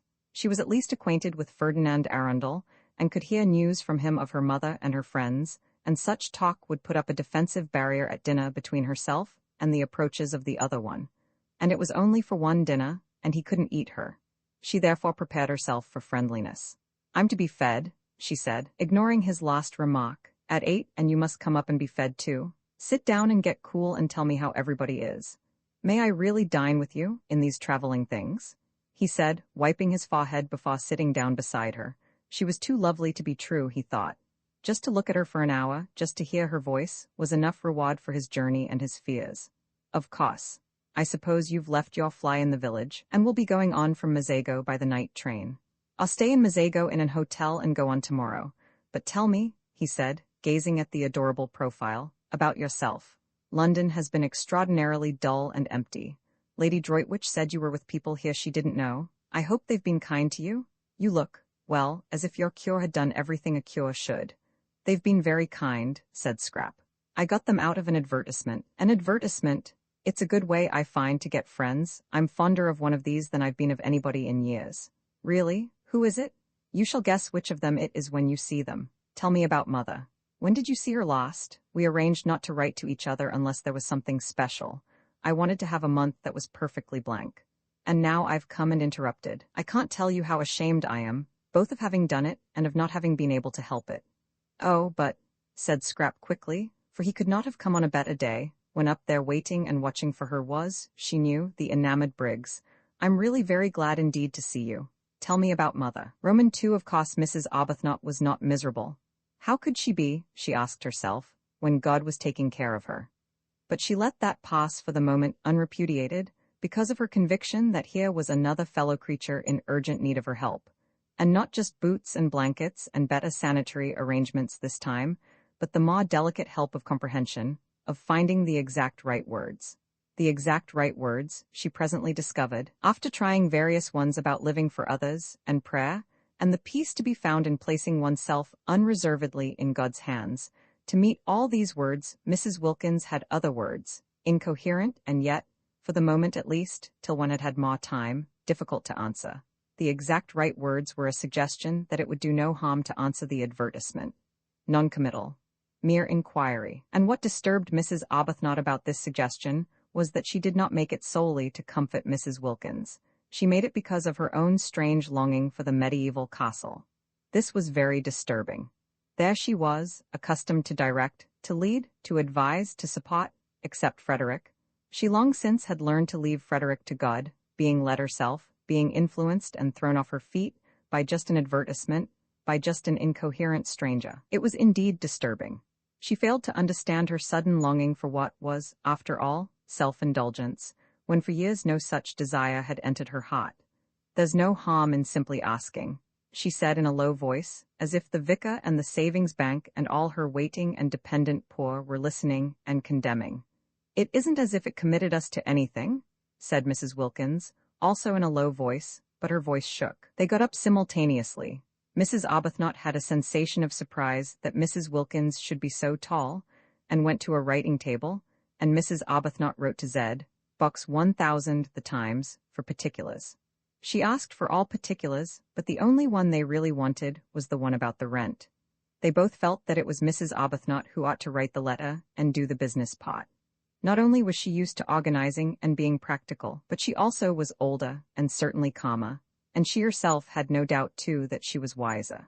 Neither had Mrs. Wilkins any doubt of this. The very way Mrs. Arbuthnot potted her hair suggested a great calm that could only proceed from wisdom. But if she was wiser, older and calmer, Mrs. Arbuthnot's new friend nevertheless seemed to her to be the one who impelled. Incoherent, she yet impelled.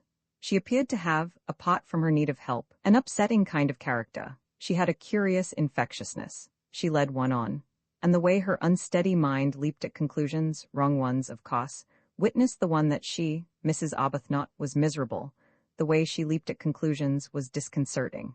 Whatever she was, however, and whatever her unsteadiness, Mrs. Arbuthnot found herself sharing her excitement and her longing. And when the letter had been posted in the letterbox in the hall, and actually was beyond getting back again, both she and Mrs. Wilkins felt the same sense of guilt.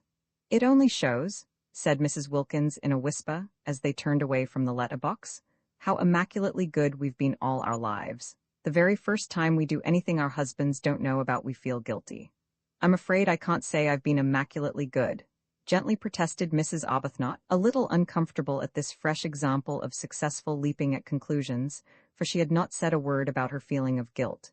"Oh, but I'm sure you have. I see you being good, and that's why you're not happy." She shouldn't say things like that, thought Mrs. Arbuthnot. I must try and help her not to. Aloud she said gravely, "I don't know why you insist that I'm not happy. When you know me better, I think you'll find that I am. And I'm sure you don't mean really that goodness, if one could attain it, makes one unhappy." "Yes, I do," said Mrs. Wilkins. "Our sort of goodness does. We have attained it and we are unhappy.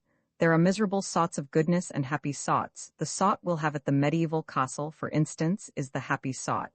That is, supposing we go there," said Mrs. Arbuthnot restrainingly. She felt that Mrs. Wilkins needed holding on to. "After all, we've only written just to ask. Anybody may do that. I think it quite likely we shall find the conditions impossible, and even if they were not, probably by tomorrow we shall not want to go." "I see us there," was Mrs. Wilkins's answer to that. All this was very unbalancing. Mrs. Arbuthnot, as she presently splashed through the dripping streets on her way to a meeting she was to speak at, was in an unusually disturbed condition of mind. She had, she hoped, shown herself very calm to Mrs. Wilkins, very practical and sober, concealing her own excitement. But she was really extraordinarily moved, and she felt happy, and she felt guilty, and she felt afraid, and she had all the feelings, though this she did not know, of a woman who has come away from a secret meeting with her lover. That, indeed, was what she looked like when she arrived late on her platform. She, the open-browed, looked almost furtive as her eyes fell on the staring wooden faces, waiting to hear her try and persuade them to contribute to the alleviation of the urgent needs of the Hampstead poor, each one convinced that they needed contributions themselves. She looked as though she were hiding something discreditable, but delightful. Certainly, her customary clear expression of candor was not there, and its place was taken by a kind of suppressed and frightened pleasedness, which would have led a more worldly-minded audience to the instant conviction of recent and probably impassioned lovemaking. Beauty, beauty, beauty, the words kept ringing in her ears as she stood on the platform talking of sad things to the sparsely attended meeting. She had never been to Italy. Was that really what her nest egg was to be spent on after all? Though she couldn't approve of the way Mrs. Wilkins was introducing the idea of predestination into her immediate future, just as if she had no choice, just as if to struggle, or even to reflect, were useless. It yet influenced her. Mrs. Wilkins's eyes had been the eyes of a seer. Some people were like that, Mrs. Arbuthnot knew, and if Mrs. Wilkins had actually seen her at the medieval castle, it did seem probable that struggling would be a waste of time. Still, to spend her nest egg on self-indulgence. The origin of this egg had been corrupt, but she had at least supposed its end was to be creditable. Was she to deflect it from its intended destination, which alone had appeared to justify her keeping it, and spend it on giving herself pleasure? Mrs. Arbuthnot spoke on and on, so much practiced in the kind of speech that she could have said it all in her sleep, and at the end of the meeting, her eyes dazzled by her secret visions, she hardly noticed that nobody was moved in any way whatever, least of all in the way of contributions. But the vicar noticed. The vicar was disappointed. Usually his good friend and supporter, Mrs. Arbuthnot, succeeded better than this, and what was even more unusual, she appeared, he observed, not even to mind. "I can't imagine," he said to her as they parted, speaking irritably, for he was irritated both by the audience and by her, "what these people are coming to. Nothing seems to move them." "Perhaps they need a holiday," suggested Mrs. Arbuthnot, an unsatisfactory, a queer reply, the vicar thought. "In February?" he called after her sarcastically. "Oh no, not till April," said Mrs. Arbuthnot over her shoulder. Very odd, thought the vicar, very odd indeed. And he went home and was not perhaps quite Christian to his wife. That night in her prayers, Mrs. Arbuthnot asked for guidance. She felt she ought really to ask, straight out and roundly, that the medieval castle should already have been taken by someone else, and the whole thing thus be settled, but her courage failed her. Suppose her prayer were to be answered? No, she couldn't ask it, she couldn't risk it. And after all, she almost pointed this out to God, if she spent her present nest egg on a holiday she could quite soon accumulate another. Frederick pressed money on her, and it would only mean, while she rolled up a second egg, that for a time her contributions to the parish charities would be less. And then, it could be the next nest egg, whose original corruption would be purged away by the use to which it was finally put. For Mrs. Arbuthnot, who had no money of her own, was obliged to live on the proceeds of Frederick's activities, and her very nest egg was the fruit, posthumously ripened, of ancient sin. The way Frederick made his living was one of the standing distresses of her life. He wrote immensely popular memoirs, regularly, every year, of the mistresses of kings. There were in history numerous kings who had had mistresses, and there were still more numerous mistresses who had had kings, so that he had been able to publish a book of memoirs during each year of his married life, and even so there were great further piles of these ladies waiting to be dealt with. Mrs. Arbuthnot was helpless. Whether she liked it or not, she was obliged to live on the proceeds. He gave her a dreadful sofa once, after the success of his Dewberry memoir, with swollen cushions and soft, receptive lap, and it seemed to her a miserable thing that there, in her very home, should flaunt this reincarnation of a dead old French sinner. Simply good, convinced that morality is the basis of happiness, the fact that she and Frederick should draw their sustenance from guilt, however much purged by the passage of centuries, was one of the secret reasons of her sadness. The more the memoired lady had forgotten herself, the more his book about her was read, and the more free-handed he was to his wife. And all that he gave her was spent, after adding slightly to her nest egg, for she did hope and believe that some day people would cease to want to read of wickedness, and then Frederick would need supporting, on helping the poor. The parish flourished because, to take a handful at random, of the ill behavior of the ladies Dewberry, Montespan, Pompadour, Ninon de l'Enclos, and even of learned Maintenon. The poor were the filter through which the money was passed, to come out, Mrs. Arbuthnot hoped, purified. She could do no more. She had tried in days gone by to think the situation out, to discover the exact right course for her to take, but had found it, as she had found Frederick, too difficult, and had left it, as she had left Frederick, to God. Nothing of this money was spent on her house or dress. Those remained, except for the great soft sofa, Ostia. It was the poor who profited. Their very boots were stout with sins, but how difficult it had been. Mrs. Arbuthnot, groping for guidance, prayed about it to exhaustion. Ought she perhaps to refuse to touch the money, to avoid it as she would have avoided the sins which were its sauce? But then what about the parish's boots? She asked the vicar what he thought, and through much delicate language, evasive and cautious, it did finally appear that he was for the boots. At least she had persuaded Frederick, when first he began his terrible successful career. He only began it after their marriage. When she married him, he had been a blameless official attached to the library of the British Museum, to publish the memoirs under another name, so that she was not publicly branded. Hampstead read the books with glee, and had no idea that their writer lived in its midst. Frederick was almost unknown, even by sight, in Hampstead. He never went to any of its gatherings. Whatever it was he did in the way of recreation was done in London, but he never spoke of what he did or whom he saw. He might have been perfectly friendless for any mention he ever made of friends to his wife. Only the vicar knew where the money for the parish came from, and he regarded it, he told Mrs. Arbuthnot, as a matter of honor not to mention it, and at least her little house was not haunted by the loose-lived ladies, for Frederick did his work away from home. He had 2 rooms near the British Museum, which was the scene of his exhumations, and there he went every morning, and he came back long after his wife was asleep. Sometimes he did not come back at all. Sometimes she did not see him for several days together. Then he would suddenly appear at breakfast, having let himself in with his latchkey the night before, very jovial and good-natured and free-handed and glad if she would allow him to give her something, a well-fed man, contented with the world, a jolly, full-blooded, satisfied man, and she was always gentle and anxious that his coffee should be as he liked it. He seemed very happy. Life, she often thought, however much one tabulated, was yet a mystery. There were always some people it was impossible to place. Frederick was one of them. He didn't seem to bear the remotest resemblance to the original Frederick. He didn't seem to have the least need of any of the things he used to say were so important and beautiful. Love, home, complete communion of thoughts, complete immersion in each other's interests. After those early painful attempts to hold him up to the point from which they had hand in hand so splendidly started, attempts in which she herself had got terribly hurt, and the Frederick she supposed she had married was mangled out of recognition, she hung him up finally by her bedside as the chief subject of her prayers, and left him, except for those, entirely to God. She had loved Frederick too deeply to be able now to do anything but pray for him. He had no idea that he never went out of the house without her blessing going with him too, hovering, like a little echo of finished love, round that once dear head. She didn't dare think of him as he used to be, as he had seemed to her to be in those marvelous first days of their love-making, of their marriage. Her child had died. She had nothing, nobody of her own to lavish herself on. The poor became her children, and God the object of her love. What could be happier than such a life? She sometimes asked herself, but her face, and particularly her eyes, continued sad. Perhaps when we are old, perhaps when we are both quite old, she would think wistfully. Roman 20 Scrap wanted to know so much about her mother that Arundel had presently to invent.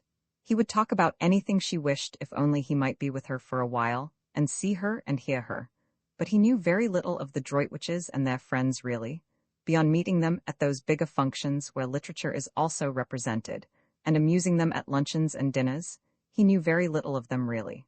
To them he had always remained Mr. Arundel. No one called him Ferdinand, and he only knew the gossip also available to the evening papers and the frequenters of clubs. But he was, however, good at inventing, and as soon as he had come to an end of first-hand knowledge, in order to answer her inquiries and keep her there to himself, he proceeded to invent. It was quite easy to fasten some of the entertaining things he was constantly thinking on to other people and pretend they were theirs. Scrap, who had that affection for her parents which warms in absence, was athirst for news, and became more and more interested by the news he gradually imparted. At first it was ordinary news. He had met her mother here and seen her there. She looked very well, she said so and so. But presently the things Lady Droitwich had said took on an unusual quality. They became amusing. Mother said that? Scrap interrupted, surprised, and presently Lady Droitwich began to do amusing things as well as say them. "Mother did that?" Scrap inquired, wide-eyed. Arundel warmed to his work. He fathered some of the most entertaining ideas he had lately had on to Lady Droitwich, and also any charming funny things that had been done, or might have been done, for he could imagine almost anything. Scrap's eyes grew round with wonder and affectionate pride in her mother. Why, but how funny, fancy mother. What an old darling. Did she really do that? How perfectly adorable of her. And did she really say? But how wonderful of her to think of it. What sort of a face did Lloyd George make? She laughed and had a great longing to hug her mother, and the time flew, and it grew quite dusk, and it grew nearly dark, and Mr. Arundel still went on amusing her, and it was 7:15 before she suddenly remembered dinner. "Oh, good heavens!" she exclaimed, jumping up. "Yes, it's late," said Arundel. "I'll go on quickly and send the maid to you. I must run, or I'll never be ready in time," and she was gone up the path with the swiftness of a young, slender deer. Arundel followed. He did not wish to arrive too hot, so had to go slowly. Fortunately, he was near the top, and Francesca came down the pergola to pilot him indoors, and having shown him where he could wash, she put him in the empty drawing-room to cool himself by the crackling wood fire. He got as far away from the fire as he could, and stood in one of the deep window recesses, looking out at the distant lights of Mazego. The drawing-room door was open, and the house was quiet with the hush that precedes dinner, when the inhabitants are all shut up in their rooms dressing. Briggs in his room was throwing away spoilt tie after spoilt tie. Scrap in hers was hurrying into a black frock with a vague notion that Mr. Briggs wouldn't be able to see her so clearly in black. Mrs. Fisher was fastening the lace shawl, which nightly transformed her day dress into her evening dress, with the brooch Ruskin had given her on her marriage, formed of 2 pearl lilies tied together by a blue enamel ribbon on which was written in gold letters Esto Perpetua. Mr. Wilkins was sitting on the edge of his bed brushing his wife's hair. Thus far in this 3rd week had he progressed in demonstrativeness, while she, for her part, sitting on a chair in front of him, put his studs in a clean shirt, and Rose, ready dressed, sat at her window considering her day. Rose was quite aware of what had happened to Mr. Briggs. If she had had any difficulty about it, Lottie would have removed it by the frank comments she made while she and Rose sat together after tea on the wall. Lottie was delighted at Ma Love being introduced into San Salvatore, even if it were only one-sided, and said that when once Rose's husband was there she didn't suppose. Now that Mrs. Fisher, too, had at last come unglued, Rose protested at the expression, and Lottie retorted that it was in Keats. There would be another place in the world more swarming with happiness than San Salvatore. "Your husband," said Lottie, swinging her feet, "might be here quite soon, perhaps tomorrow evening if he starts at once, and there'll be a glorious final few days before we all go home refreshed for life. I don't believe any of us will ever be the same again, and I wouldn't be a bit surprised if Caroline doesn't end by getting fond of the young man Briggs. It's in the air, you have to get fond of people here." Rose sat at her window thinking of these things. Lottie's optimism, yet it had been justified by Mr. Wilkins, and look, too, at Mrs. Fisher. If only it would come true as well about Frederick, for Rose, who between lunch and tea had left off thinking about Frederick, was now, between tea and dinner, thinking of him harder than ever. It had been funny and delightful, that little interlude of admiration, but of course it couldn't go on once Caroline appeared. Rose knew her place. She could see as well as anyone the unusual, the unique loveliness of Lady Caroline. How warm, though, things like admiration and appreciation made one feel, how capable of really deserving them, how different, how glowing. They seemed to quicken unsuspected faculties into life. She was sure she had been a thoroughly amusing woman between lunch and tea, and a pretty one, too.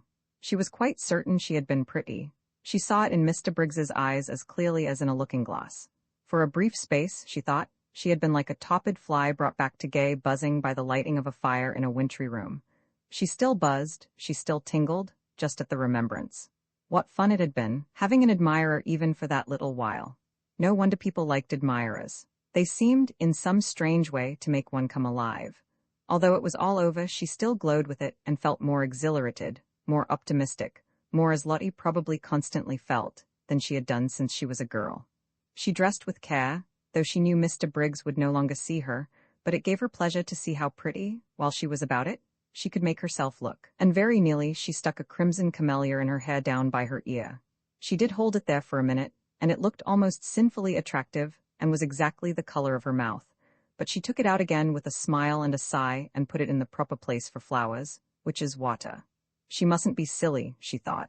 Think of the poor. Soon she would be back with them again, and what would a camellia behind her ear seem like then? Simply fantastic. But on one thing she was determined. The first thing she would do when she got home would be to have it out with Frederick. If he didn't come to San Salvatore, that is what she would do. The very first thing. Long ago she ought to have done this, but always she had been handicapped, when she tried to, by being so dreadfully fond of him, and so much afraid that fresh wounds were going to be given her wretched, soft heart. But now, let him wound her as much as he chose, as much as he possibly could, she would still have it out with him. Not that he ever intentionally wounded her. She knew he never meant to, she knew he often had no idea of having done it. For a person who wrote books, thought Rose, Frederick didn't seem to have much imagination. Anyhow, she said to herself, getting up from the dressing table, things couldn't go on like this. She would have it out with him. This separate life, this freezing loneliness, she had had enough of it. Why shouldn't she too be happy? Why on earth? The energetic expression matched her mood of rebelliousness. Shouldn't she too be loved and allowed to love? She looked at her little clock. Still 10 minutes before dinner.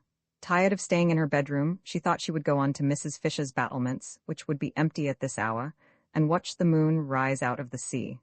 She went into the deserted upper hall with this intention, but was attracted on her way along it by the firelight shining through the open door of the drawing-room. How gay it looked. The fire transformed the room.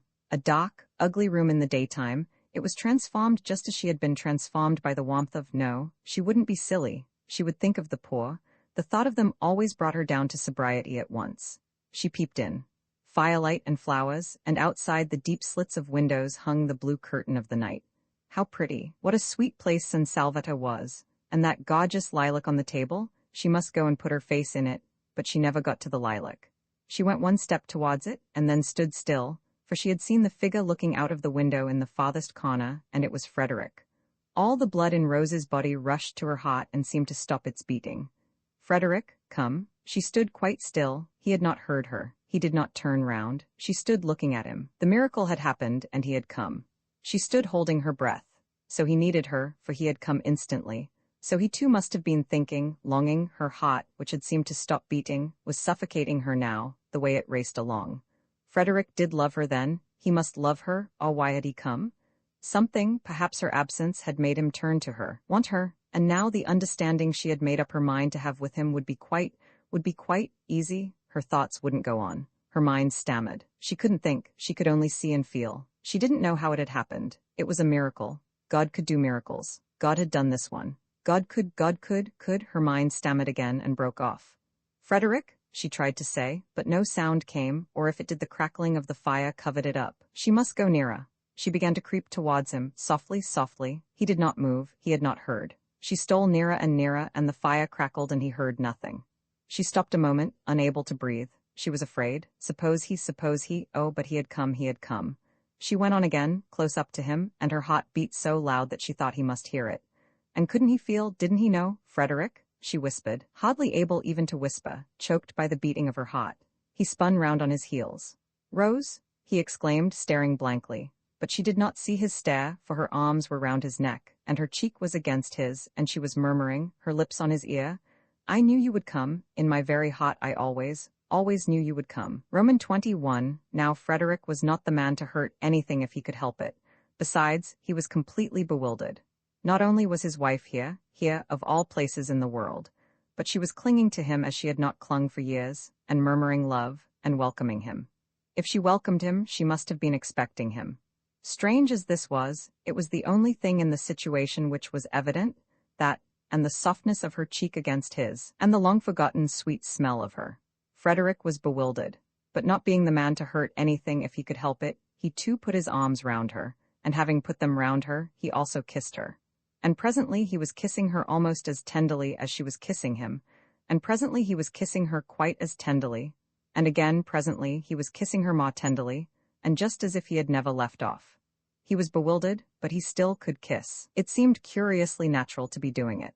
It made him feel as if he were 30 again instead of 40, and Rose were his Rose of 20, the Rose he had so much adored before she began to weigh what he did with her idea of right, and the balance went against him, and she had turned strange and stony, and more shocked, and oh, so lamentable. He couldn't get at her in those days at all. She couldn't understand. She kept on referring everything to what she called God's eyes. In God's eyes it couldn't be right. It wasn't right. Her miserable face. Whatever her principles did for her, they didn't make her happy. Her little miserable face, twisted with effort to be patient, had been at last more than he could bear to see, and he had kept away as much as he could. She never ought to have been the daughter of a low-church rector, narrow devil. She was quite unfitted to stand up against such an upbringing. What had happened, why she was here, why she was his Rose again, past his comprehension. And meanwhile, and until such time as he understood, he still could kiss. In fact, he could not stop kissing, and it was he now who began to murmur, to say love things in her ear under the hair that smelt so sweet and tickled him just as he remembered it used to tickle him. And as he held her close to his heart and her arms were soft round his neck, he felt stealing over him a delicious sense of. At first he didn't know what it was, this delicate, pervading warmth, and then he recognized it as security. Yes, security. No need now to be ashamed of his figure, and to make jokes about it so as to forestall other people's and show he didn't mind it. No need now to be ashamed of getting hot going up hills, or to torment himself with pictures of how he probably appeared to beautiful young women, how middle-aged, how absurd in his inability to keep away from them. Rose cared nothing for such things. With her he was safe. To her he was her lover, as he used to be, and she would never notice or mind any of the ignoble changes that getting older had made in him and would go on making more and more. Frederick continued, therefore, with greater and greater warmth and growing delight to kiss his wife, and the mere holding of her in his arms caused him to forget everything else. How could he, for instance, remember or think of Lady Caroline, to mention only one of the complications with which his situation bristled, when here was his sweet wife, miraculously restored to him, whispering with her cheek against his in the dearest, most romantic words how much she loved him, how terribly she had missed him. He did for one brief instant, for even in moments of love there are brief instants of lucid thought, recognize the immense power of the woman present and being actually held compared to that of the woman, however beautiful, who is somewhere else. But that is as far as he got towards remembering Scrap, no farther. She was like a dream, fleeing before the morning light.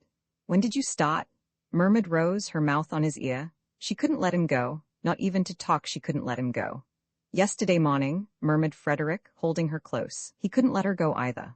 "Oh, the very instant then," murmured Rose. This was cryptic, but Frederick said, "Yes, the very instant," and kissed her neck.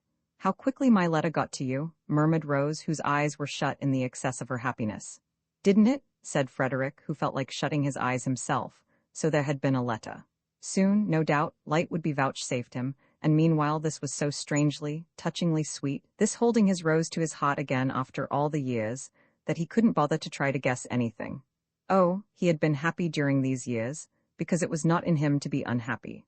Besides, how many interests life had had to offer him, how many friends, how much success, how many women only too willing to help him to blot out the thought of the altered, petrified, pitiful little wife at home who wouldn't spend his money, who was appalled by his books, who drifted away and away from him, and always if he tried to have it out with her asked him with patient obstinacy what he thought the things he wrote and lived by looked in the eyes of God.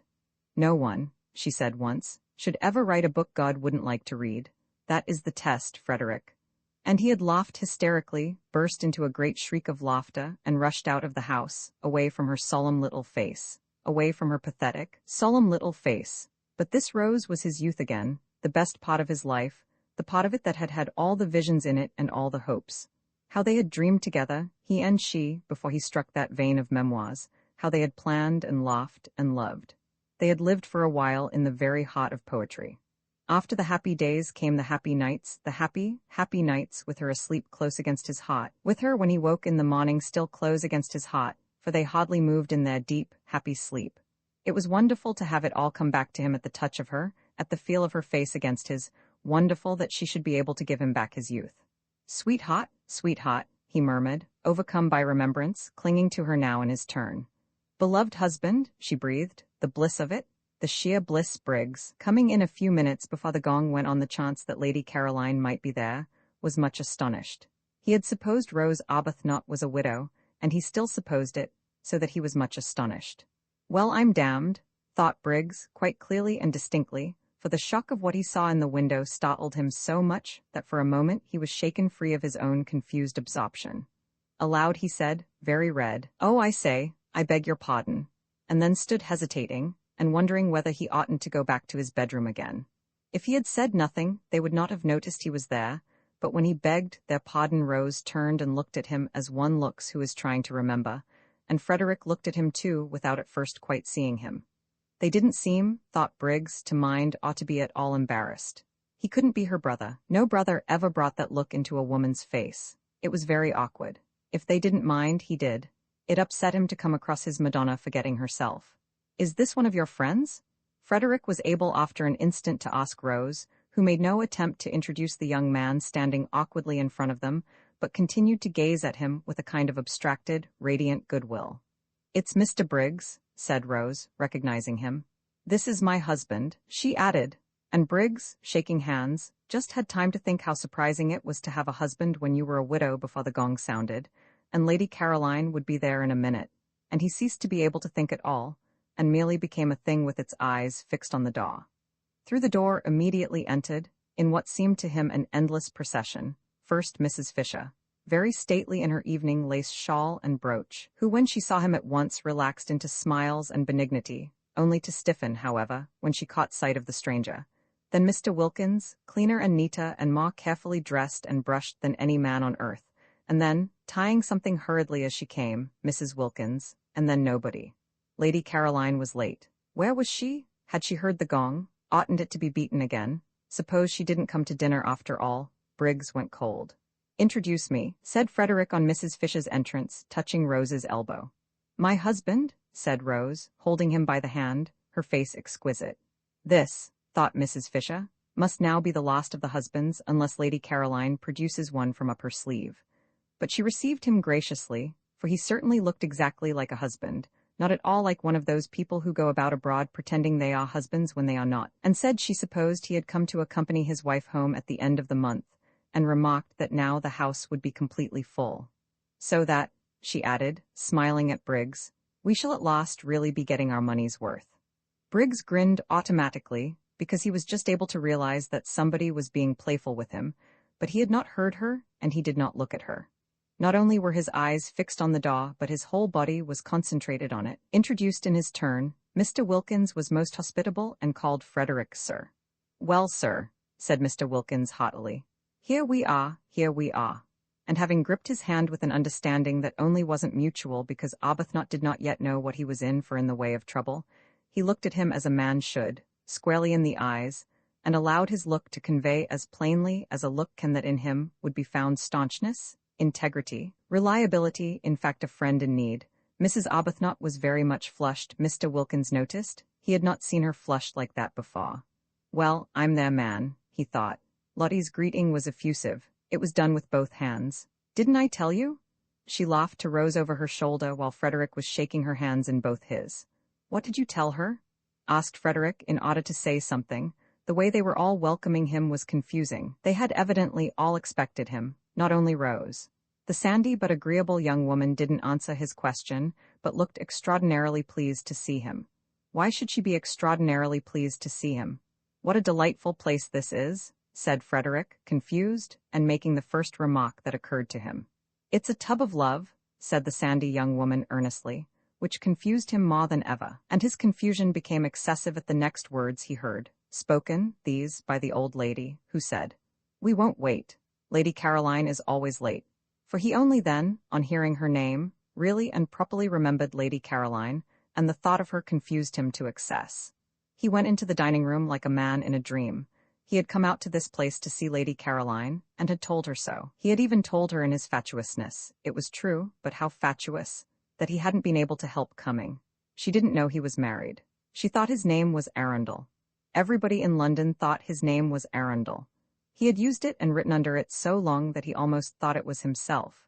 In the short time since she had left him on the seat in the garden, where he told her he had come because he couldn't help it, he had found Rose again, had passionately embraced and been embraced, and had forgotten Lady Caroline.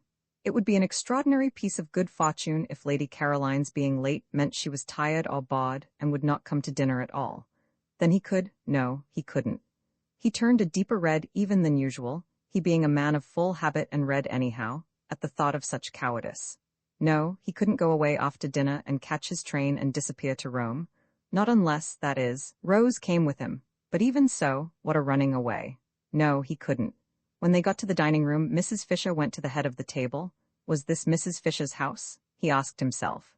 He didn't know anything. And Rose, who in her earlier days of defying Mrs. Fisher had taken the other end as her place, for after all no one could say by looking at a table which was its top and which its bottom, led Frederick to the seat next to her. If only, he thought, he could have been alone with Rose, just 5 minutes more alone with Rose, so that he could have asked her. But probably he wouldn't have asked her anything, and only gone on kissing her. He looked round. The sandy young woman was telling the man they called Briggs to go and sit beside Mrs. Fisher. Was the house, then, the sandy young woman's and not Mrs. Fisher's? He didn't know anything, and she herself sat down on Rose's other side, so that she was opposite him, Frederick, and next to the genial man who had said, "Here we are," when it was only too evident that there they were indeed. Next to Frederick, and between him and Briggs, was an empty chair, Lady Caroline's. No more than Lady Caroline knew of the presence in Frederick's life of Rose was Rose aware of the presence in Frederick's life of Lady Caroline. What would each think? He didn't know anything. Yes, he did know something, and that was that his wife had made it up with him, suddenly, miraculously, unaccountably, and divinely. Beyond that he knew nothing. The situation was one with which he felt he could not cope. It must lead him whither it would. He could only drift. In silence, Frederick ate his soup, and the eyes, the large expressive eyes of the young woman opposite, were on him, he could feel, with a growing look in them of inquiry. They were, he could see, very intelligent and attractive eyes, and full, apart from the inquiry, of goodwill. Probably she thought he ought to talk, but if she knew everything she wouldn't think so. Briggs didn't talk either. Briggs seemed uneasy. What was the matter with Briggs? And Rose too didn't talk, but then that was natural. She never had been a talker. She had the loveliest expression on her face.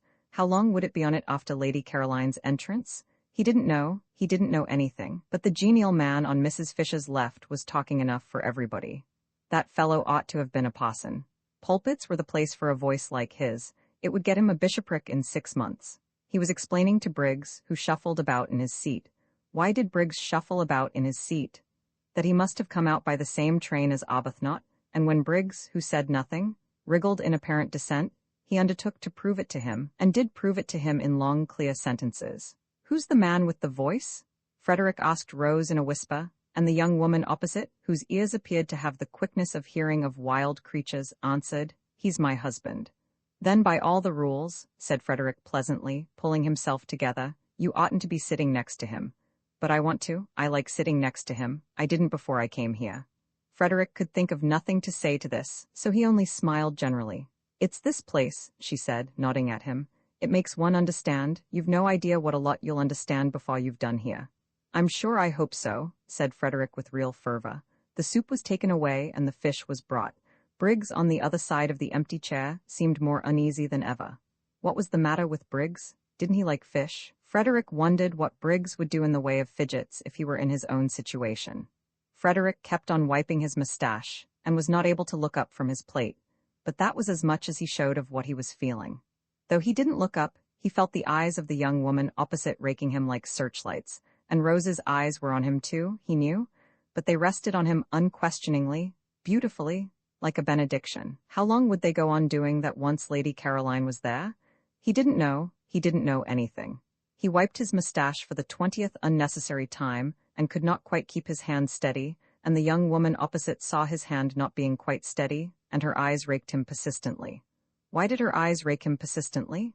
He didn't know anything. Then Briggs leapt to his feet. What was the matter with Briggs? Oh, yes, quite, she had come. Frederick wiped his mustache and got up too. He was in for it now. Absurd, fantastic situation.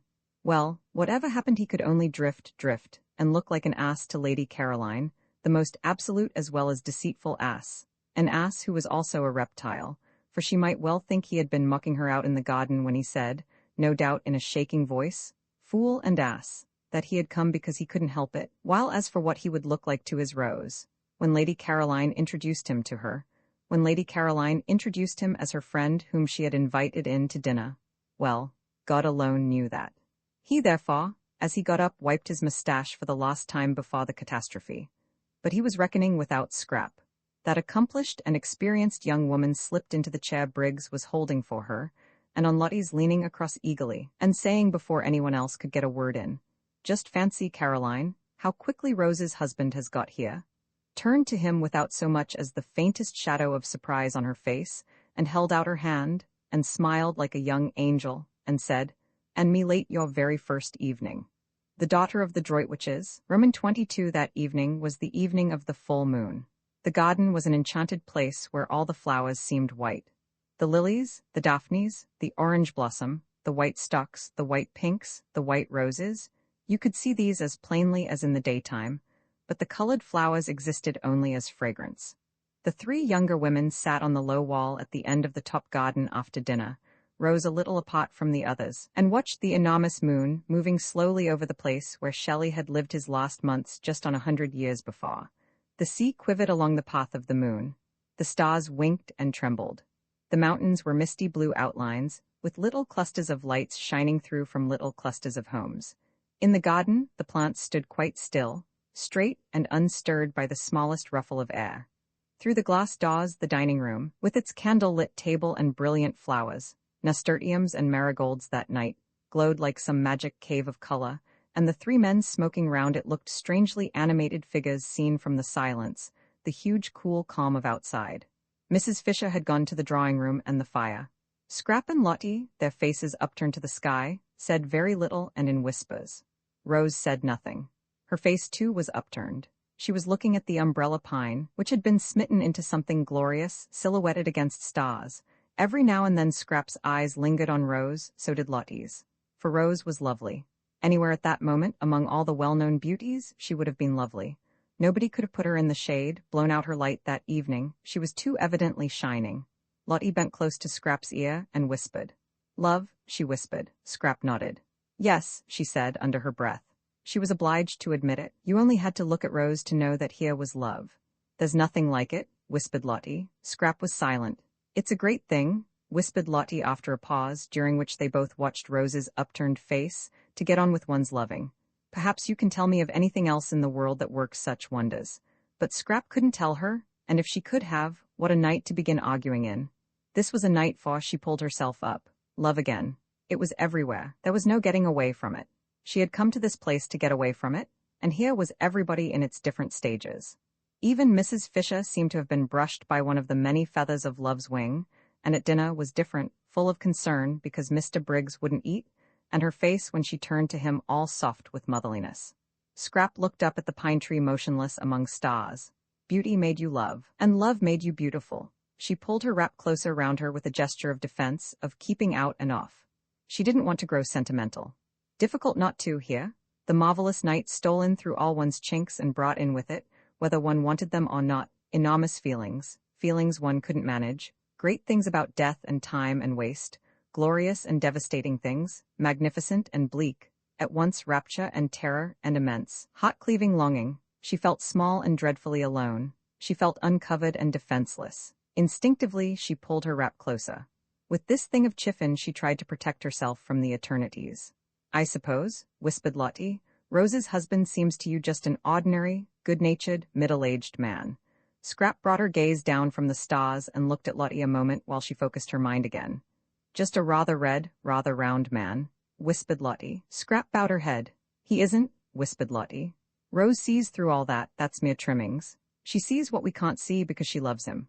Always love." Scrap got up and, winding herself very tightly in her wrap, moved away to her day corner, and sat down there alone on the wall and looked out across the other sea, the sea where the sun had gone down, the sea with the faraway dim shadow stretching into it, which was France. Yes, love worked wonders, and Mr. Arundel, she couldn't at once get used to his other name, was to Rose love itself, but it also worked inverted wonders. It didn't invariably, as she well knew, transfigure people into saints and angels. Grievously indeed did it sometimes do the opposite. She had had it in her life applied to her to excess. If it had let her alone, if it had at least been moderate and infrequent, she might, she thought, have turned out a quite decent, generous-minded, kindly human being. And what was she? Thanks to this love Lottie talked so much about, Scrap searched for just description. She was a spoilt, a sour, a suspicious, and a selfish spinster. The glass doors of the dining room opened, and the three men came out into the garden, Mr. Wilkins's voice flowing along in front of them. He appeared to be doing all the talking, The other two were saying nothing. Perhaps she had better go back to Lottie and Rose. It would be tiresome to be discovered and hemmed into that cul-de-sac by Mr. Briggs. She got up reluctantly, for she considered it unpardonable of Mr. Briggs to force her to move about like this, to force her out of any place she wished to sit in.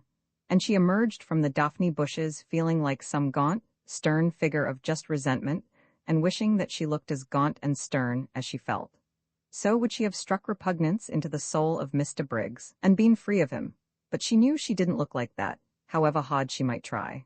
At dinner his hand shook when he drank, and he couldn't speak to her without flushing scarlet and then going pale, and Mrs. Fisher's eyes had sought hers with the entreaty of one who asks that her only son may not be hurt.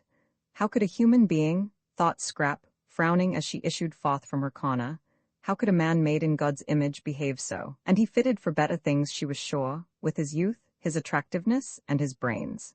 He had brains. She had examined him cautiously whenever at dinner Mrs. Fisher forced him to turn away to answer her, and she was sure he had brains. Also, he had character. There was something noble about his head, about the shape of his forehead, noble and kind. All the more deplorable that he should allow himself to be infatuated by a mere outside, and waste any of his strength, any of his peace of mind hanging round just a woman thing. If only he could see right through her, see through all her skin and stuff, he would be cured, and she might go on sitting undisturbed on this wonderful night by herself. Just beyond the daphne bushes she met Frederick hurrying. "I was determined to find you first," he said, "before I go to Rose." And he added quickly, "I want to kiss your shoes." "Do you?" said Scrap, smiling. "Then I must go and put on my new ones. These aren't nearly good enough." She felt immensely well-disposed towards Frederick. He, at least, would grab no more. His grabbing days, so sudden and so brief, were done. Nice man, agreeable man. She now definitely liked him. Clearly he had been getting into some sort of a tangle, and she was grateful to Lottie for stopping her in time at dinner from saying something hopelessly complicating. But whatever he had been getting into, he was out of it now. His face and Rose's face had the same light in them. "I shall adore you forever now," said Frederick. Scrap smiled. "Shall you?" she said. "I adored you before because of your beauty. Now I adore you because you're not only as beautiful as a dream but as decent as a man." Scrap laughed. "Am I?" she said, amused. "When the impetuous young woman," Frederick went on, "the blessedly impetuous young woman, blurted out in the nick of time that I am Rose's husband, you behaved exactly as a man would have behaved to his friend." "Did I?" said Scrap, her enchanting dimple very evident. "It's the rarest, most precious of combinations," said Frederick, "to be a woman and have the loyalty of a man." "Is it?" smiled Scrap a little wistfully. These were indeed handsome compliments, if only she were really like that, "and I want to kiss your shoes." "Won't this save trouble?" she asked. Holding out her hand, he took it and swiftly kissed it and was hurrying away again. "Bless you," he said as he went.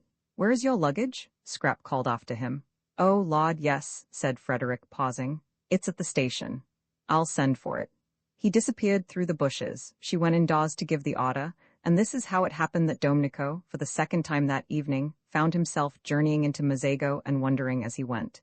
Then, having made the necessary arrangements for the perfect happiness of these two people, she came slowly out into the garden again, very much absorbed in thought. Love seemed to bring happiness to everybody but herself. It had certainly got hold of everybody there, in its different varieties, except herself. Poor Mr. Briggs had been got hold of by its least dignified variety. Poor Mr. Briggs. He was a disturbing problem, and his going away next day wouldn't, she was afraid, solve him. When she reached the others, Mr. Arundel, she kept on forgetting that he wasn't Mr. Arundel, was already, his arm through Rose's, going off with her, probably to the greatest seclusion of the lower garden. No doubt they had a great deal to say to each other. Something had gone wrong between them, and had suddenly been put right. Sensalvata, Lottie would say, sensalvata working its spell of happiness. She could quite believe in its spell. Even she was happier there than she had been for ages and ages. The only person who would go empty away would be Mr. Briggs. Poor Mr. Briggs. When she came in sight of the group, he looked much too nice and boyish not to be happy. It seemed out of the picture that the owner of the place, the person to whom they owed all this, should be the only one to go away from it unblessed. Compunction seized Scrap. What very pleasant days she had spent in his house, lying in his garden, enjoying his flowers, loving his views, using his things, being comfortable, being rested, recovering, in fact. She had had the most leisured, peaceful, and thoughtful time of her life, and all really thanks to him. Oh, she knew she paid him some ridiculous small sum a week, out of all proportion to the benefits she got in exchange, but what was that in the balance? And wasn't it entirely thanks to him that she had come across Lottie? Never else would she and Lottie have met. Never else would she have known her. Compunction laid its quick, warm hand on Scrap. Impulsive gratitude flooded her. She went straight up to Briggs. "I owe you so much," she said, overcome by the sudden realization of all she did owe him, and ashamed of her churlishness in the afternoon and at dinner. Of course he hadn't known she was being churlish. Of course her disagreeable inside was camouflaged as usual by the chance arrangement of her outside, but she knew it. She was churlish. She had been churlish to everybody for years. Any penetrating eye, thought Scrap, any really penetrating eye would see her for what she was, a spoilt, a sour, a suspicious and a selfish spinster. "I owe you so much," therefore said Scrap earnestly, walking straight up to Briggs, humbled by these thoughts. He looked at her in wonder. "You owe me," he said. "But it's I who," he stammered. To see her there in his garden, nothing in it, no white flower, was whiter, more exquisite. "Please," said Scrap still more earnestly, "won't you clear your mind of everything except just truth? You don't owe me anything. How should you?" "I don't owe you anything?" echoed Briggs. "Why, I owe you my first sight of. Oh, for goodness' sake," said Scrap entreatingly. "Do please be ordinary, don't be humble." "Why should you be humble? It's ridiculous of you to be humble. You're worth 50 of me." Unwise, thought Mr. Wilkins, who was standing there too, while Lottie sat on the wall. He was surprised, he was concerned, he was shocked that Lady Caroline should thus encourage Briggs. Unwise, very, thought Mr. Wilkins, shaking his head. Briggs's condition was so bad already that the only cost to take with him was to repel him utterly. Mr. Wilkins considered. No half measures were the least use with Briggs, and kindliness and familiar talk would only be misunderstood by the unhappy youth. The daughter of the Droitwiches could not really, it was impossible to suppose it, desire to encourage him. Briggs was all very well, but Briggs was Briggs, his name alone proved that. Probably Lady Caroline did not quite appreciate the effect of her voice and face, and how between them they made otherwise ordinary words seem, well, encouraging. But these words were not quite ordinary. She had not, he feared, sufficiently pondered them. Indeed, she needed an adviser, some sagacious, objective counselor like himself. There she was, standing before Briggs, almost holding out her hands to him. Briggs of course ought to be thanked, for they were having a most delightful holiday in his house, but not thanked to excess, and not by Lady Caroline alone. That very evening, he had been considering the presentation to him next day of a round robin of collective gratitude on his departure. But he should not be thanked like this, in the moonlight, in the garden, by the lady he was so manifestly infatuated with. Mr. Wilkins, therefore, desiring to assist Lady Caroline out of this situation by swiftly applied tact, said with much haughtiness, "It is most proper, Briggs, that you should be thanked. You will please allow me to add my expressions of indebtedness, and those of my wife, to Lady Caroline's.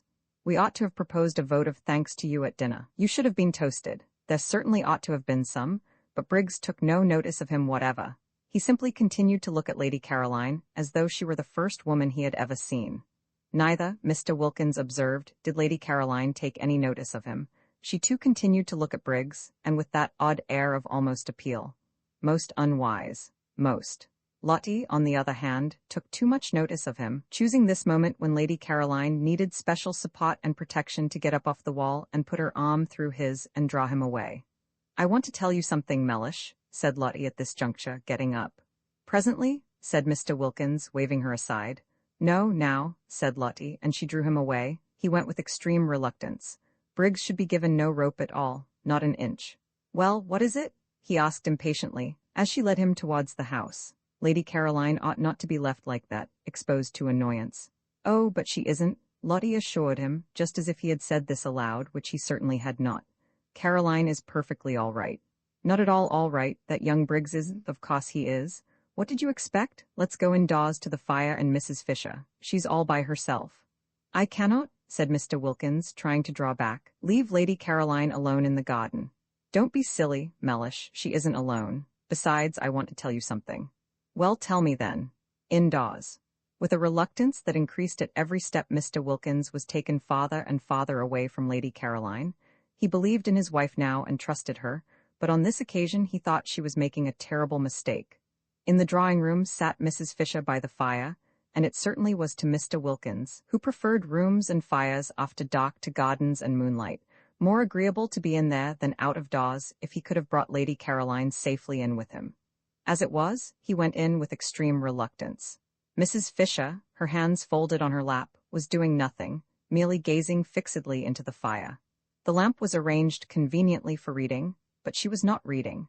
Her great dead friends did not seem worth reading that night. They always said the same things now. Over and over again, they said the same things, and nothing new was to be got out of them any more forever. No doubt they were greater than anyone was now, but they had this immense disadvantage, that they were dead. Nothing further was to be expected of them, while of the living, what might one not still expect? She craved for the living, the developing, the crystallized and finished wearied her. She was thinking that if only she had had a son like Mr. Briggs, a dear boy like that, going on, unfolding, alive, affectionate, taking care of her and loving her. The look on her face gave Mrs. Wilkins's heart a little twist when she saw it. Poor old dear, she thought, all the loneliness of age flashing upon her, the loneliness of having outstayed one's welcome in the world, of being in it only on sufferance, the complete loneliness of the old childless woman who has failed to make friends. It did seem that people could only be really happy in pairs, any sorts of pairs, not in the least necessarily lovers, but pairs of friends, pairs of mothers and children, of brothers and sisters. And where was the other half of Mrs. Fisher's pair going to be found? Mrs. Wilkins thought she had perhaps better kiss her again. The kissing this afternoon had been a great success. She knew it. She had instantly felt Mrs. Fisher's reaction to it. So she crossed over and bent down and kissed her and said cheerfully, "We've come in," which indeed was evident. This time Mrs. Fisher actually put up her hand and held Mrs. Wilkins's cheek against her own, this living thing, full of affection, of warm, racing blood. And as she did this, she felt safe with the strange creature, sure that she who herself did unusual things so naturally would take the action quite as a matter of course and not embarrass her by being surprised. Mrs. Wilkins was not at all surprised. She was delighted. "I believe I'm the other half of her pair," flashed into her mind. "I believe it's me, positively me, going to be fast friends with Mrs. Fisher." Her face when she lifted her head was full of laughter. Too extraordinary, the developments produced by San Salvatore. She and Mrs. Fisher, but she saw them being fast friends. "Where are the others?" asked Mrs. Fisher. "Thank you, dear," she added as Mrs. Wilkins put a footstool under her feet, a footstool obviously needed, Mrs. Fisher's legs being shot. "I see myself throughout the years," thought Mrs. Wilkins, her eyes dancing, bringing footstools to Mrs. Fisher. "The roses," she said, straightening herself, "have gone into the lower garden, I think love-making." "The roses? The Fredericks, then, if you like, they're completely merged and indistinguishable." "Why not say the Arbuthnot's, my dear?" said Mr. Wilkins. "Very well, Mellish, the Arbuthnot's and the Carolines," both Mr. Wilkins and Mrs. Fisher started. Mr. Wilkins, usually in such complete control of himself, started even more than Mrs. Fisher, and for the first time since his arrival felt angry with his wife. "Really?" he began indignantly. "Very well, Mellish, the Briggses, then." "The Briggses?" cried Mr. Wilkins, now very angry indeed, for the implication was to him a most outrageous insult to the entire race of Disters. Dead Disters, living Disters, and Disters still harmless because they were yet unborn. "Really? I'm sorry, Mellish," said Mrs. Wilkins, pretending meekness, "if you don't like it." "Like it? You've taken leave of your senses. Why, they've never set eyes on each other before today." "That's true, but that's why they're able now to go ahead." "Go ahead." Mr. Wilkins could only echo the outrageous words. "I'm sorry, Mellish," said Mrs. Wilkins again, "if you don't like it, but—" Her gray eyes shone, and her face rippled with the light and conviction that had so much surprised Rose the first time they met. "It's useless minding," she said. "I shouldn't struggle if I were you, because—" She stopped and looked first at one alarmed, solemn face and then at the other, and laughter as well as light flickered and danced over her. "I see them being the Briggses," finished Mrs. Wilkins. "That last week the syringa came out at San Salvatore, and all the acacias flowered. No one had noticed how many acacias there were, till one day the garden was full of a new scent, and there were the delicate trees, the lovely successors to the wisteria, hung all over among their trembling leaves with blossom. To lie under an acacia tree that last week and look up through the branches at its frail leaves and white flowers quivering against the blue of the sky, while the least movement of the air shook down their scent, was a great happiness. Indeed, the whole garden dressed itself gradually towards the end in white, and grew more and more scented. There were the lilies, as vigorous as ever, and the white stocks and white pinks and white banksia roses, and the syringa and the jessamine, and at last the crowning fragrance of the acacias. When, on the 1st of May, everybody went away, even after they had got to the bottom of the hill and passed through the iron gates out into the village, they still could smell the acacias. Roman III, the owner of the medieval castle, was an Englishman, a Mr. Briggs, who was in London at the moment, and wrote that it had beds enough for 8 people, exclusive of servants, 3 sitting rooms, battlements, dungeons, and electric light. The rent was £60 for the month, the servants' wages were extra, and he wanted references. He wanted assurances that the second half of his rent would be paid, the first half being paid in advance, and he wanted assurances of respectability from a solicitor, or a doctor, or a clergyman. He was very polite in his letter, explaining that his desire for references was what was usual and should be regarded as a mere formality.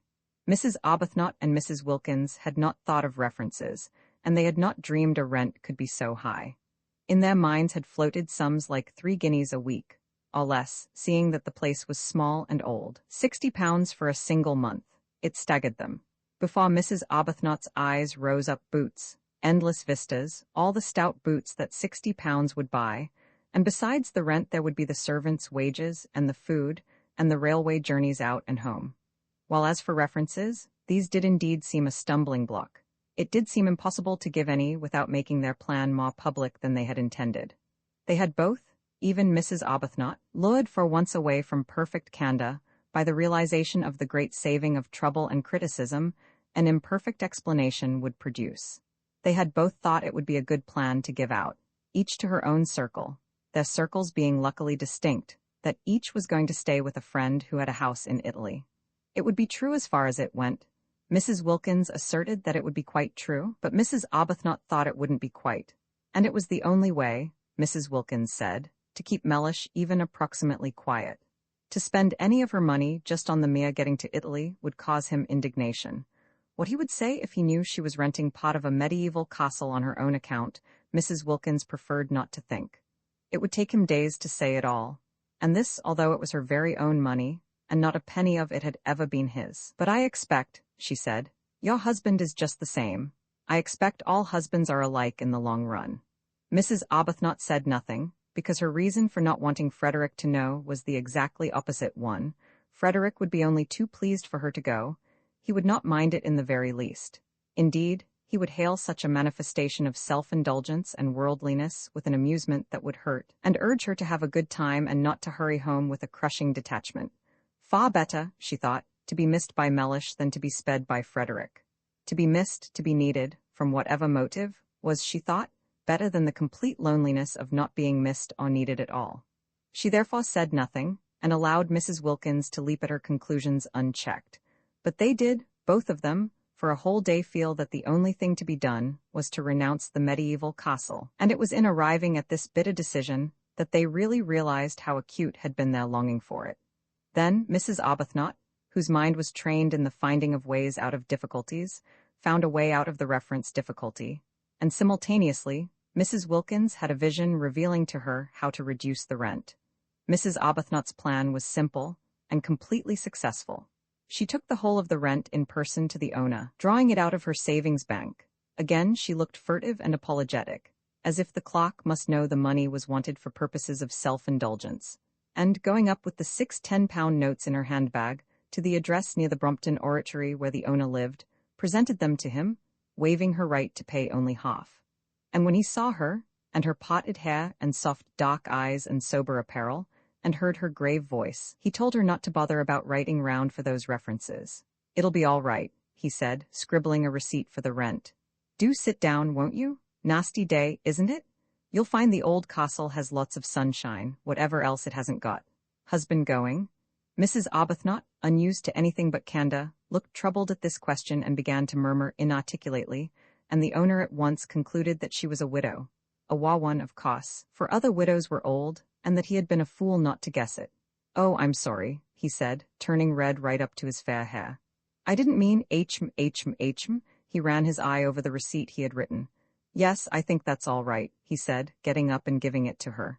"Now," he added, taking the 6 notes she held out and smiling, for Mrs. Arbuthnot was agreeable to look at, I'm richer and you're happier. I've got money and you've got San Salvata. I wonder which is best. I think you know, said Mrs. Arbuthnot with her sweet smile. He laughed and opened the door for her. It was a pity the interview was over.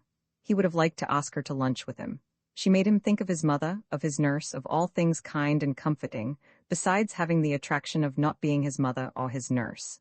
I hope you'll like the old place, he said, holding her hand a minute at the door. The very feel of her hand, even through its glove, was reassuring. It was the sort of hand, he thought, that children would like to hold in the dark. In April, you know, it's simply a mass of flowers. And then there's the sea. You must wear white. You'll fit in very well. There are several portraits of you there. Portraits? Madonnas, you know. There's one on the stairs really exactly like you. Mrs. Arbuthnot smiled and said goodbye and thanked him. Without the least trouble and at once, she had got him placed in his proper category. He was an artist and of an effervescent temperament. She shook hands and left, and he wished she hadn't. After she was gone, he supposed that he ought to have asked for those references, if only because she would think him so unbusinesslike not to, but he could as soon have insisted on references from a saint in a nimbus as from that grave, sweet lady, Rose Arbuthnot. Her letter, making the appointment, lay on the table. Pretty name. That difficulty, then, was overcome. But there still remained the other one, the really annihilating effect of the expense on the nest eggs, and especially on Mrs. Wilkins's, which was in size, compared with Mrs. Arbuthnot's, as the egg of the plover to that of the duck. And this, in its turn, was overcome by the vision vouchsafed to Mrs. Wilkins, revealing to her the steps to be taken for its overcoming. Having got San Salvata, the beautiful, the religious name, fascinated them, they in their turn would advertise in the agony column of the Times, and they would inquire after 2 more ladies, of similar desires to their own, to join them and share the expenses. At once the strain of the nest eggs would be reduced from half to a quarter. Mrs. Wilkins was prepared to fling her entire egg into the adventure, but she realized that if it were to cost even 6pence over her £90, her position would be terrible. Imagine going to Mellish and saying, "I. It would be awful enough if some day circumstances forced her to say, "I have no nest egg." But at least she would be supported in such a case by the knowledge that the egg had been her own.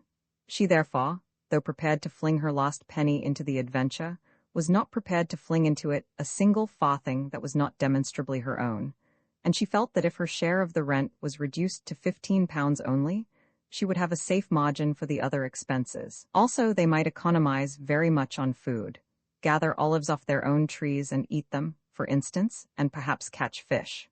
Of course, as they pointed out to each other, they could reduce the rent to an almost negligible sum by increasing the number of sharers.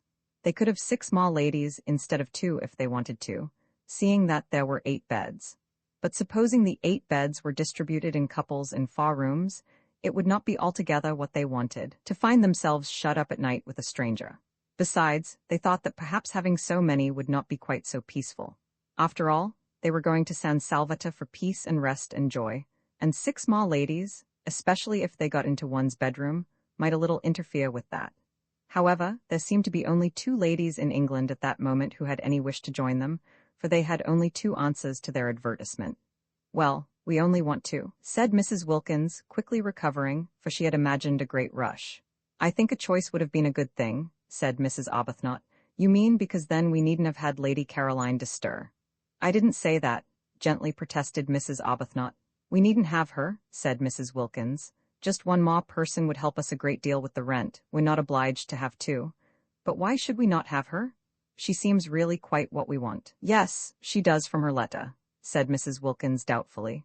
She felt she would be terribly shy of Lady Caroline. Incredible as it may seem, seeing how they get into everything, Mrs. Wilkins had never come across any members of the aristocracy. They interviewed Lady Caroline, and they interviewed the other applicant, a Mrs. Fisher. Lady Caroline came to the club in Shaftesbury Avenue, and appeared to be wholly taken up by one great longing, a longing to get away from everybody she had ever known. When she saw the club, and Mrs. Arbuthnot and Mrs. Wilkins, she was sure that here was exactly what she wanted. She would be in Italy, a place she adored. She would not be in hotels, places she loathed. She would not be staying with friends, persons she disliked. And she would be in the company of strangers who would never mention a single person she knew, for the simple reason that they had not, could not have, and would not come across them. She asked a few questions about the 4th woman, and was satisfied with the answers. Mrs. Fisher of Prince of Wales Terrace, a widow. She too would be unacquainted with any of her friends. Lady Caroline did not even know where Prince of Wales Terrace was. "It's in London," said Mrs. Arbuthnot. "Is it?" said Lady Caroline. It all seemed most restful. Mrs. Fisher was unable to come to the club because, she explained by letter, she could not walk without a stick, therefore Mrs. Arbuthnot and Mrs. Wilkins went to her. "But if she can't come to the club, how can she go to Italy?" wondered Mrs. Wilkins, aloud. "We shall hear that from her own lips," said Mrs. Arbuthnot. From Mrs. Fisher's lips they merely heard, in reply to delicate questioning, that sitting in trains was not walking about, and they knew that already. Except for the stick, however, she appeared to be a most desirable foth, quiet, educated, elderly. She was much older than they all. Lady Caroline. Lady Caroline had informed them she was 28, but not so old as to have ceased to be active-minded. She was very respectable indeed, and still wore a complete suit of black though her husband had died, she told them, 11 years before. Her house was full of signed photographs of illustrious Victorian dead, all of whom she said she had known when she was little. Her father had been an eminent critic, and in his house she had seen practically everybody who was anybody in letters and art. Carlyle had scowled at her. Matthew Arnold had held her on his knee. Tennyson had sonorously rallied her on the length of her pigtail. She animatedly showed them the photographs, hung everywhere on her walls, pointing out the signatures with her stick, and she neither gave any information about her own husband nor asked for any about the husbands of her visitors, which was the greatest comfort. Indeed, she seemed to think that they also were widows, for on inquiring who the fourth lady was to be, and being told it was a Lady Caroline de Stir, she said, "Is she a widow too?" And on their explaining that she was not, because she had not yet been married, observed with abstracted amiability, "All in good time." But Mrs. Fisher's very abstractedness, and she seemed to be absorbed chiefly in the interesting people she used to know and in their memorial photographs, and quite a good part of the interview was taken up by reminiscent anecdote of Carlyle, Meredith, Matthew Arnold, Tennyson, and a host of others. Her very abstractedness was a recommendation. She only asked, she said, to be allowed to sit quiet in the sun and remember. That was all Mrs. Arbuthnot and Mrs. Wilkins asked of their sharers. It was their idea of a perfect sharer that she should sit quiet in the sun and remember, rousing herself on Saturday evenings sufficiently to pay her share. Mrs. Fisher was very fond, too, she said, of flowers, and once when she was spending a weekend with her father at Box Hill, who lived at Box Hill, interrupted Mrs. Wilkins, who hung on Mrs. Fisher's reminiscences, intensely excited by meeting somebody who had actually been familiar with all the really and truly and undoubtedly great, actually seen them, heard them talking, touched them. Mrs. Fisher looked at her over the top of her glasses in some surprise. Mrs. Wilkins, in her eagerness to tear the heart out quickly of Mrs. Fisher's reminiscences, afraid that at any moment Mrs. Arbuthnot would take her away, and she wouldn't have heard half, had already interrupted several times with questions which appeared ignorant to Mrs. Fisher. "Meredith, of course," said Mrs. Fisher rather shortly. "I remember a particular weekend," she continued. "My father often took me, but I always remember this weekend particularly. Did you know Keats?" eagerly interrupted Mrs. Wilkins. Mrs. Fisher, after a pause, said with subacid reserve that she had been unacquainted with both Keats and Shakespeare. "Oh, of course, how ridiculous of me," cried Mrs. Wilkins, flushing scarlet. "It's because," she floundered, "it's because the immortals somehow still seem alive, don't they? As if they were here, going to walk into the room in another minute. And one forgets they are dead. In fact, one knows perfectly well that they're not dead, not nearly so dead as you and I even now," she assured Mrs. Fisher, who observed her over the top of her glasses. "I thought I saw Keats the other day," Mrs. Wilkins incoherently proceeded, driven on by Mrs. Fisher's look over the top of her glasses. "In Hampstead, crossing the road in front of that house, you know, the house where he lived. Mrs. Arbuthnot said they must be going.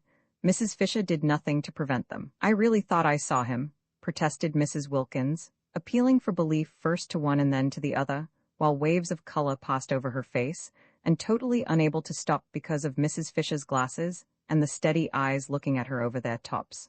"I believe I did see him. He was dressed in a—" Even Mrs. Arbuthnot looked at her now, and in her gentlest voice said they would be late for lunch. It was at this point that Mrs. Fisher asked for references. She had no wish to find herself shut up for 4 weeks with somebody who saw things.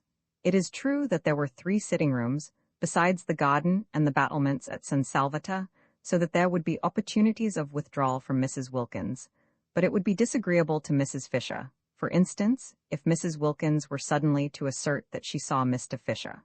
Mr. Fisher was dead, let him remain so.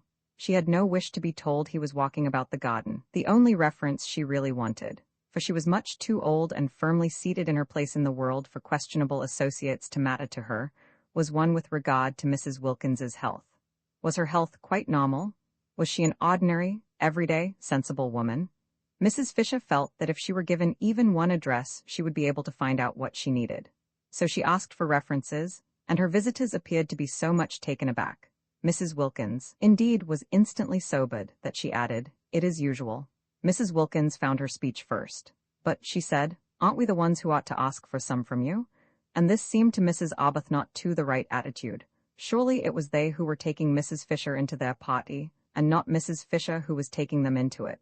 For answer, Mrs. Fisher, leaning on her stick, went to the writing table, and in a firm hand wrote down 3 names and offered them to Mrs. Wilkins. And the names were so respectable, they were so momentous, they were so nearly august, that just to read them was enough. The President of the Royal Academy, the Archbishop of Canterbury, and the Governor of the Bank of England. Who would dare disturb such personages in their meditations with inquiries as to whether a female friend of theirs was all she should be? "They have known me since I was little," said Mrs. Fisher. Everybody seemed to have known Mrs. Fisher since or when she was little. "I don't think references are nice things at all between ordinary, decent women," burst out Mrs. Wilkins, made courageous by being, as she felt, at bay, for she very well knew that the only reference she could give without getting into trouble was Shoolbred, and she had little confidence in that, as it would be entirely based on Mellish's fish. "We are not business people. We needn't distrust each other." And Mrs. Arbuthnot said, with a dignity that yet was sweet, "I'm afraid references do bring an atmosphere into our holiday plan that isn't quite what we want, and I don't think we'll take yours up or give you any ourselves. So that I suppose you won't wish to join us." And she held out her hand in goodbye. Then Mrs. Fisher, her gaze diverted to Mrs. Arbuthnot, who inspired trust and liking even in tube officials, felt that she would be idiotic to lose the opportunity of being in Italy in the particular conditions offered, and that she and this calm-browed woman between them would certainly be able to curb the other one when she had her attacks. So she said, taking Mrs. Arbuthnot's offered hand, "Very well, I waive references." She waived references. The two, as they walked to the station in Kensington High Street, could not help thinking that this way of putting it was lofty. Even Mrs. Arbuthnot, spendthrift of excuses for lapses, thought Mrs. Fisher might have used other words.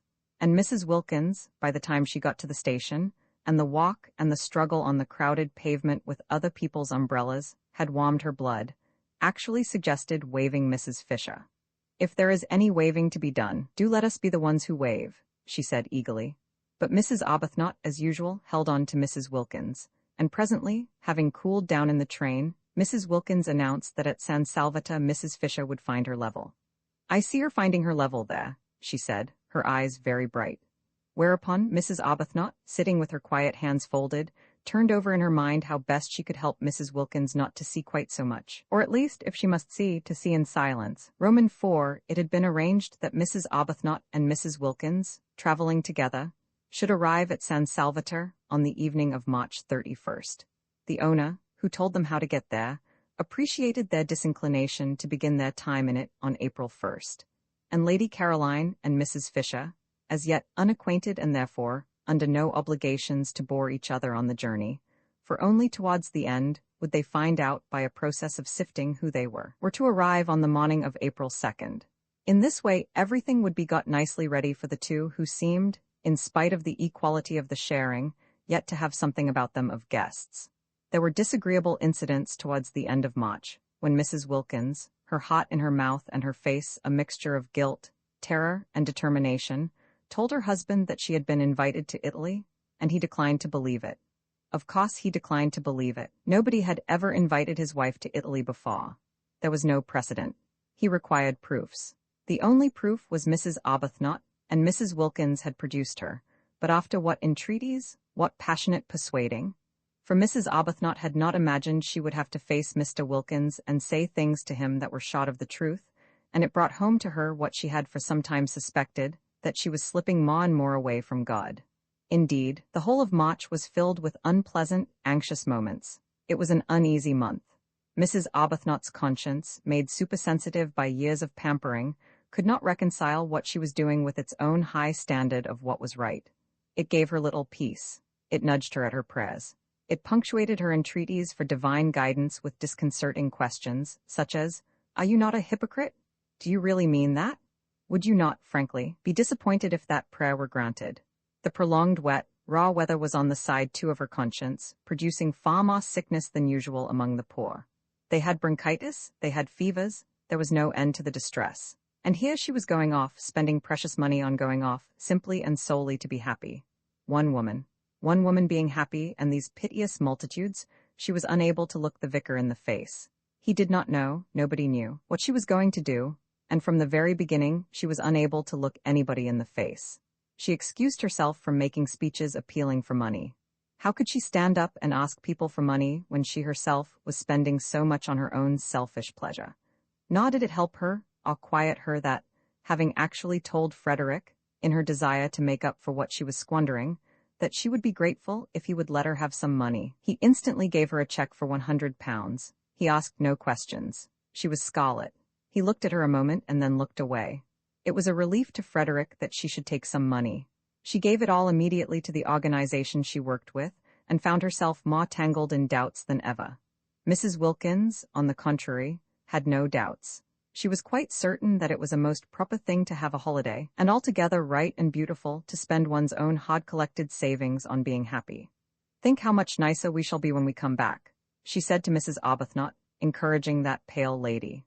No, Mrs. Wilkins had no doubts, but she had fears, and March was for her too an anxious month, with the unconscious Mr. Wilkins coming back daily to his dinner and eating his fish in the silence of imagined security.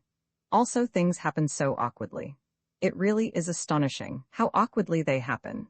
Mrs. Wilkins, who was very careful all this month to give Mellish only the food he liked, buying it and hovering over its cooking with a zeal more than common, succeeded so well that Mellish was pleased, definitely pleased, so much pleased that he began to think that he might, after all, have married the right wife instead of, as he had frequently suspected, the wrong one. The result was that, on the third Sunday in the month, Mrs. Wilkins had made up her trembling mind that on the fourth Sunday, there being 5 in that March, and it being on the 5th of them that she and Mrs. Arbuthnot were to start, she would tell Mellish of her invitation.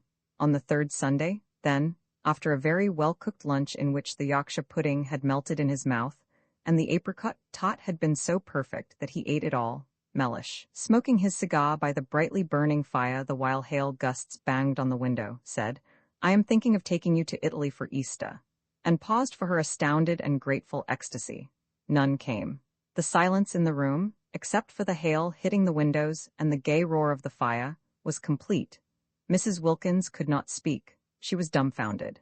The next Sunday was the day she had meant to break her news to him, and she had not yet even prepared the form of words in which she would break it.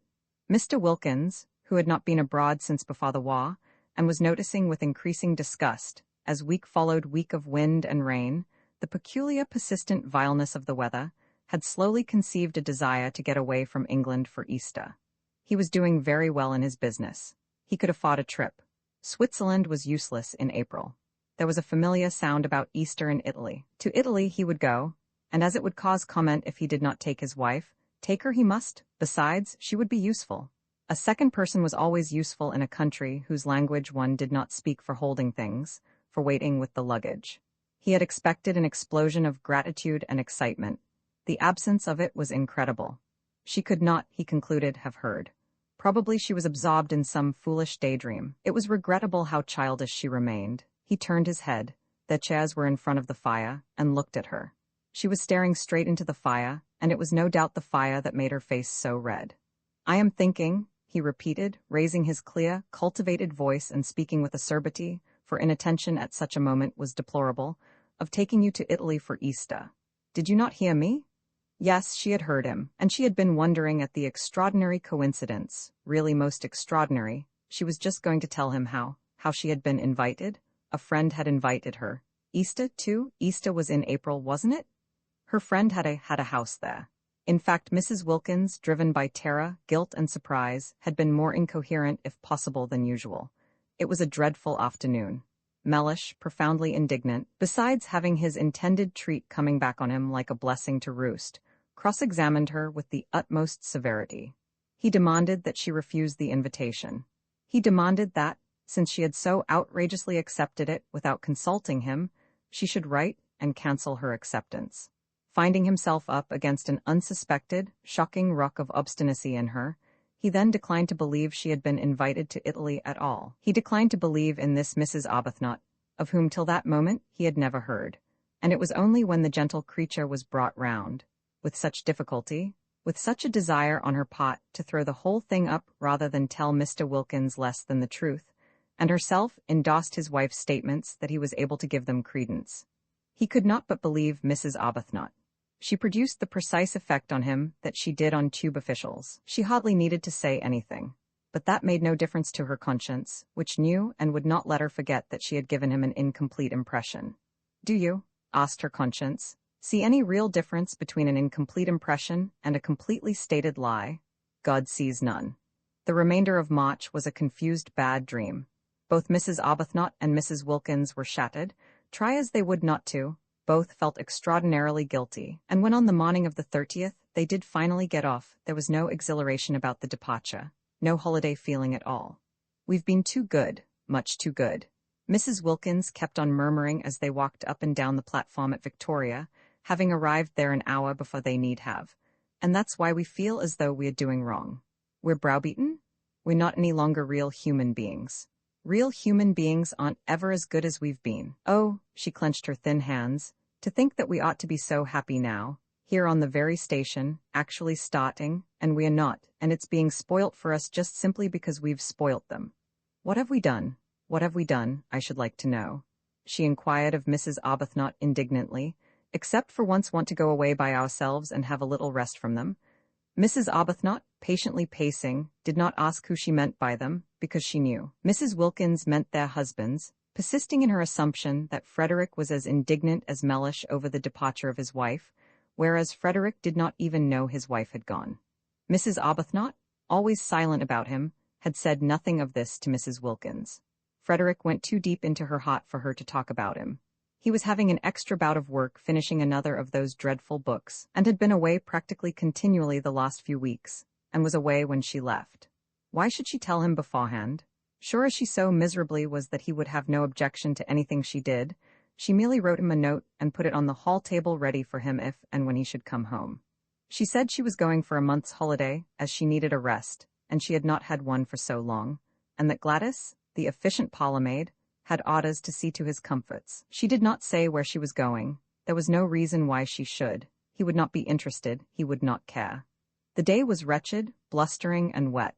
The crossing was atrocious, and they were very sick. But after having been very sick, just to arrive at Calais and not be sick was happiness, and it was there that the real splendor of what they were doing first began to warm their benumbed spirits. It got hold of Mrs. Wilkins first, and spread from her like a rose-colored flame over her pale companion. Mellish at Calais, where they restored themselves with soles, because of Mrs. Wilkins's desire to eat a sole Mellish wasn't having, Mellish at Calais had already begun to dwindle and seem less important. None of the French potters knew him. Not a single official at Calais cared a fig for Mellish. In Paris there was no time to think of him because their train was late, and they only just caught the Turin train at the Gare de Lyons. And by the afternoon of the next day when they got into Italy, England, Frederick, Mellish, the vicar, the poor, Hampstead, the club, Shoolbred, everybody and everything, the whole inflamed saw-dreariness, had faded to the dimness of a dream. It was cloudy in Italy, which surprised them. They had expected brilliant sunshine. But never mind, it was Italy, and the very clouds looked fat. Neither of them had ever been there before. Both gazed out of the windows with rapt faces. The hours flew as long as it was daylight, and after that there was the excitement of getting nearer, getting quite near, getting there. At Genoa it had begun to rain. Genoa? Imagine actually being at Genoa, seeing its name written up in the station just like any other name. At Nervi it was pouring, and when at last towards midnight, for again the train was late, they got to Mazego, the rain was coming down in what seemed solid sheets. But it was Italy? Nothing it did could be bad. The very rain was different, straight rain, falling properly onto one's umbrella, not that violently blowing English stuff that got in everywhere. And it did leave off, and when it did, behold, the earth would be strewn with roses. Mr. Briggs, San Salvata's owner, had said, "You get out at Mazego, and then you drive." But he had forgotten what he amply knew, that trains in Italy are sometimes late, and he had imagined his tenants arriving at Mazego at 8 o'clock and finding a string of flies to choose from. The train was 4 hours late, and when Mrs. Arbuthnot and Mrs. Wilkins scrambled down the ladder-like high steps of their carriage into the black downpour, their skirts sweeping off great pools of sooty wet because their hands were full of suitcases, if it had not been for the vigilance of Domenico, the gardener at San Salvata, they would have found nothing for them to drive in. All ordinary flies had long since gone home. Domenico, foreseeing this, had sent his aunt's fly, driven by her son his cousin, and his aunt and her fly lived in Castagnito, the village crouching at the feet of San Salvata, and therefore, however late the train was, the fly would not dare come home without containing that which it had been sent to fetch. Domenico's cousin's name was Beppo, and he presently emerged out of the dock, where Mrs. Arbuthnot and Mrs. Wilkins stood, uncertain what to do next after the train had gone on, for they could see no porter, and they thought from the feel of it that they were standing not so much on a platform as in the middle of the permanent way. Beppo, who had been searching for them, emerged from the dock with a kind of pounce and talked Italian to them vociferously. Beppo was a most respectable young man, but he did not look as if he were, especially not in the dock, and he had a dripping hat slouched over one eye. They did not like the way he seized their suitcases. He could not be, they thought, a porter. However, they presently from out of his streaming talk discerned the word San Salvata, and after that they kept on saying them to him, for it was the only Italian they knew, as they hurried after him, unwilling to lose sight of their suitcases, stumbling across rails and through puddles out to where in the road a small, high fly stood. Its hood was up, and its hoss was in an attitude of thought. They climbed in, and the minute they were in, Mrs. Wilkins, indeed, could hardly be called in. The hoss awoke with a start from its reverie and immediately began going home rapidly, without Beppo, without the suitcases. Beppo darted after him, making the night ring with his shouts, and caught the hanging reins just in time. He explained proudly, and as it seemed to him with perfect clearness, that the hoss always did that, being a fine animal full of con and blood, and cared for by him, Beppo, as if he were his own son, and the ladies must not be alarmed. He had noticed they were clutching each other.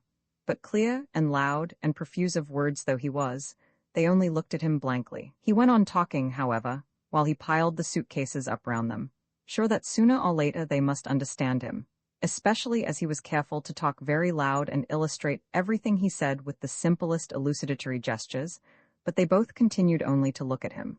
They both, he noticed sympathetically, had white faces, fatigued faces, and they both had big eyes, fatigued eyes.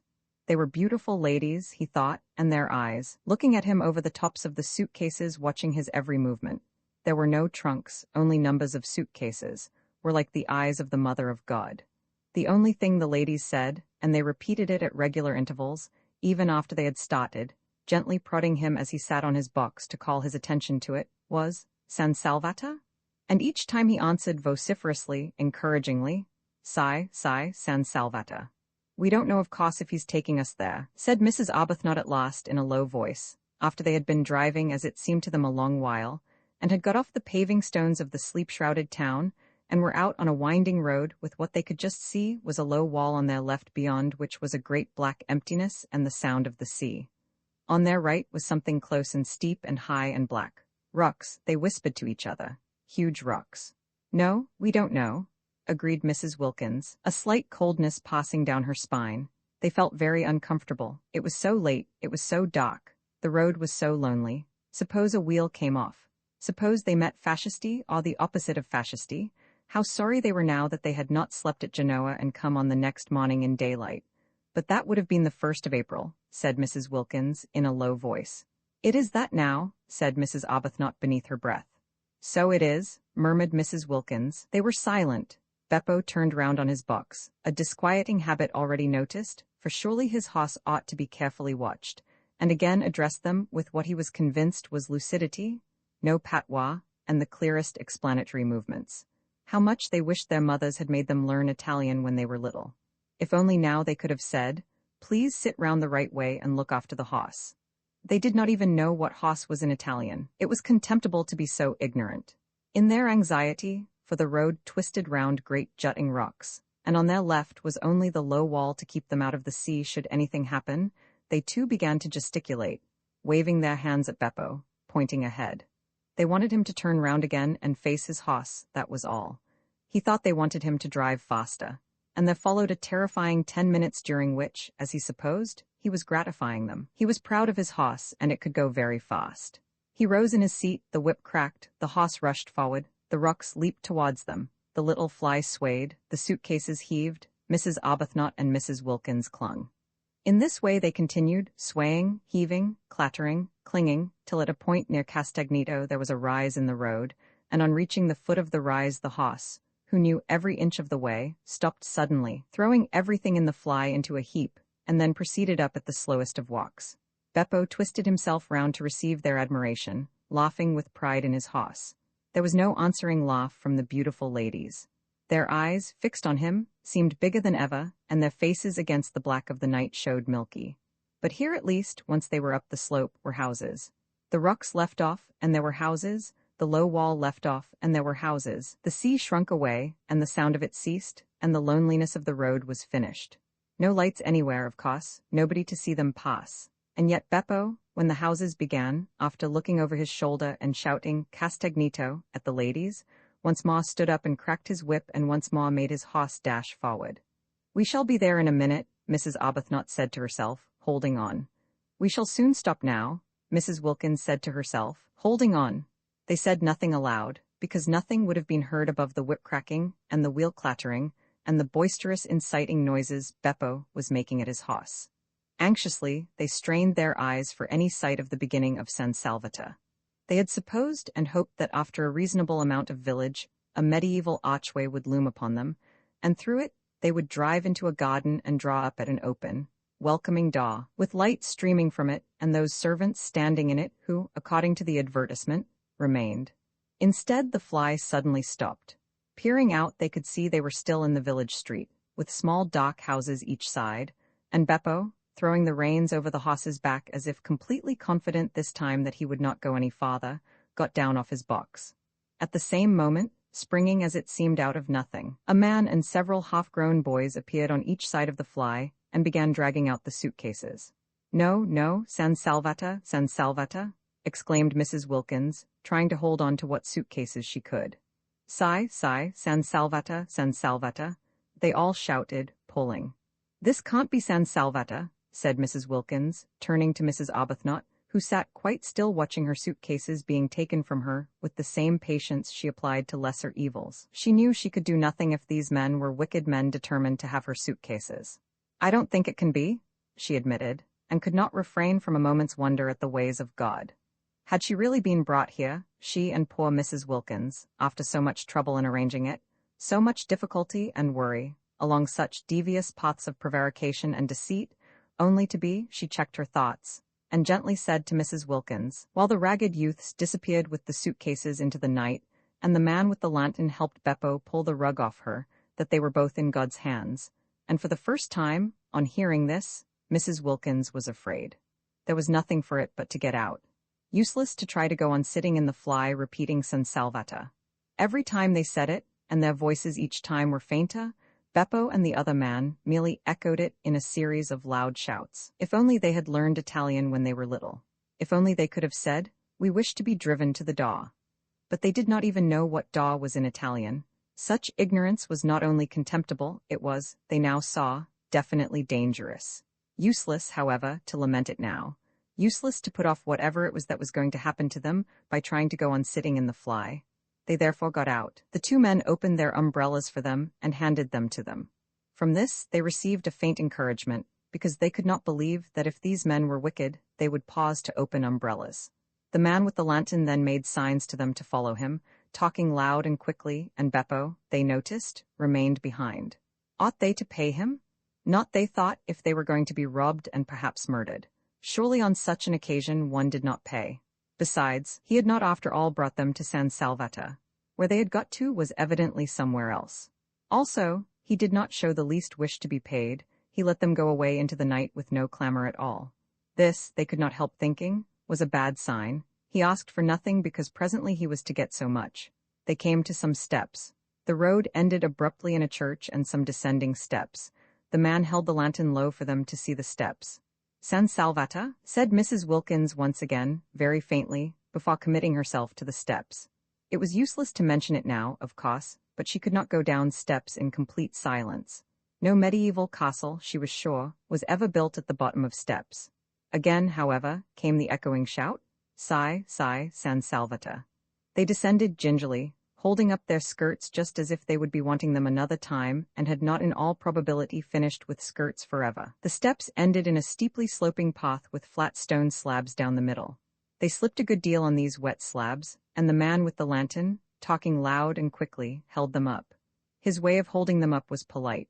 "Perhaps," said Mrs. Wilkins in a low voice to Mrs. Arbuthnot, "it is all right after all."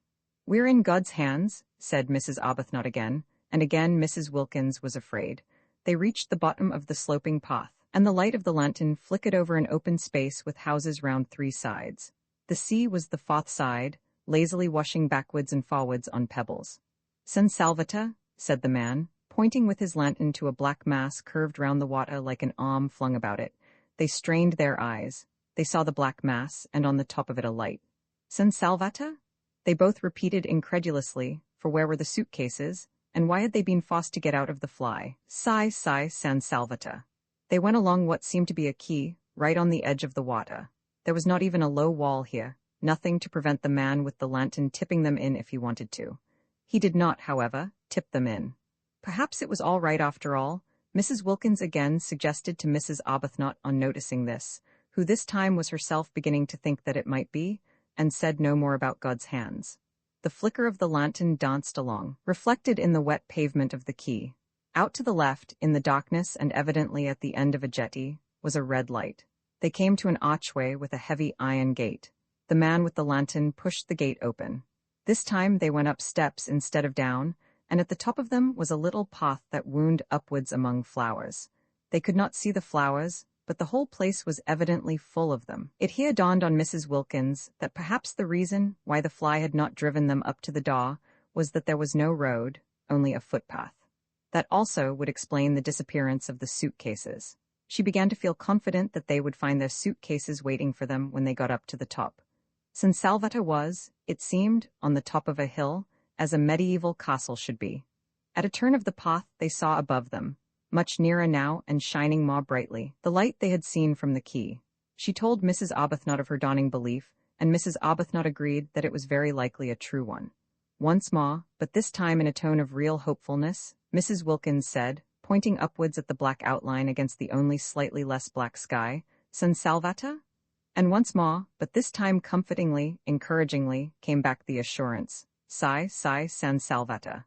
They crossed a little bridge, over what was apparently a ravine, and then came a flat bit with long grass at the sides and more flowers. They felt the grass, flicking wet against their stockings, and the invisible flowers were everywhere. Then up again through trees, along a zigzag path with the smell all the way of the flowers they could not see. The warm rain was bringing out all the sweetness. Higher and higher they went in this sweet darkness, and the red light on the jetty dropped farther and farther below them. The path wound round to the other side of what appeared to be a little peninsula. The jetty and the red light disappeared. Across the emptiness on their left were distant lights. "Mazago," said the man, waving his lantern at the lights. "Sai, Sai," they answered, for they had by now learned Sai, Sai. Upon which the man congratulated them in a great flow of polite words, not one of which they understood, on their magnificent Italian. For this was Domnico, the vigilant and accomplished gardener of San Salvata, the prop and stay of the establishment, the resourceful, the gifted, the eloquent, the courteous, the intelligent Domnico. Only they did not know that yet. And he did in the dark, and even sometimes in the light, look, with his knife-sharp swarthy features and swift, panther movements, very like somebody wicked. They passed along another flat bit of path, with a black shape like a high wall towering above them on their right, and then the path went up again under trellises, and trailing sprays of scented things caught at them and shook raindrops on them, and the light of the lantern flickered over lilies, and then came a flight of ancient steps worn with centuries, and then another iron gate, and then they were inside, though still climbing a twisting flight of stone steps with old walls on either side like the walls of dungeons, and with a vaulted roof. At the top was a wrought iron door, and through it shone a flood of electric light. "Echo," said Domenico, lithely running up the last few steps ahead and pushing the door open. And there they were, arrived, and it was San Salvatore, and their suitcases were waiting for them, and they had not been murdered. They looked at each other's white faces and blinking eyes very solemnly. It was a wonderful moment. Here they were, in their medieval castle at last.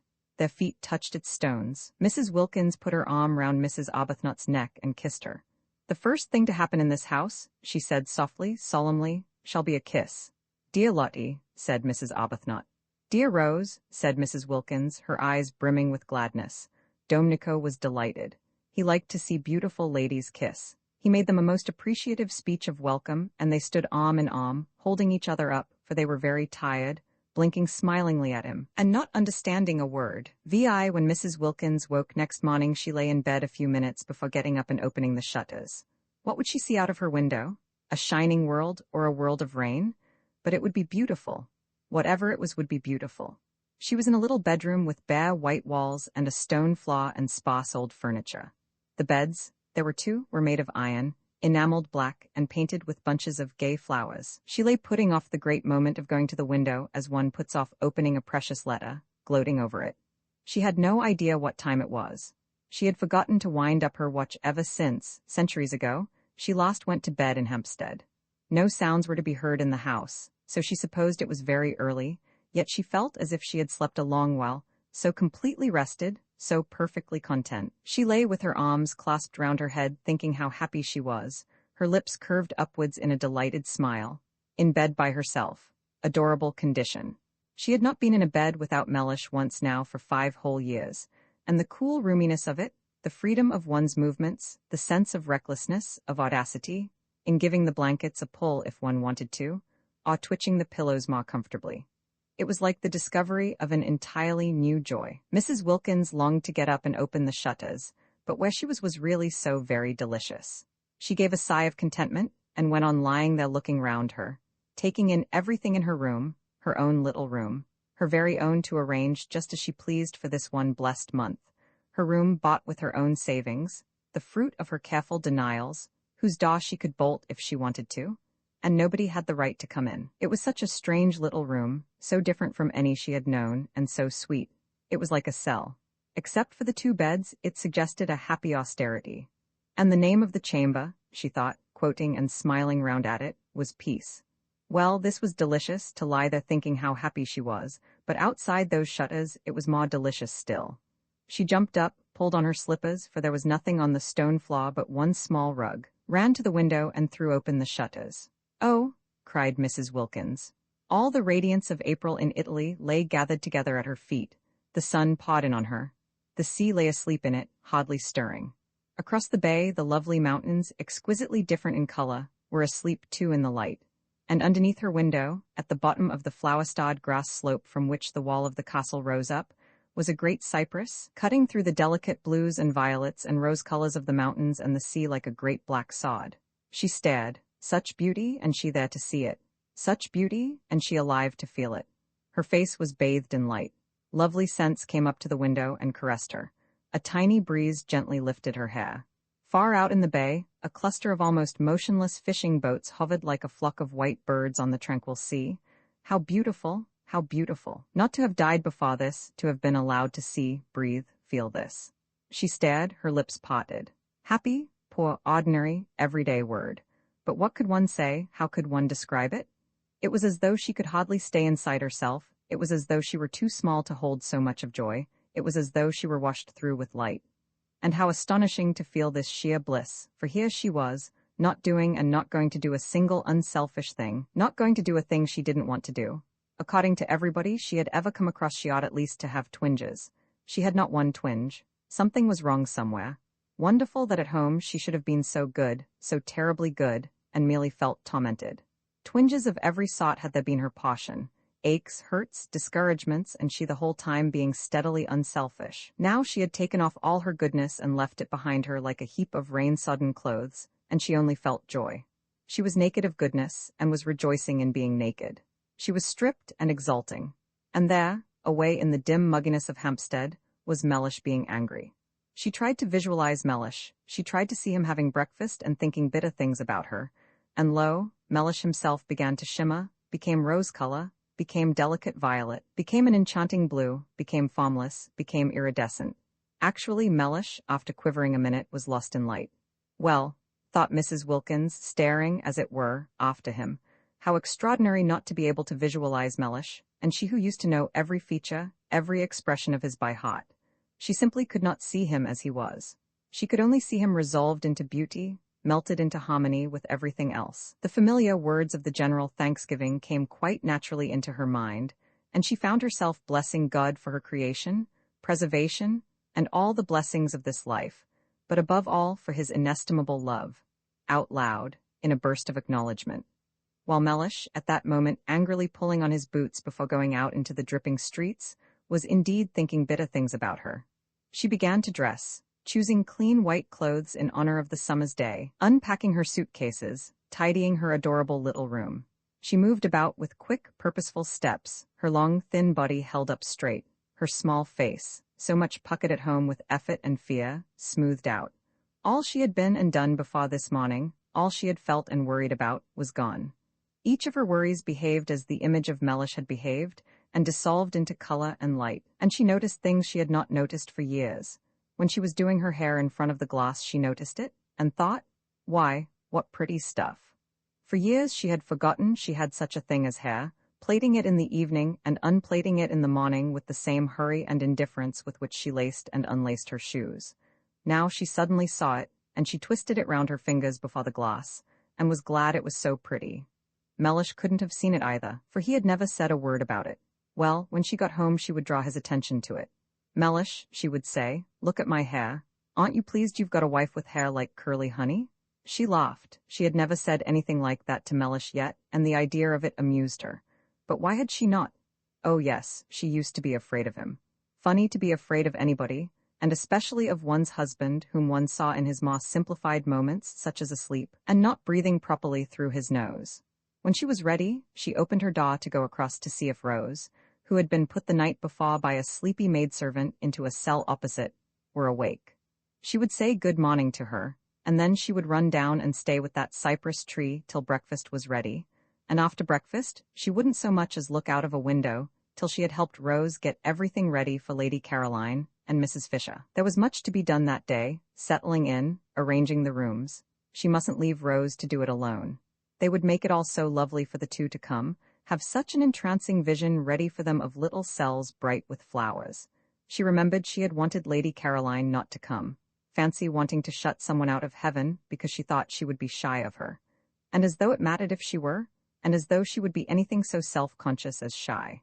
Besides, what a reason! She could not accuse herself of goodness over that. And she remembered she had wanted not to have Mrs. Fisher either, because she had seemed lofty. How funny of her! So funny to worry about such little things, making them important. The bedrooms and two of the sitting rooms at San Salvatore were on the top floor, and opened into a roomy hall with a wide glass window at the north end. San Salvatore was rich in small gardens in different parts and on different levels. The garden this window looked down on was made on the highest part of the walls, and could only be reached through the corresponding spacious hall on the floor below. When Mrs. Wilkins came out of her room, this window stood wide open, and beyond it in the sun was a Judas tree in full flower. There was no sign of anybody, no sound of voices or feet. Tubs of arum lilies stood about on the stone floor, and on a table flamed a huge bunch of fierce nasturtiums. Spacious, flowery, silent, with the wide window at the end opening into the garden, and the Judas tree absurdly beautiful in the sunshine. It seemed to Mrs. Wilkins, arrested on her way across to Mrs. Arbuthnot, too good to be true. Was she really going to live in this for a whole month? Up to now she had had to take what beauty she could as she went along, snatching at little bits of it when she came across it. A patch of daisies on a fine day in a Hampstead field, a flash of sunset between two chimney pots. She had never been in definitely, completely beautiful places. She had never been even in a venerable house, and such a thing as a profusion of flowers in her rooms was unattainable to her.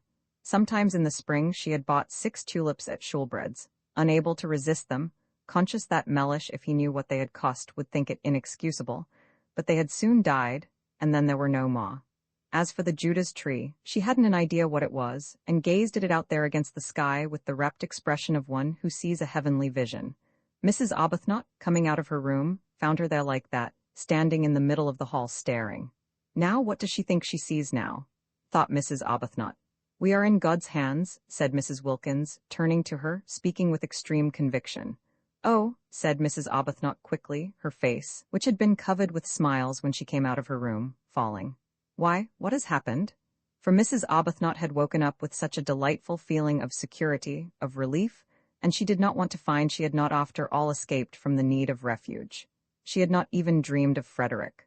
For the first time for years, she had been spared the nightly dream that he was with her, that they were hot to hot, and its miserable awakening. She had slept like a baby, and had woken up confident. She had found there was nothing she wished to say in her morning prayer except thank you. It was disconcerting to be told she was after all in God's hands. I hope nothing has happened? She asked anxiously. Mrs. Wilkins looked at her a moment and laughed. How funny, she said, kissing her. What is funny? Asked Mrs. Arbuthnot, her face clearing because Mrs. Wilkins laughed. This is everything. It's all so wonderful. It's so funny and so adorable that we should be in it. I dare say when we finally reach heaven, the one they talk about so much, we shan't find it a bit more beautiful. Mrs. Arbuthnot relaxed to smiling security again. Isn't it divine? She said. Were you ever in your life so happy? Asked Mrs. Wilkins, catching her by the arm. No, said Mrs. Arbuthnot, nor had she been, not ever, not even in her first love days with Frederick, because always pain had been close at hand in that other happiness, ready to torture with doubts, to torture even with the very excess of her love, while this was the simple happiness of complete harmony with her surroundings, the happiness that asks for nothing, that just accepts, just breathes, just is. Let's go and look at that tree close, said Mrs. Wilkins. I don't believe it can only be a tree. And arm in arm they went along the hall, and their husbands would not have known them, their faces were so young with eagerness, and together they stood at the open window, and when their eyes, having feasted on the marvelous pink thing, wandered farther among the beauties of the garden, they saw sitting on the low wall at the east edge of it, gazing out over the bay, her feet in lilies, Lady Caroline. They were astonished. They said nothing in their astonishment, but stood quite still, arm in arm, staring down at her. She too had on a white frock, and her head was bare. They had had no idea that day in London, when her hat was down to her nose and her furs were up to her ears, that she was so pretty. They had merely thought her different from the other women in the club, and so had the other women themselves, and so had all the waitresses, eyeing her sideways and eyeing her again as they passed the corner where she sat talking, but they had had no idea she was so pretty. She was exceedingly pretty. Everything about her was very much that which it was. Her fair hair was very fair, her lovely grey eyes were very lovely and grey, her dark eyelashes were very dark, her white skin was very white, her red mouth was very red. She was extravagantly slender, the merest thread of a girl, though not without little curves beneath her thin frock where little curves should be. She was looking out across the bay, and was sharply defined against the background of empty blue. She was full in the sun. Her feet dangled among the leaves and flowers of the lilies just as if it did not matter that they should be bent or bruised. She ought to have a headache, whispered Mrs. Arbuthnot at last, sitting there in the sun like that. She ought to have a hat, whispered Mrs. Wilkins. She's treading on lilies, but they are hers as much as ours. Only 1/4 of them.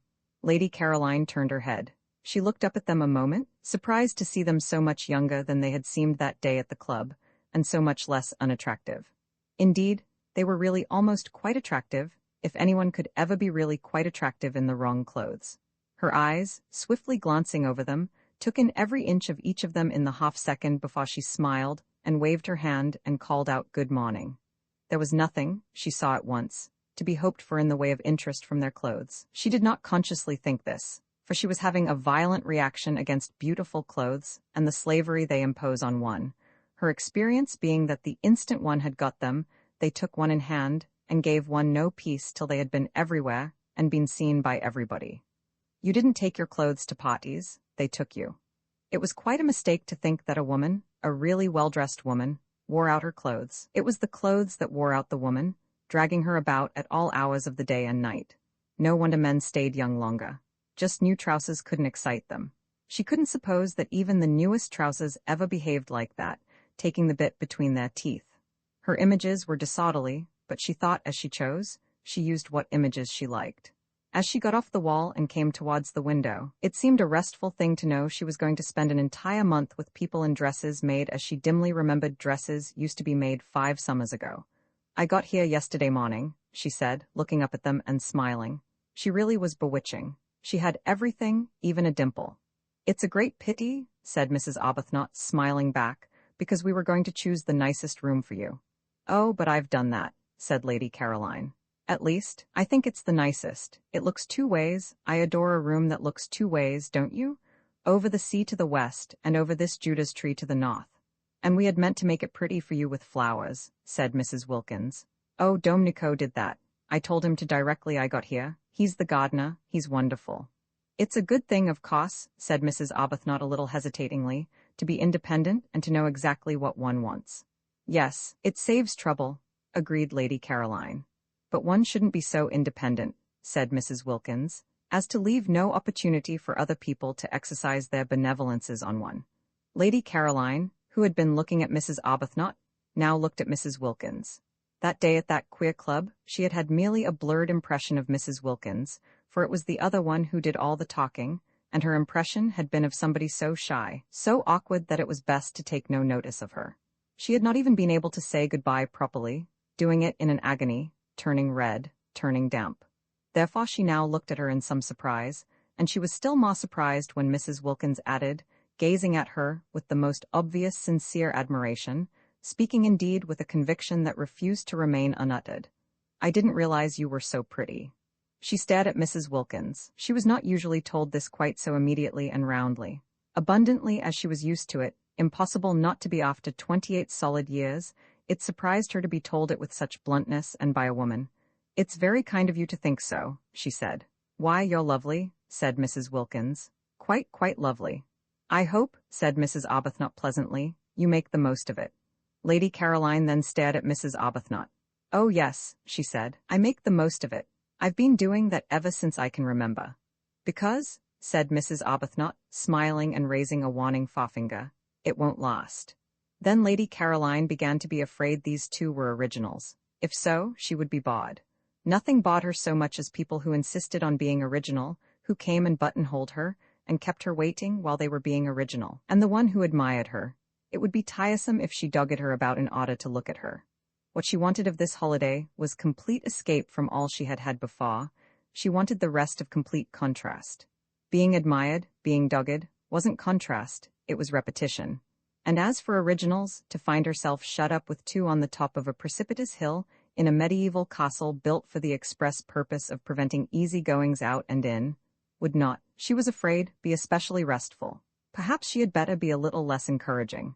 They had seemed such timid creatures, even the dark one. She couldn't remember their names, that day at the club, that she had felt it quite safe to be very friendly. Here they had come out of their shells, already, indeed, at once. There was no sign of timidity about either of them here. If they had got out of their shells so immediately, at the very first contact, unless she checked them they would soon begin to press upon her, and then goodbye to her dream of 30 restful, silent days, lying unmolested in the sun, getting her feathers smooth again, not being spoken to, not waited on, not grabbed at and monopolized, but just recovering from the fatigue, the deep and melancholy fatigue of the too much. Besides, there was Mrs. Fisher. She too must be checked. Lady Caroline had started 2 days earlier than had been arranged for 2 reasons. First, because she wished to arrive before the others in order to pick out the room or rooms she preferred, and second, because she judged it likely that otherwise she would have to travel with Mrs. Fisher. She did not want to travel with Mrs. Fisher. She did not want to arrive with Mrs. Fisher. She saw no reason whatever why for a single moment she should have to have anything at all to do with Mrs. Fisher. But unfortunately, Mrs. Fisher also was filled with a desire to get to San Salvatore first and pick out the room or rooms she preferred, and she and Lady Caroline had after all traveled together.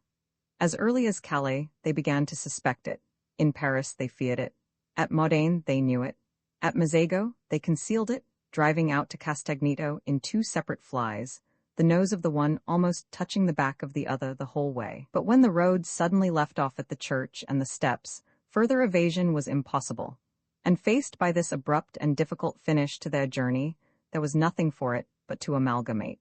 Because of Mrs. Fisher's stick, Lady Caroline had to see about everything.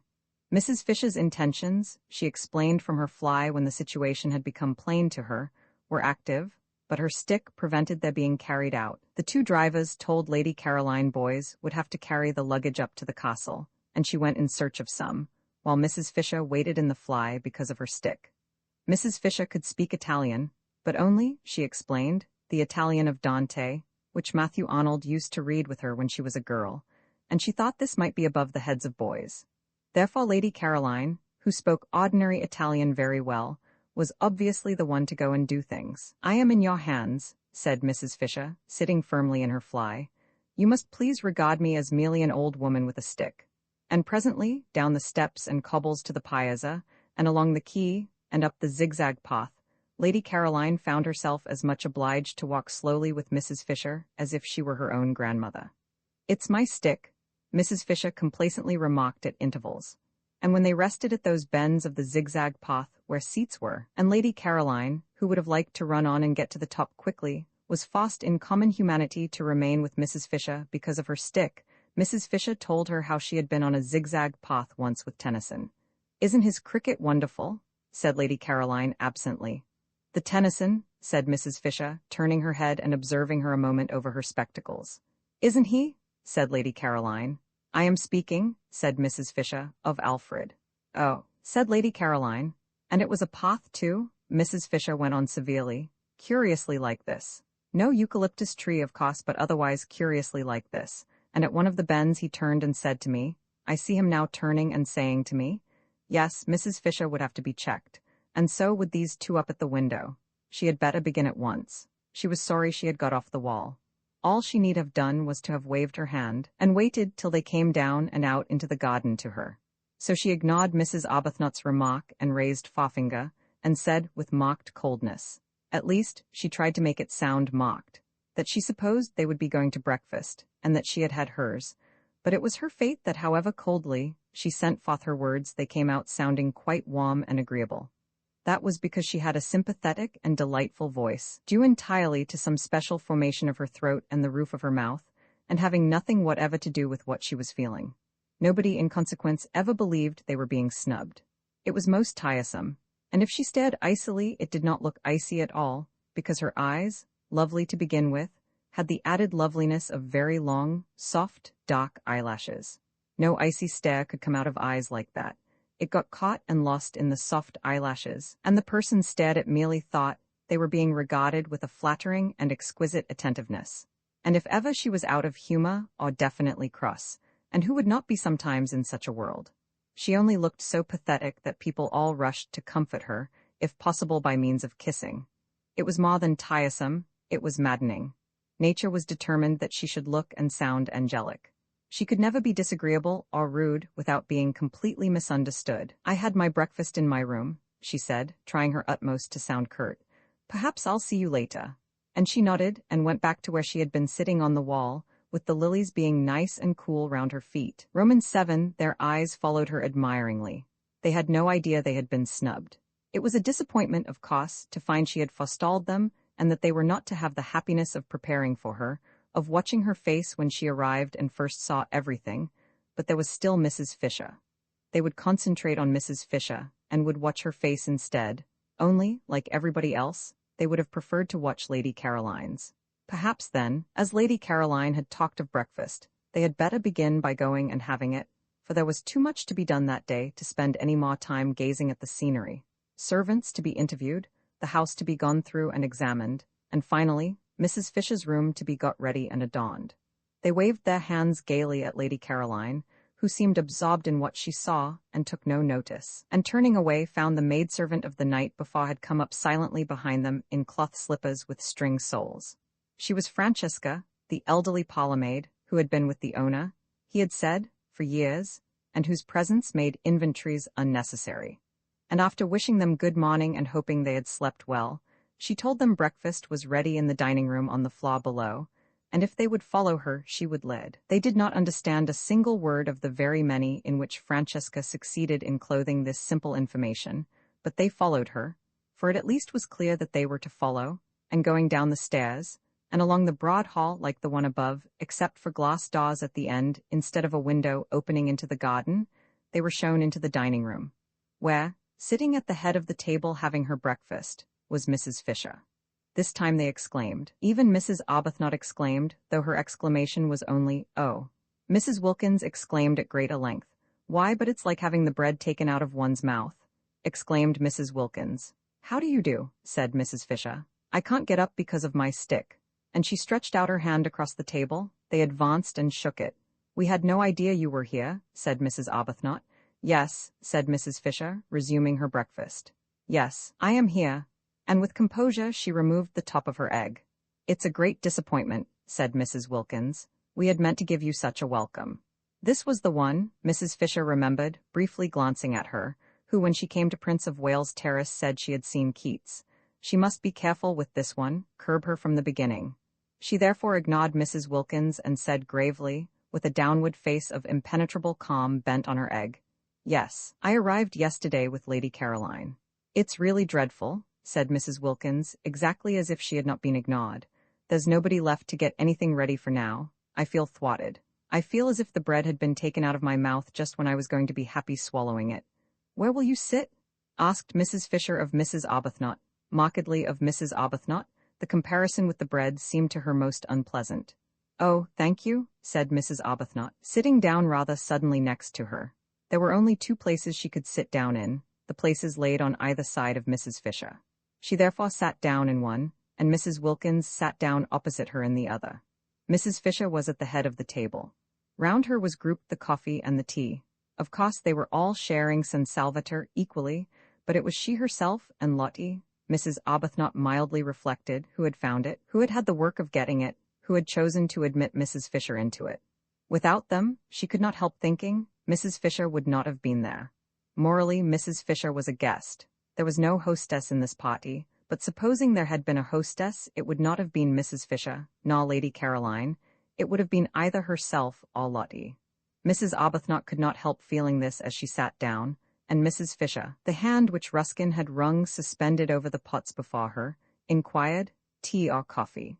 She could not help feeling it even more definitely when Mrs. Fisher touched a small gong on the table beside her, as though she had been used to that gong and that table ever since she was little, and, on Francesca's appearing, bade her in the language of Dante bring more milk. There was a curious air about Mrs. Fisher, thought Mrs. Arbuthnot, of being in possession, and if she herself had not been so happy she would have perhaps minded. Mrs. Wilkins noticed it too, but it only made her discursive brain think of cuckoos. She would no doubt immediately have begun to talk of cuckoos, incoherently, unrestrainably, and deplorably, if she had been in the condition of nerves and shyness she was in last time she saw Mrs. Fisher. But happiness had done away with shyness. She was very serene. She could control her conversation. She did not have, horrified, to listen to herself saying things she had no idea of saying when she began. She was quite at her ease, and completely natural. The disappointment of not going to be able to prepare a welcome for Mrs. Fisher had evaporated at once, for it was impossible to go on being disappointed in heaven. Nor did she mind her behaving as hostess. What did it matter? You did not mind things in heaven. She and Mrs. Arbuthnot, therefore, sat down more willingly than they otherwise would have done, one on either side of Mrs. Fisher, and the sun, pouring through the two windows facing east across the bay, flooded the room, and there was an open door leading into the garden, and the garden was full of many lovely things, especially freesias. The delicate and delicious fragrance of the freesias came in through the door and floated round Mrs. Wilkins's enraptured nostrils. Freesias in London were quite beyond her. Occasionally she went into a shop and asked what they cost, so as just to have an excuse for lifting up a bunch and smelling them, well knowing that it was something awful like a shilling for about 3 flowers. Here they were everywhere, bursting out of every corner and carpeting the rose beds. Imagine it, having freesias to pick an armsful if you wanted to, and with glorious sunshine flooding the room, and in your summer frock, and it's being only the 1st of April. "I suppose you realize, don't you, that we've got to heaven?" she said, beaming at Mrs. Fisher with all the familiarity of a fellow angel. "They are considerably younger than I had supposed," thought Mrs. Fisher, "and not nearly so plain." And she mused a moment, while she took no notice of Mrs. Wilkins's exuberance, on their instant and agitated refusal that day at Prince of Wales Terrace to have anything to do with the giving or the taking of references. Nothing could affect her, of course, nothing that anybody did. She was far too solidly seated in respectability. At her back stood massively, in a tremendous row, those three great names she had offered, and they were not the only ones she could turn to for support and countenance. Even if these young women, she had no grounds for believing the one out in the garden to be really Lady Caroline de Stir. She had merely been told she was, even if these young women should all turn out to be what Browning used to call, how well she remembered his amusing and delightful way of putting things, fly-by-nights, what could it possibly, or in any way matter to her? Let them fly by night if they wished. One was not 65 for nothing. In any case there would only be 4 weeks of it, at the end of which she would see no more of them. And in the meanwhile, there were plenty of places where she could sit quietly away from them and remember. Also, there was her own sitting room, a charming room, all honey-colored furniture and pictures, with windows to the sea towards Genoa, and a door opening on to the battlements. The house possessed 2 sitting rooms, and she had explained to that pretty creature Lady Caroline, certainly a pretty creature, whatever else she was. Tennyson would have enjoyed taking her for blows on the Downs, who had seemed inclined to appropriate the honey-colored one, that she needed some little refuge entirely to herself because of her stick. Nobody wants to see an old woman hobbling about everywhere, she had said. I shall be quite content to spend much of my time by myself in here, or sitting out on these convenient battlements. And she had a very nice bedroom, too. It looked 2 ways, across the bay to the morning sun, she liked the morning sun, and on to the garden. There were only 2 of these bedrooms with cross views in the house, she and Lady Caroline had discovered, and they were by far the airiest. They each had 2 beds in them, and she and Lady Caroline had had the extra beds taken out at once and put into 2 of the other rooms. In this way, there was much more space and comfort. Lady Caroline, indeed, had turned hers into a bed-sitting room, with the sofa out of the bigger drawing-room, and the writing table and the most comfortable chair. But she herself had not had to do that because she had her own sitting room, equipped with what was necessary. Lady Caroline had thought at first of taking the bigger sitting room entirely for her own, because the dining room on the floor below could quite well be used between meals to sit in by the 2 others, and was a very pleasant room with nice chairs. But she had not liked the bigger sitting room's shape. It was a round room in the tower, with deep slit windows pierced through the massive walls, and a domed and ribbed ceiling arranged to look like an open umbrella, and it seemed a little dark. Undoubtedly, Lady Caroline had cast covetous glances at the honey-colored room, and if she, Mrs. Fisher, had been less firm would have installed herself in it, which would have been absurd. I hope, said Mrs. Arbuthnot, smilingly making an attempt to convey to Mrs. Fisher that though she, Mrs. Fisher, might not be exactly a guest, she certainly was not in the very least a hostess. Your room is comfortable. Quite, said Mrs. Fisher. Will you have some more coffee? No, thank you, will you? No, thank you. There were 2 beds in my bedroom, filling it up unnecessarily, and I had one taken out. It has made it much more convenient. Oh, that's why I've got 2 beds in my room, exclaimed Mrs. Wilkins, illuminated. The second bed in her little cell had seemed an unnatural and inappropriate object from the moment she saw it. I gave no directions, said Mrs. Fisher, addressing Mrs. Arbuthnot. I merely asked Francesca to remove it. I have 2 in my room as well, said Mrs. Arbuthnot. Your second one must be Lady Caroline's. She had hers removed too, said Mrs. Fisher. It seems foolish to have more beds in a room than there are occupiers. But we haven't got any husbands here either, said Mrs. Wilkins, and I don't see any use in extra beds in one's room if one hasn't got husbands to put in them. Can't we have them taken away too? Beds, said Mrs. Fisher coldly, cannot be removed from one room after another. They must remain somewhere. Mrs. Wilkins's remarks seemed to Mrs. Fisher persistently unfortunate. Each time she opened her mouth, she said something best left unsaid. Loose talk about husbands had never in Mrs. Fisher's circle been encouraged. In the 80s, when she chiefly flourished, husbands were taken seriously, as the only real obstacles to sin.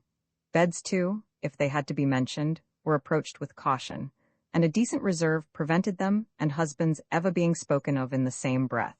She turned more markedly than ever to Mrs. Arbuthnot. Do let me give you a little more coffee, she said. No, thank you, but won't you have some more? No, indeed, I never have more than 2 cups at breakfast. Would you like an orange? No, thank you, would you? No, I don't eat fruit at breakfast. It is an American fashion which I am too old now to adopt. Have you had all you want? Quite, have you? Mrs. Fisher paused before replying. Was this a habit, this trick of answering a simple question with the same question? If so, it must be curbed, for no one could live for 4 weeks in any real comfort with somebody who had a habit. She glanced at Mrs. Arbuthnot, and her potted hair and gentle brow reassured her. No, it was accident, not habit, that had produced those echoes. She could as soon imagine a dove having tiresome habits as Mrs. Arbuthnot. Considering her, she thought what a splendid wife she would have been for poor Carlyle. So much better than that horrid, clever Jane. She would have soothed him. "Then shall we go?" she suggested. "Let me help you up," said Mrs. Arbuthnot, all consideration. "Oh, thank you, I can manage perfectly. It's only sometimes that my stick prevents me." Mrs. Fisher got up quite easily. Mrs. Arbuthnot had hovered over her for nothing. "I'm going to have one of these gorgeous oranges," said Mrs. Wilkins, staying where she was and reaching across to a black bowl piled with them. "Rose, how can you resist them? Look, have this one. Do have this beauty?" And she held out a big one. "No, I'm going to see to my duties," said Mrs. Arbuthnot, moving towards the door. "You'll forgive me for leaving you, won't you?" she added politely to Mrs. Fisher. Mrs. Fisher moved towards the door too, quite easily, almost quickly. Her stick did not hinder her at all. She had no intention of being left with Mrs. Wilkins. "What time would you like to have lunch?" Mrs. Arbuthnot asked her, trying to keep her head as at least a non-guest, if not precisely a hostess, above water. "Lunch," said Mrs. Fisher, "is at 12:30. "You shall have it at 12:30 then," said Mrs. Arbuthnot. "I'll tell the cook it will be a great struggle," she continued, smiling, "but I've brought a little dictionary." "The cook," said Mrs. Fisher, "knows." "Oh," said Mrs. Arbuthnot. "Lady Caroline has already told her," said Mrs. Fisher. "Oh," said Mrs. Arbuthnot again. "Yes, Lady Caroline speaks the kind of Italian cooks understand. I am prevented going into the kitchen because of my stick. And even if I were able to go, I fear I shouldn't be understood." "But," began Mrs. Arbuthnot. "But it's too wonderful," Mrs. Wilkins finished for her from the table, delighted with these unexpected simplifications in her and Rose's lives. "Why, we've got positively nothing to do here, either of us, except just be happy. You wouldn't believe," she said, turning her head and speaking straight to Mrs. Fisher, portions of orange in either hand, "how terribly good Rose and I have been for years without stopping, and how much now we need a perfect rest." And Mrs. Fisher, going without answering her out of the room, said to herself, she shall be curbed." Roman 8 presently, when Mrs. Wilkins and Mrs. Arbuthnot, unhampered by any duties, wandered out and down the worn stone steps, and under the pergola into the lower garden, Mrs. Wilkins said to Mrs. Arbuthnot, who seemed pensive, "Don't you see that if somebody else does the ordering it frees us?" Mrs. Arbuthnot said she did see, but nevertheless she thought it rather silly to have everything taken out of their hands. "I love things to be taken out of my hands," said Mrs. Wilkins. "But we found San Salvata," said Mrs. Arbuthnot, "and it is rather silly that Mrs. Fisher should behave as if it belonged only to her." "What is rather silly," said Mrs. Wilkins with much serenity, "is to mind. I can't see the least point in being an authority at the price of one's liberty." Mrs. Arbuthnot said nothing to that for 2 reasons. First, because she was struck by the remarkable and growing calm of the hitherto incoherent and excited Lottie, and secondly, because what she was looking at was so very beautiful. All down the stone steps on either side were periwinkles in full flower, and she could now see what it was that had caught at her the night before and brushed, wet and scented, across her face. It was wisteria. Wisteria and sunshine, she remembered the advertisement. Here indeed were both in profusion. The wisteria was tumbling over itself in its excessive life, its prodigality of flowering, and where the pergola ended the sun blazed on scarlet geraniums, bushes of them, and nasturtiums in great heaps, and marigolds so brilliant that they seemed to be burning, and red and pink snapdragons, all outdoing each other in bright, fierce color. The ground behind these flaming things dropped away in terraces to the sea, each terrace a little orchard, where among the olives grew vines on trellises, and fig trees, and peach trees, and cherry trees. The cherry trees and peach trees were in blossom. Lovely showers of white and deep rose color among the trembling delicacy of the olives. The fig leaves were just big enough to smell of figs. The vine buds were only beginning to show. And beneath these trees were groups of blue and purple irises, and bushes of lavender, and gray, shop cactuses, and the grass was thick with dandelions and daisies, and right down at the bottom was the sea. Color seemed flung down anyhow, anywhere. Every sort of color, piled up in heaps, pouring along in rivers. The periwinkles looked exactly as if they were being pawed down each side of the steps. And flowers that grow only in borders in England, proud flowers keeping themselves to themselves over there, such as the great blue irises and the lavender, were being jostled by small, shining common things like dandelions and daisies and the white bells of the wild onion, and only seemed the better and the more exuberant for it. They stood looking at this crowd of loveliness, this happy jumble, in silence. No, it didn't matter what Mrs. Fisher did, not here, not in such beauty. Mrs. Arbuthnot's discomposure melted out of her. In the warmth and light of what she was looking at, of what to her was a manifestation, an entirely new side of God, how could one be discomposed? If only Frederick were with her, seeing it too, seeing as he would have seen it when first they were lovers. In the days when he saw what she saw and loved what she loved, she sighed. "You mustn't sigh in heaven," said Mrs. Wilkins. "One doesn't." "I was thinking how one longs to share this with those one loves," said Mrs. Arbuthnot. "You mustn't long in heaven," said Mrs. Wilkins. "You're supposed to be quite complete there. And it is heaven, isn't it, Rose? See how everything has been let in together. The dandelions and the irises, the vulgar and the superior, me and Mrs. Fisher, all welcome, all mixed up anyhow, and all so visibly happy and enjoying ourselves." "Mrs. Fisher doesn't seem happy, not visibly anyhow," said Mrs. Arbuthnot, smiling. "She'll begin soon, you'll see." Mrs. Arbuthnot said she didn't believe that after a certain age people began anything. Mrs. Wilkins said she was sure no one, however old and tough, could resist the effects of perfect beauty. Before many days, perhaps only hours, they would see Mrs. Fisher bursting out into every kind of exuberance.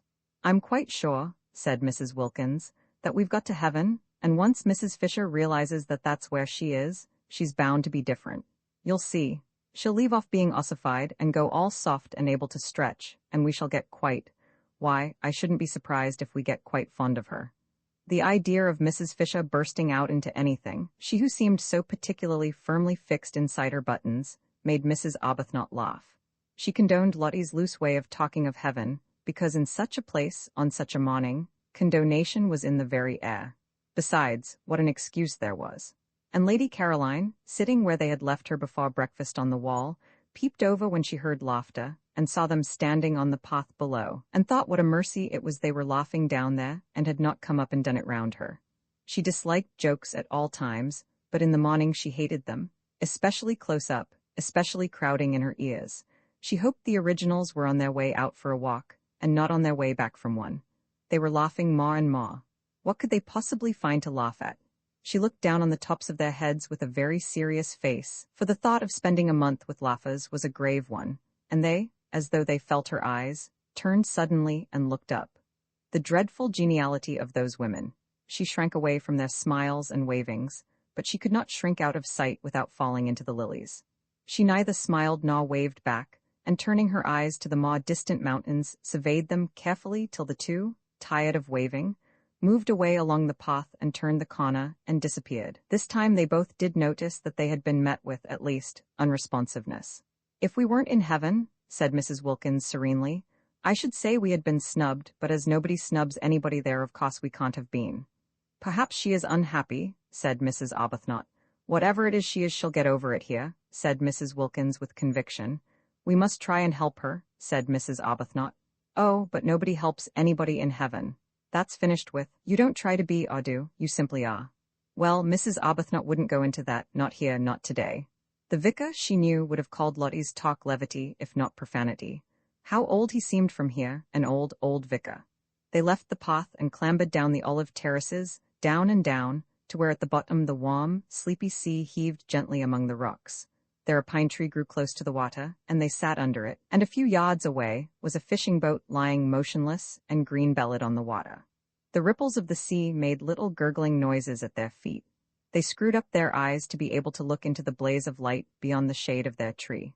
The hot smell from the pine needles and from the cushions of wild thyme that padded the spaces between the rocks, and sometimes a smell of pure honey from a clump of warm irises up behind them in the sun, puffed across their faces. Very soon Mrs. Wilkins took her shoes and stockings off and let her feet hang in the water. After watching her a minute, Mrs. Arbuthnot did the same. Their happiness was then complete. Their husbands would not have known them. They left off talking. They ceased to mention heaven. They were just cups of acceptance. Meanwhile, Lady Caroline, on her wall, was considering her position. The garden on the top of the wall was a delicious garden, but its situation made it insecure and exposed to interruptions. At any moment the others might come and want to use it, because both the hall and the dining room had doors opening straight into it. Perhaps, thought Lady Caroline, she could arrange that it should be solely hers.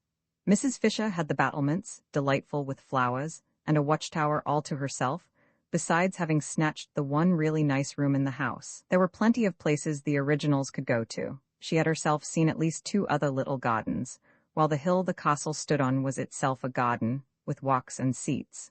Why should not this one spot be kept exclusively for her? She liked it best of all.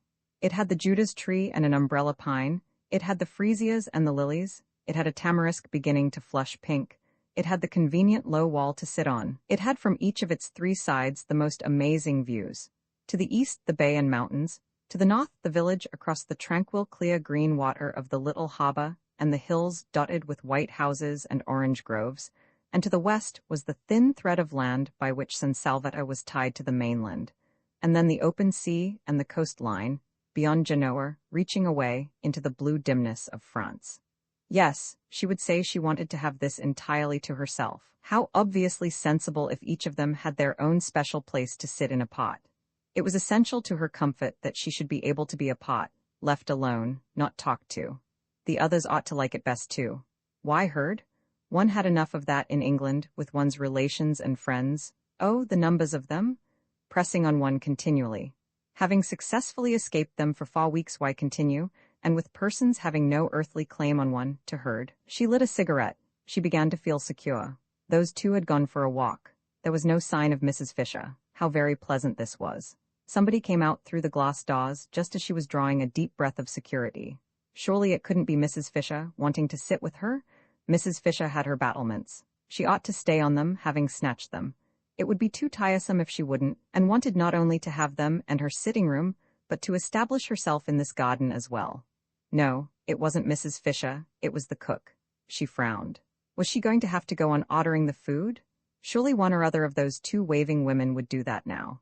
The cook, who had been waiting in increasing agitation in the kitchen, watching the clock getting nearer to lunchtime, while she still was without knowledge of what lunch was to consist of, had gone at last to Mrs. Fisher, who had immediately waved her away. She then wandered about the house seeking a mistress, any mistress, who would tell her what to cook, and finding none, and at last, directed by Francesca, who always knew where everybody was, came out to Lady Caroline. Domenico had provided this cook. She was Costanza, the sister of that one of his cousins who kept a restaurant down on the Piazza. She helped her brother in his cooking when she had no other job, and knew every sort of fat, mysterious Italian dish such as the workmen of Castagnito, who crowded the restaurant at midday, and the inhabitants of Mazego when they came over on Sundays, loved to eat. She was a fleshless spinster of 50, grey-haired, nimble, rich of speech, and thought Lady Caroline more beautiful than anyone she had ever seen. And so did Domenico. And so did the boy Giuseppe who helped Domenico and was, besides, his nephew. And so did the girl Angela who helped Francesca and was, besides, Domenico's niece. And so did Francesca herself.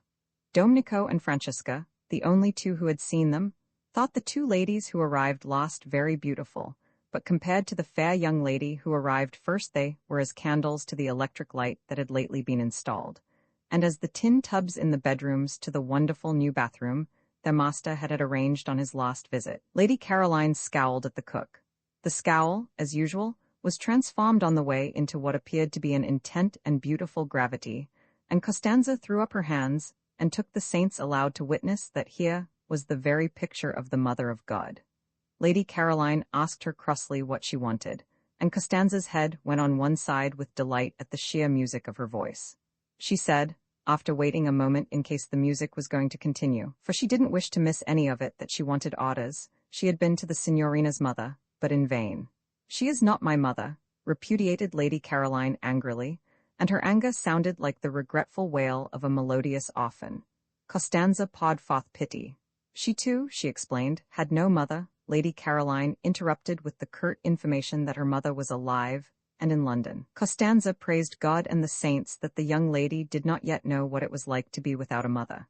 Quickly enough did misfortunes overtake one. No doubt the young lady already had a husband. No, said Lady Caroline icily. Worse than jokes in the morning did she hate the idea of husbands, and everybody was always trying to press them on her, all her relations, all her friends, all the evening papers. After all, she could only marry one anyhow. But you would think from the way everybody talked, and especially those persons who wanted to be husbands, that she could marry at least a dozen. Her soft, pathetic no made Costanza, who was standing close to her, well with sympathy. Poor little one, said Costanza, moved actually to pat her encouragingly on the shoulder. Take hope. There is still time. For lunch, said Lady Caroline freezingly, marveling as she spoke that she should be patted, she who had taken so much trouble to come to a place, remote and hidden, where she could be sure that among other things of a like oppressive nature pattings also were not. We will have? Costanza became businesslike. She interrupted with suggestions, and her suggestions were all admirable and all expensive. Lady Caroline did not know they were expensive, and fell in with them at once. They sounded very nice.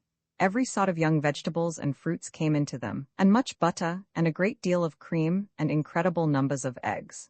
Costanza said enthusiastically at the end, as a tribute to this acquiescence, that of the many ladies and gentlemen she had worked for on temporary jobs such as this, she preferred the English ladies and gentlemen. She more than preferred them.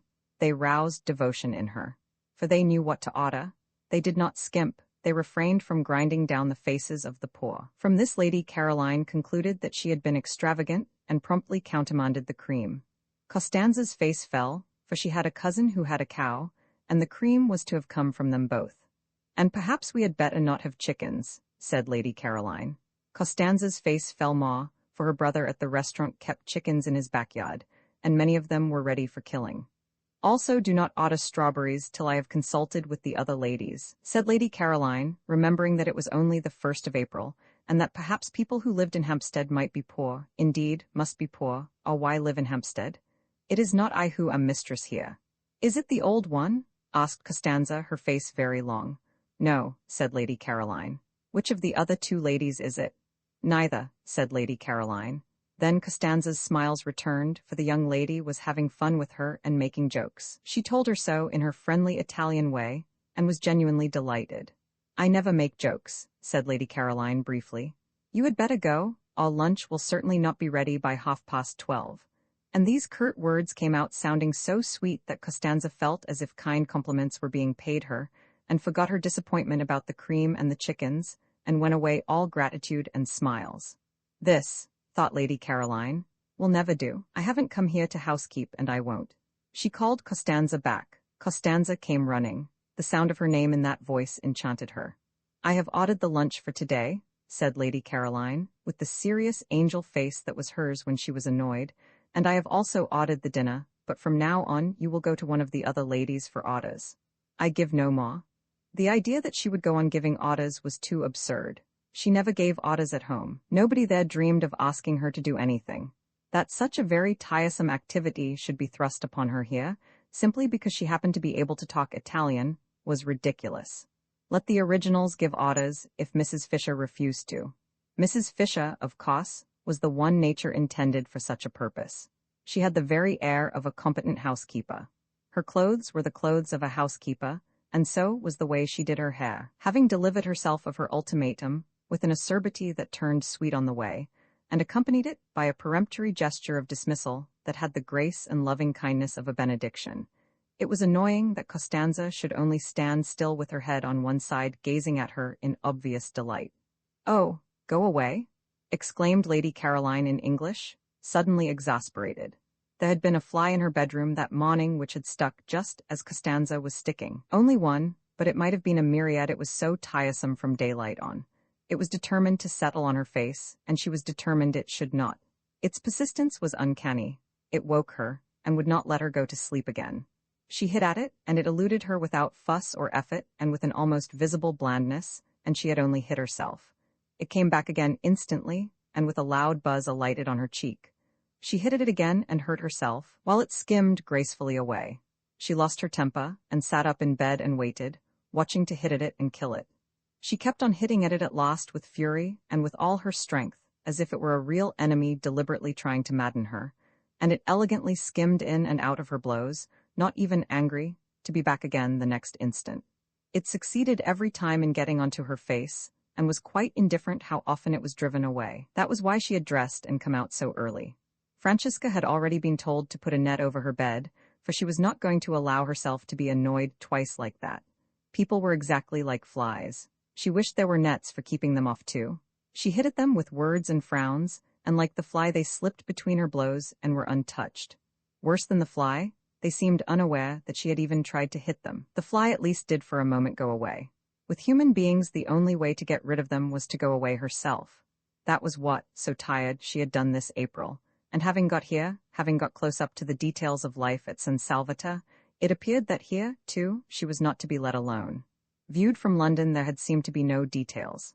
San Salvatore from there seemed to be an empty, a delicious blank. Yet, after only 24 hours of it, she was discovering that it was not a blank at all, and that she was having to ward off as actively as ever. Already, she had been much stuck to. Mrs. Fisher had stuck nearly the whole of the day before, and this morning there had been no peace, not 10 minutes uninterruptedly alone. Costanza, of course, had finally to go because she had to cook, but hardly had she gone before Domenico came. He came to water and tie up. That was natural, since he was the gardener, but he watered and tied up all the things that were nearest to her. He hovered closer and closer. He watered to excess. He tied plants that were as straight and steady as arrows. Well, at least he was a man, and therefore not quite so annoying, and his smiling good morning was received with an answering smile, upon which Domenico forgot his family, his wife, his mother, his grown-up children, and all his duties, and only wanted to kiss the young lady's feet. He could not do that, unfortunately, but he could talk while he worked, and talk he did, voluminously, pouring out every kind of information, illustrating what he said with gestures so lively that he had to put down the watering pot, and thus delay the end of the watering. Lady Caroline bore it for a time, but presently was unable to bear it, and as he would not go, and she could not tell him to, seeing that he was engaged in his proper work, once again it was she who had to. She got off the wall and moved to the other side of the garden, where in a wooden shed were some comfortable low cane chairs. All she wanted was to turn one of these round with its back to Domenico and its front to the sea towards Genoa. Such a little thing to want. One would have thought she might have been allowed to do that unmolested.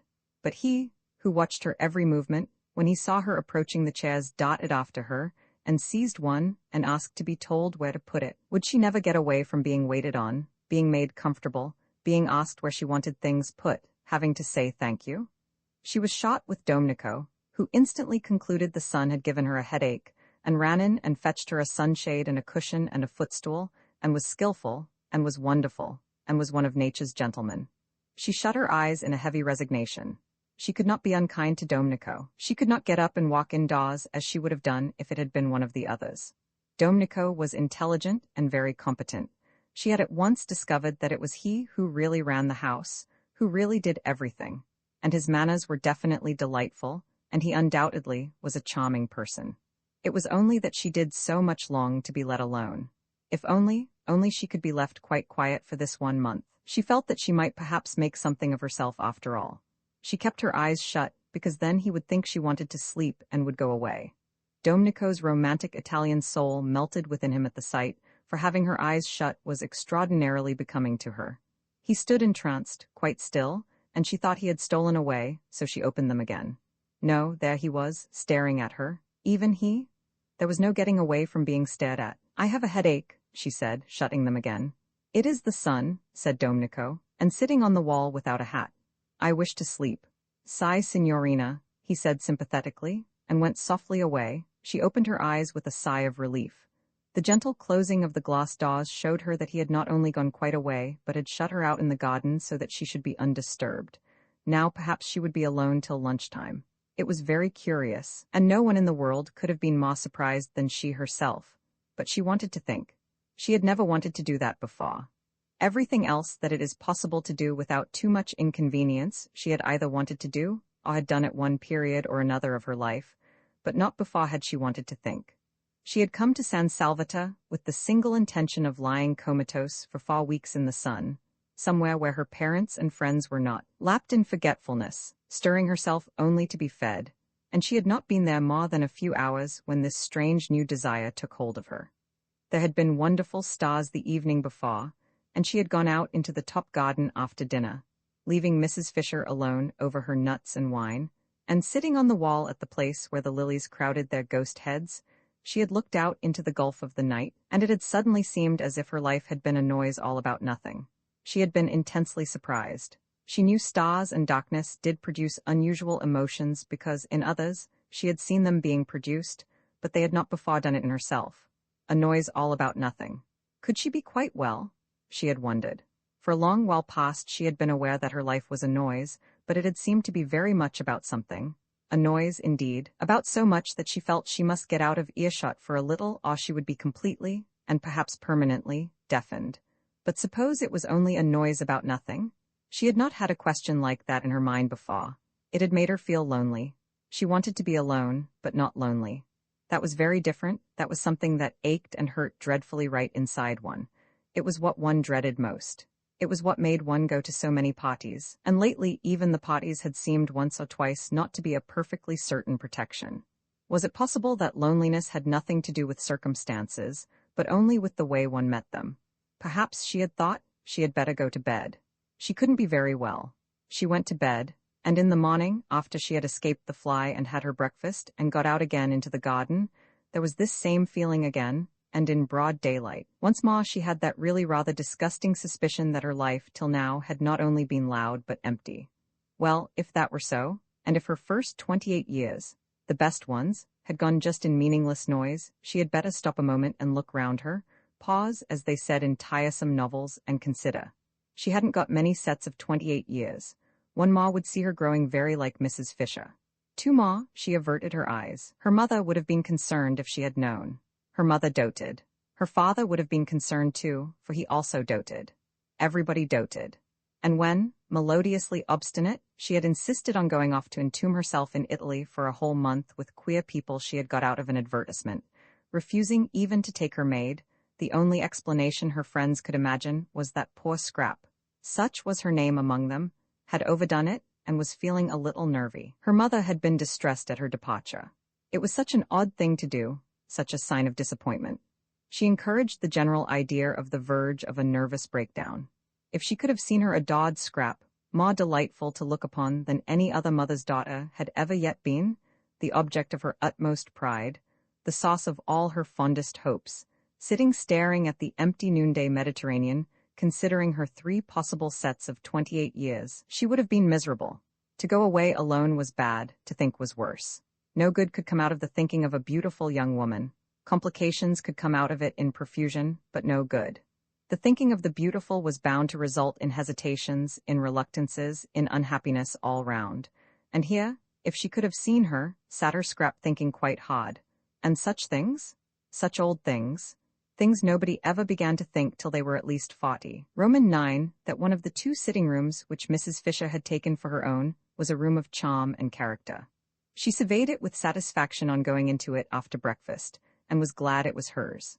It had a tiled floor, and walls the color of pale honey, and inlaid furniture the color of amber, and mellow books, many in ivory, all lemon-colored covers.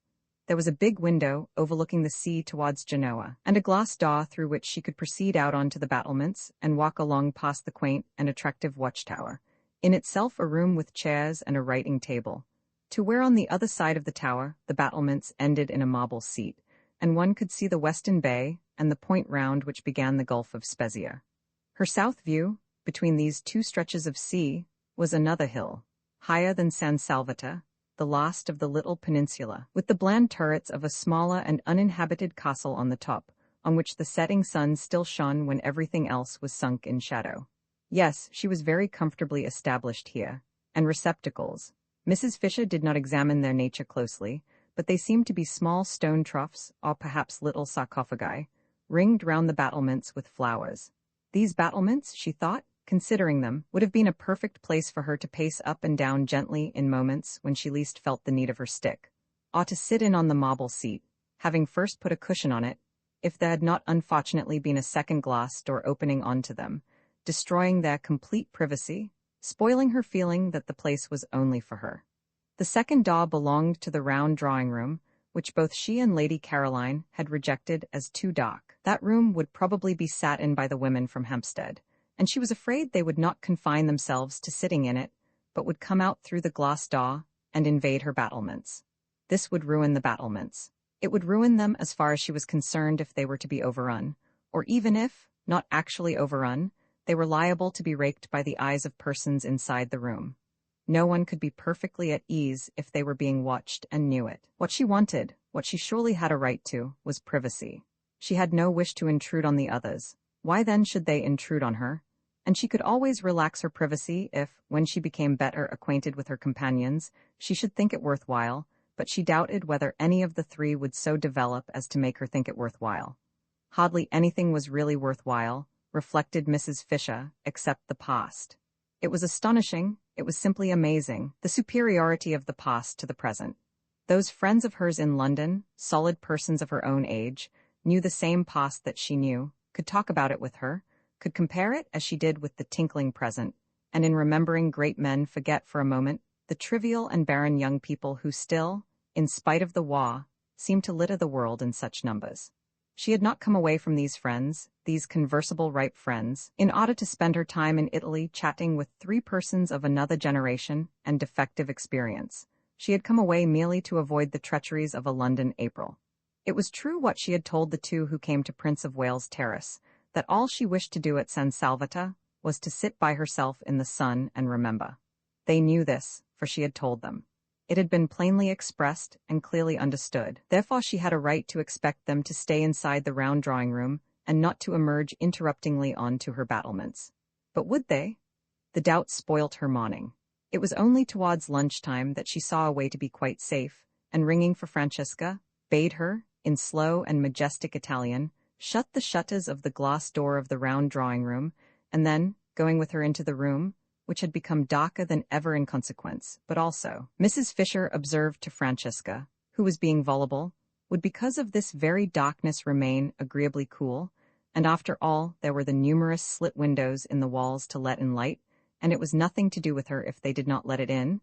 She directed the placing of a cabinet of curios across the door on its inside. This would discourage egress. Then she rang for Domenico, and caused him to move one of the flower-filled sarcophagi across the door on its outside. This would discourage ingress. No one, said Domenico, hesitating, will be able to use the door. No one, said Mrs. Fisher firmly, will wish to. She then retired to her sitting-room, and from a chair placed where she could look straight onto them, gazed at her battlements, secured to her now completely, with calm pleasure. Being here, she reflected placidly, was much cheaper than being in an hotel, and if she could keep off the others, immeasurably more agreeable. She was paying for her rooms, extremely pleasant rooms, now that she was arranged in them, £3 a week, which came to about 8 shillings a day, battlements, watchtower, and all. Where else abroad could she live as well for so little, and have as many baths as she liked, for 8 shillings a day? Of course she did not yet know what her food would cost, but she would insist on carefulness over that, though she would also insist on its being carefulness combined with excellence. The two were perfectly compatible if the caterer took pains. The servants' wages, she had ascertained, were negligible, owing to the advantageous exchange, so that there was only the food to cause her anxiety. If she saw signs of extravagance, she would propose that they each hand over a reasonable sum every week to Lady Caroline, which should cover the bills, any of it that was not used to be returned, and if it were exceeded the loss to be borne by the caterer. Mrs. Fisher was well off and had the desire for comforts proper to her age, but she disliked expenses. So well off was she that, had she so chosen, she could have lived in an opulent part of London and driven from it and to it in a Rolls-Royce. She had no such wish.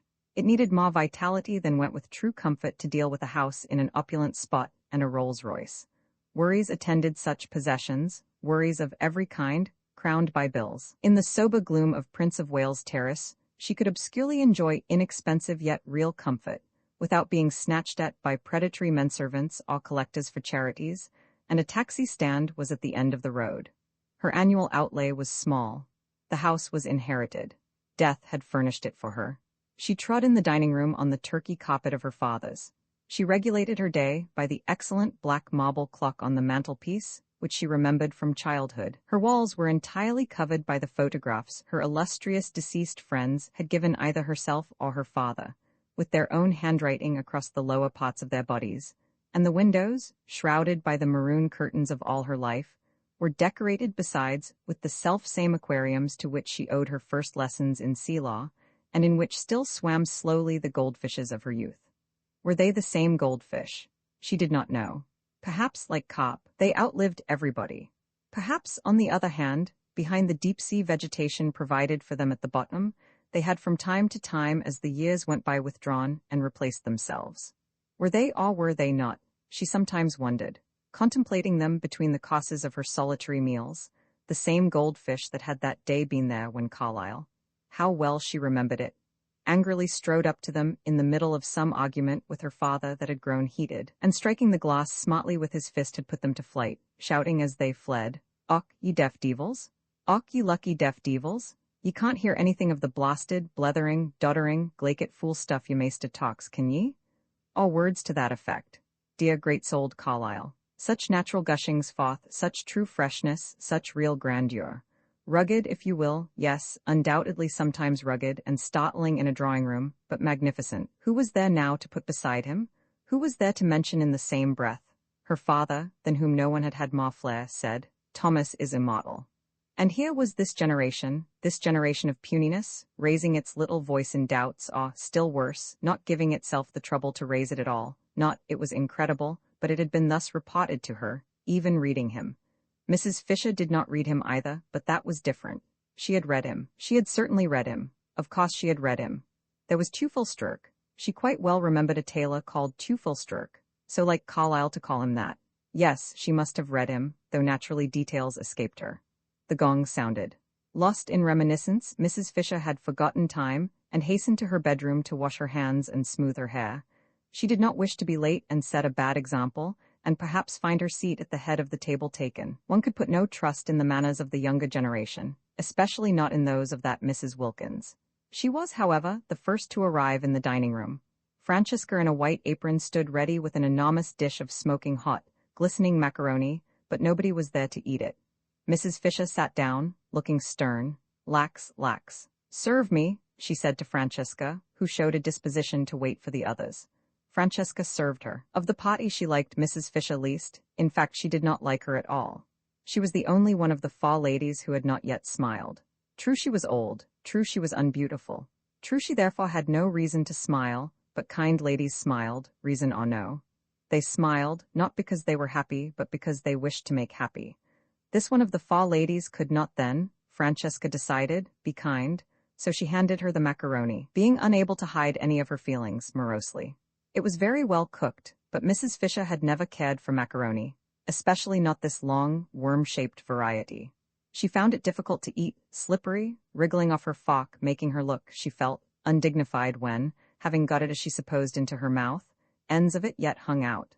Always, too, when she ate it she was reminded of Mr. Fisher. He had during their married life behaved very much like macaroni. He had slipped, he had wriggled, he had made her feel undignified. And when at last she had got him safe, as she thought, there had invariably been little bits of him that still, as it were, hung out. Francesca from the sideboard watched Mrs. Fisher's way with macaroni gloomily, and her gloom deepened when she saw her at last take her knife to it and chop it small. Mrs. Fisher really did not know how else to get hold of the stuff. She was aware that knives in this connection were improper, but one did finally lose patience. Macaroni was never allowed to appear on her table in London. Apart from its tiresomeness, she did not even like it, and she would tell Lady Caroline not to order it again. Years of practice, reflected Mrs. Fisher, chopping it up, years of actual living in Italy, would be necessary to learn the exact trick. Browning managed macaroni wonderfully. She remembered watching him one day when he came to lunch with her father, and a dish of it had been ordered as a compliment to his connection with Italy.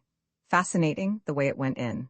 No chasing round the plate, no slidings off the fork. No subsequent protrusions of loose ends, just one dig, one whisk, one thrust, one gulp, and lo, yet another poet had been nourished. "Shall I go and seek the young lady?" asked Francesca, unable any longer to look on a good macaroni being cut with a knife. Mrs. Fisher came out of her reminiscent reflections with difficulty. "She knows lunch is at 12:30, she said. "They all know." "She may be asleep," said Francesca. "The other ladies are further away, but this one is not far away." "Beat the gong again, then," said Mrs. Fisher. What manners, she thought. What manners? It was not an hotel, and considerations were due. She must say she was surprised at Mrs. Arbuthnot, who had not looked like somebody unpunctual. Lady Caroline, too, she had seemed amiable and courteous, whatever else she might be. From the other one, of course, she expected nothing. Francesca fetched the gong and took it out into the garden and advanced, beating it as she advanced, close up to Lady Caroline, who, still stretched in her low chair, waited till she had done, and then turned her head and in the sweetest tones poured forth what appeared to be music, but was really invective. Francesca did not recognize the liquid flow as invective. How was she to, when it came out sounding like that? And with her face all smiles, for she could not but smile when she looked at this young lady, she told her the macaroni was getting cold. "When I do not come to meals, it is because I do not wish to come to meals," said the irritated Scrap, "and you will not in future disturb me." "Is she ill?" asked Francesca, sympathetic but unable to stop smiling. Never, never had she seen hair so beautiful. Like pure flax, like the hair of northern babes. On such a little head only blessing could rest, on such a little head the nimbus of the holiest saints could fitly be placed. Scrap shut her eyes and refused to answer. In this she was injudicious, for its effect was to convince Francesca, who hurried away full of concern to tell Mrs. Fisher that she was indisposed. And Mrs. Fisher, being prevented, she explained, from going out to Lady Caroline herself, because of her stick, sent the two others instead, who had come in at that moment heated and breathless and full of excuses, while she herself proceeded to the next course, which was a very well-made omelette, bursting most agreeably at both its ends with young green peas. "Serve me," she directed Francesca, who again showed a disposition to wait for the others. "Oh, why won't they leave me alone? Oh, why won't they leave me alone?" Scrap asked herself when she heard more scrunchings on the little pebbles which took the place of grass, and therefore knew someone else was approaching. She kept her eyes tight shut this time. Why should she go in to lunch if she didn't want to? This wasn't a private house. She was in no way tangled up in duties towards a tiresome hostess. For all practical purposes, San Salvatore was an hotel, and she ought to be let alone to eat or not to eat exactly as if she really had been in an hotel. But the unfortunate Scrap could not just sit still and close her eyes without rousing that desire to stroke and pet in her beholders with which she was only too familiar. Even the cook had patted her. And now, a gentle hand, how well she knew and how much she dreaded gentle hands, was placed on her forehead. "I'm afraid you're not well," said a voice that was not Mrs. Fisher's and therefore must belong to one of the originals. "I have a headache," murmured Scrap. Perhaps it was best to say that, perhaps it was the shortest cut to peace. "I'm so sorry," said Mrs. Arbuthnot softly, for it was her hand being gentle. "And I," said Scrap to herself, "who thought if I came here I would escape mothers. Don't you think some tea would do you good?" asked Mrs. Arbuthnot tenderly. Tea? The idea was abhorrent to Scrap. In this heat to be drinking tea in the middle of the day? "No," she murmured. "I expect what would really be best for her," said another voice, "is to be left quiet." How sensible, thought Scrap, and raised the eyelashes of one eye just enough to peep through and see who was speaking. It was the freckled original. The dark one, then, was the one with the hand. The freckled one rose in her esteem. "But I can't bear to think of you with a headache and nothing being done for it," said Mrs. Arbuthnot. "Would a cup of strong black coffee?" Scrap said no more. She waited, motionless and dumb, till Mrs. Arbuthnot should remove her hand. After all, she couldn't stand there all day, and when she went away she would have to take her hand with her. "I do think," said the freckled one, "that she wants nothing except quiet." And perhaps the freckled one pulled the one with the hand by the sleeve, for the hold on Scrap's forehead relaxed, and after a minute's silence, during which no doubt she was being contemplated, she was always being contemplated, the footsteps began to scrunch the pebbles again, and grew fainter, and were gone. "Lady Caroline has a headache," said Mrs. Arbuthnot, re-entering the dining room and sitting down in her place next to Mrs. Fisher. "I can't persuade her to have even a little tea, or some black coffee. Do you know what aspirin is in Italian?" "The proper remedy for headaches," said Mrs. Fisher firmly, "is castor oil." "But she hasn't got a headache," said Mrs. Wilkins. "Carlyle," said Mrs. Fisher, who had finished her omelette and had leisure, while she waited for the next course to talk, suffered at one period terribly from headaches, and he constantly took castor oil as a remedy. He took it, I should say, almost to excess, and called it, I remember, in his interesting way, the oil of sorrow. My father said it colored for a time his whole attitude to life, his whole philosophy. But that was because he took too much. What Lady Caroline wants is one dose and one only. It is a mistake to keep on taking castor oil. Do you know the Italian for it? Asked Mrs. Arbuthnot. Ah, that I'm afraid I don't. However, she would know. You can ask her. But she hasn't got a headache, repeated Mrs. Wilkins, who was struggling with the macaroni. She only wants to be let alone. They both looked at her. The word shovel crossed Mrs. Fisher's mind in connection with Mrs. Wilkins's actions at that moment. Then why should she say she has? Asked Mrs. Arbuthnot. Because she is still trying to be polite, Soon she won't try. When the place has got more into her, she'll really be it, without trying. Naturally. Lottie, you see, explained Mrs. Arbuthnot, smiling to Mrs. Fisher, who sat waiting with a stony patience for her next course, delayed because Mrs. Wilkins would go on trying to eat the macaroni, which must be less worth eating than ever now that it was cold. Lottie, you see, has a theory about this place. But Mrs. Fisher had no wish to hear any theory of Mrs. Wilkins's. I am sure I don't know, she interrupted, looking severely at Mrs. Wilkins, why you should assume Lady Caroline is not telling the truth. I don't assume, I know, said Mrs. Wilkins. And pray how do you know? Asked Mrs. Fisher icily, for Mrs. Wilkins was actually helping herself to more macaroni, offered her officiously and unnecessarily, a second time by Francesca. When I was out there just now I saw inside her. Well, Mrs. Fisher wasn't going to say anything to that. She wasn't going to trouble to reply to downright idiocy. Instead, she sharply rapped the little table gong by her side, though there was Francesca standing at the sideboard, and said, for she would wait no longer for her next course, serve me. And Francesca, it must have been willful, offered her the macaroni again.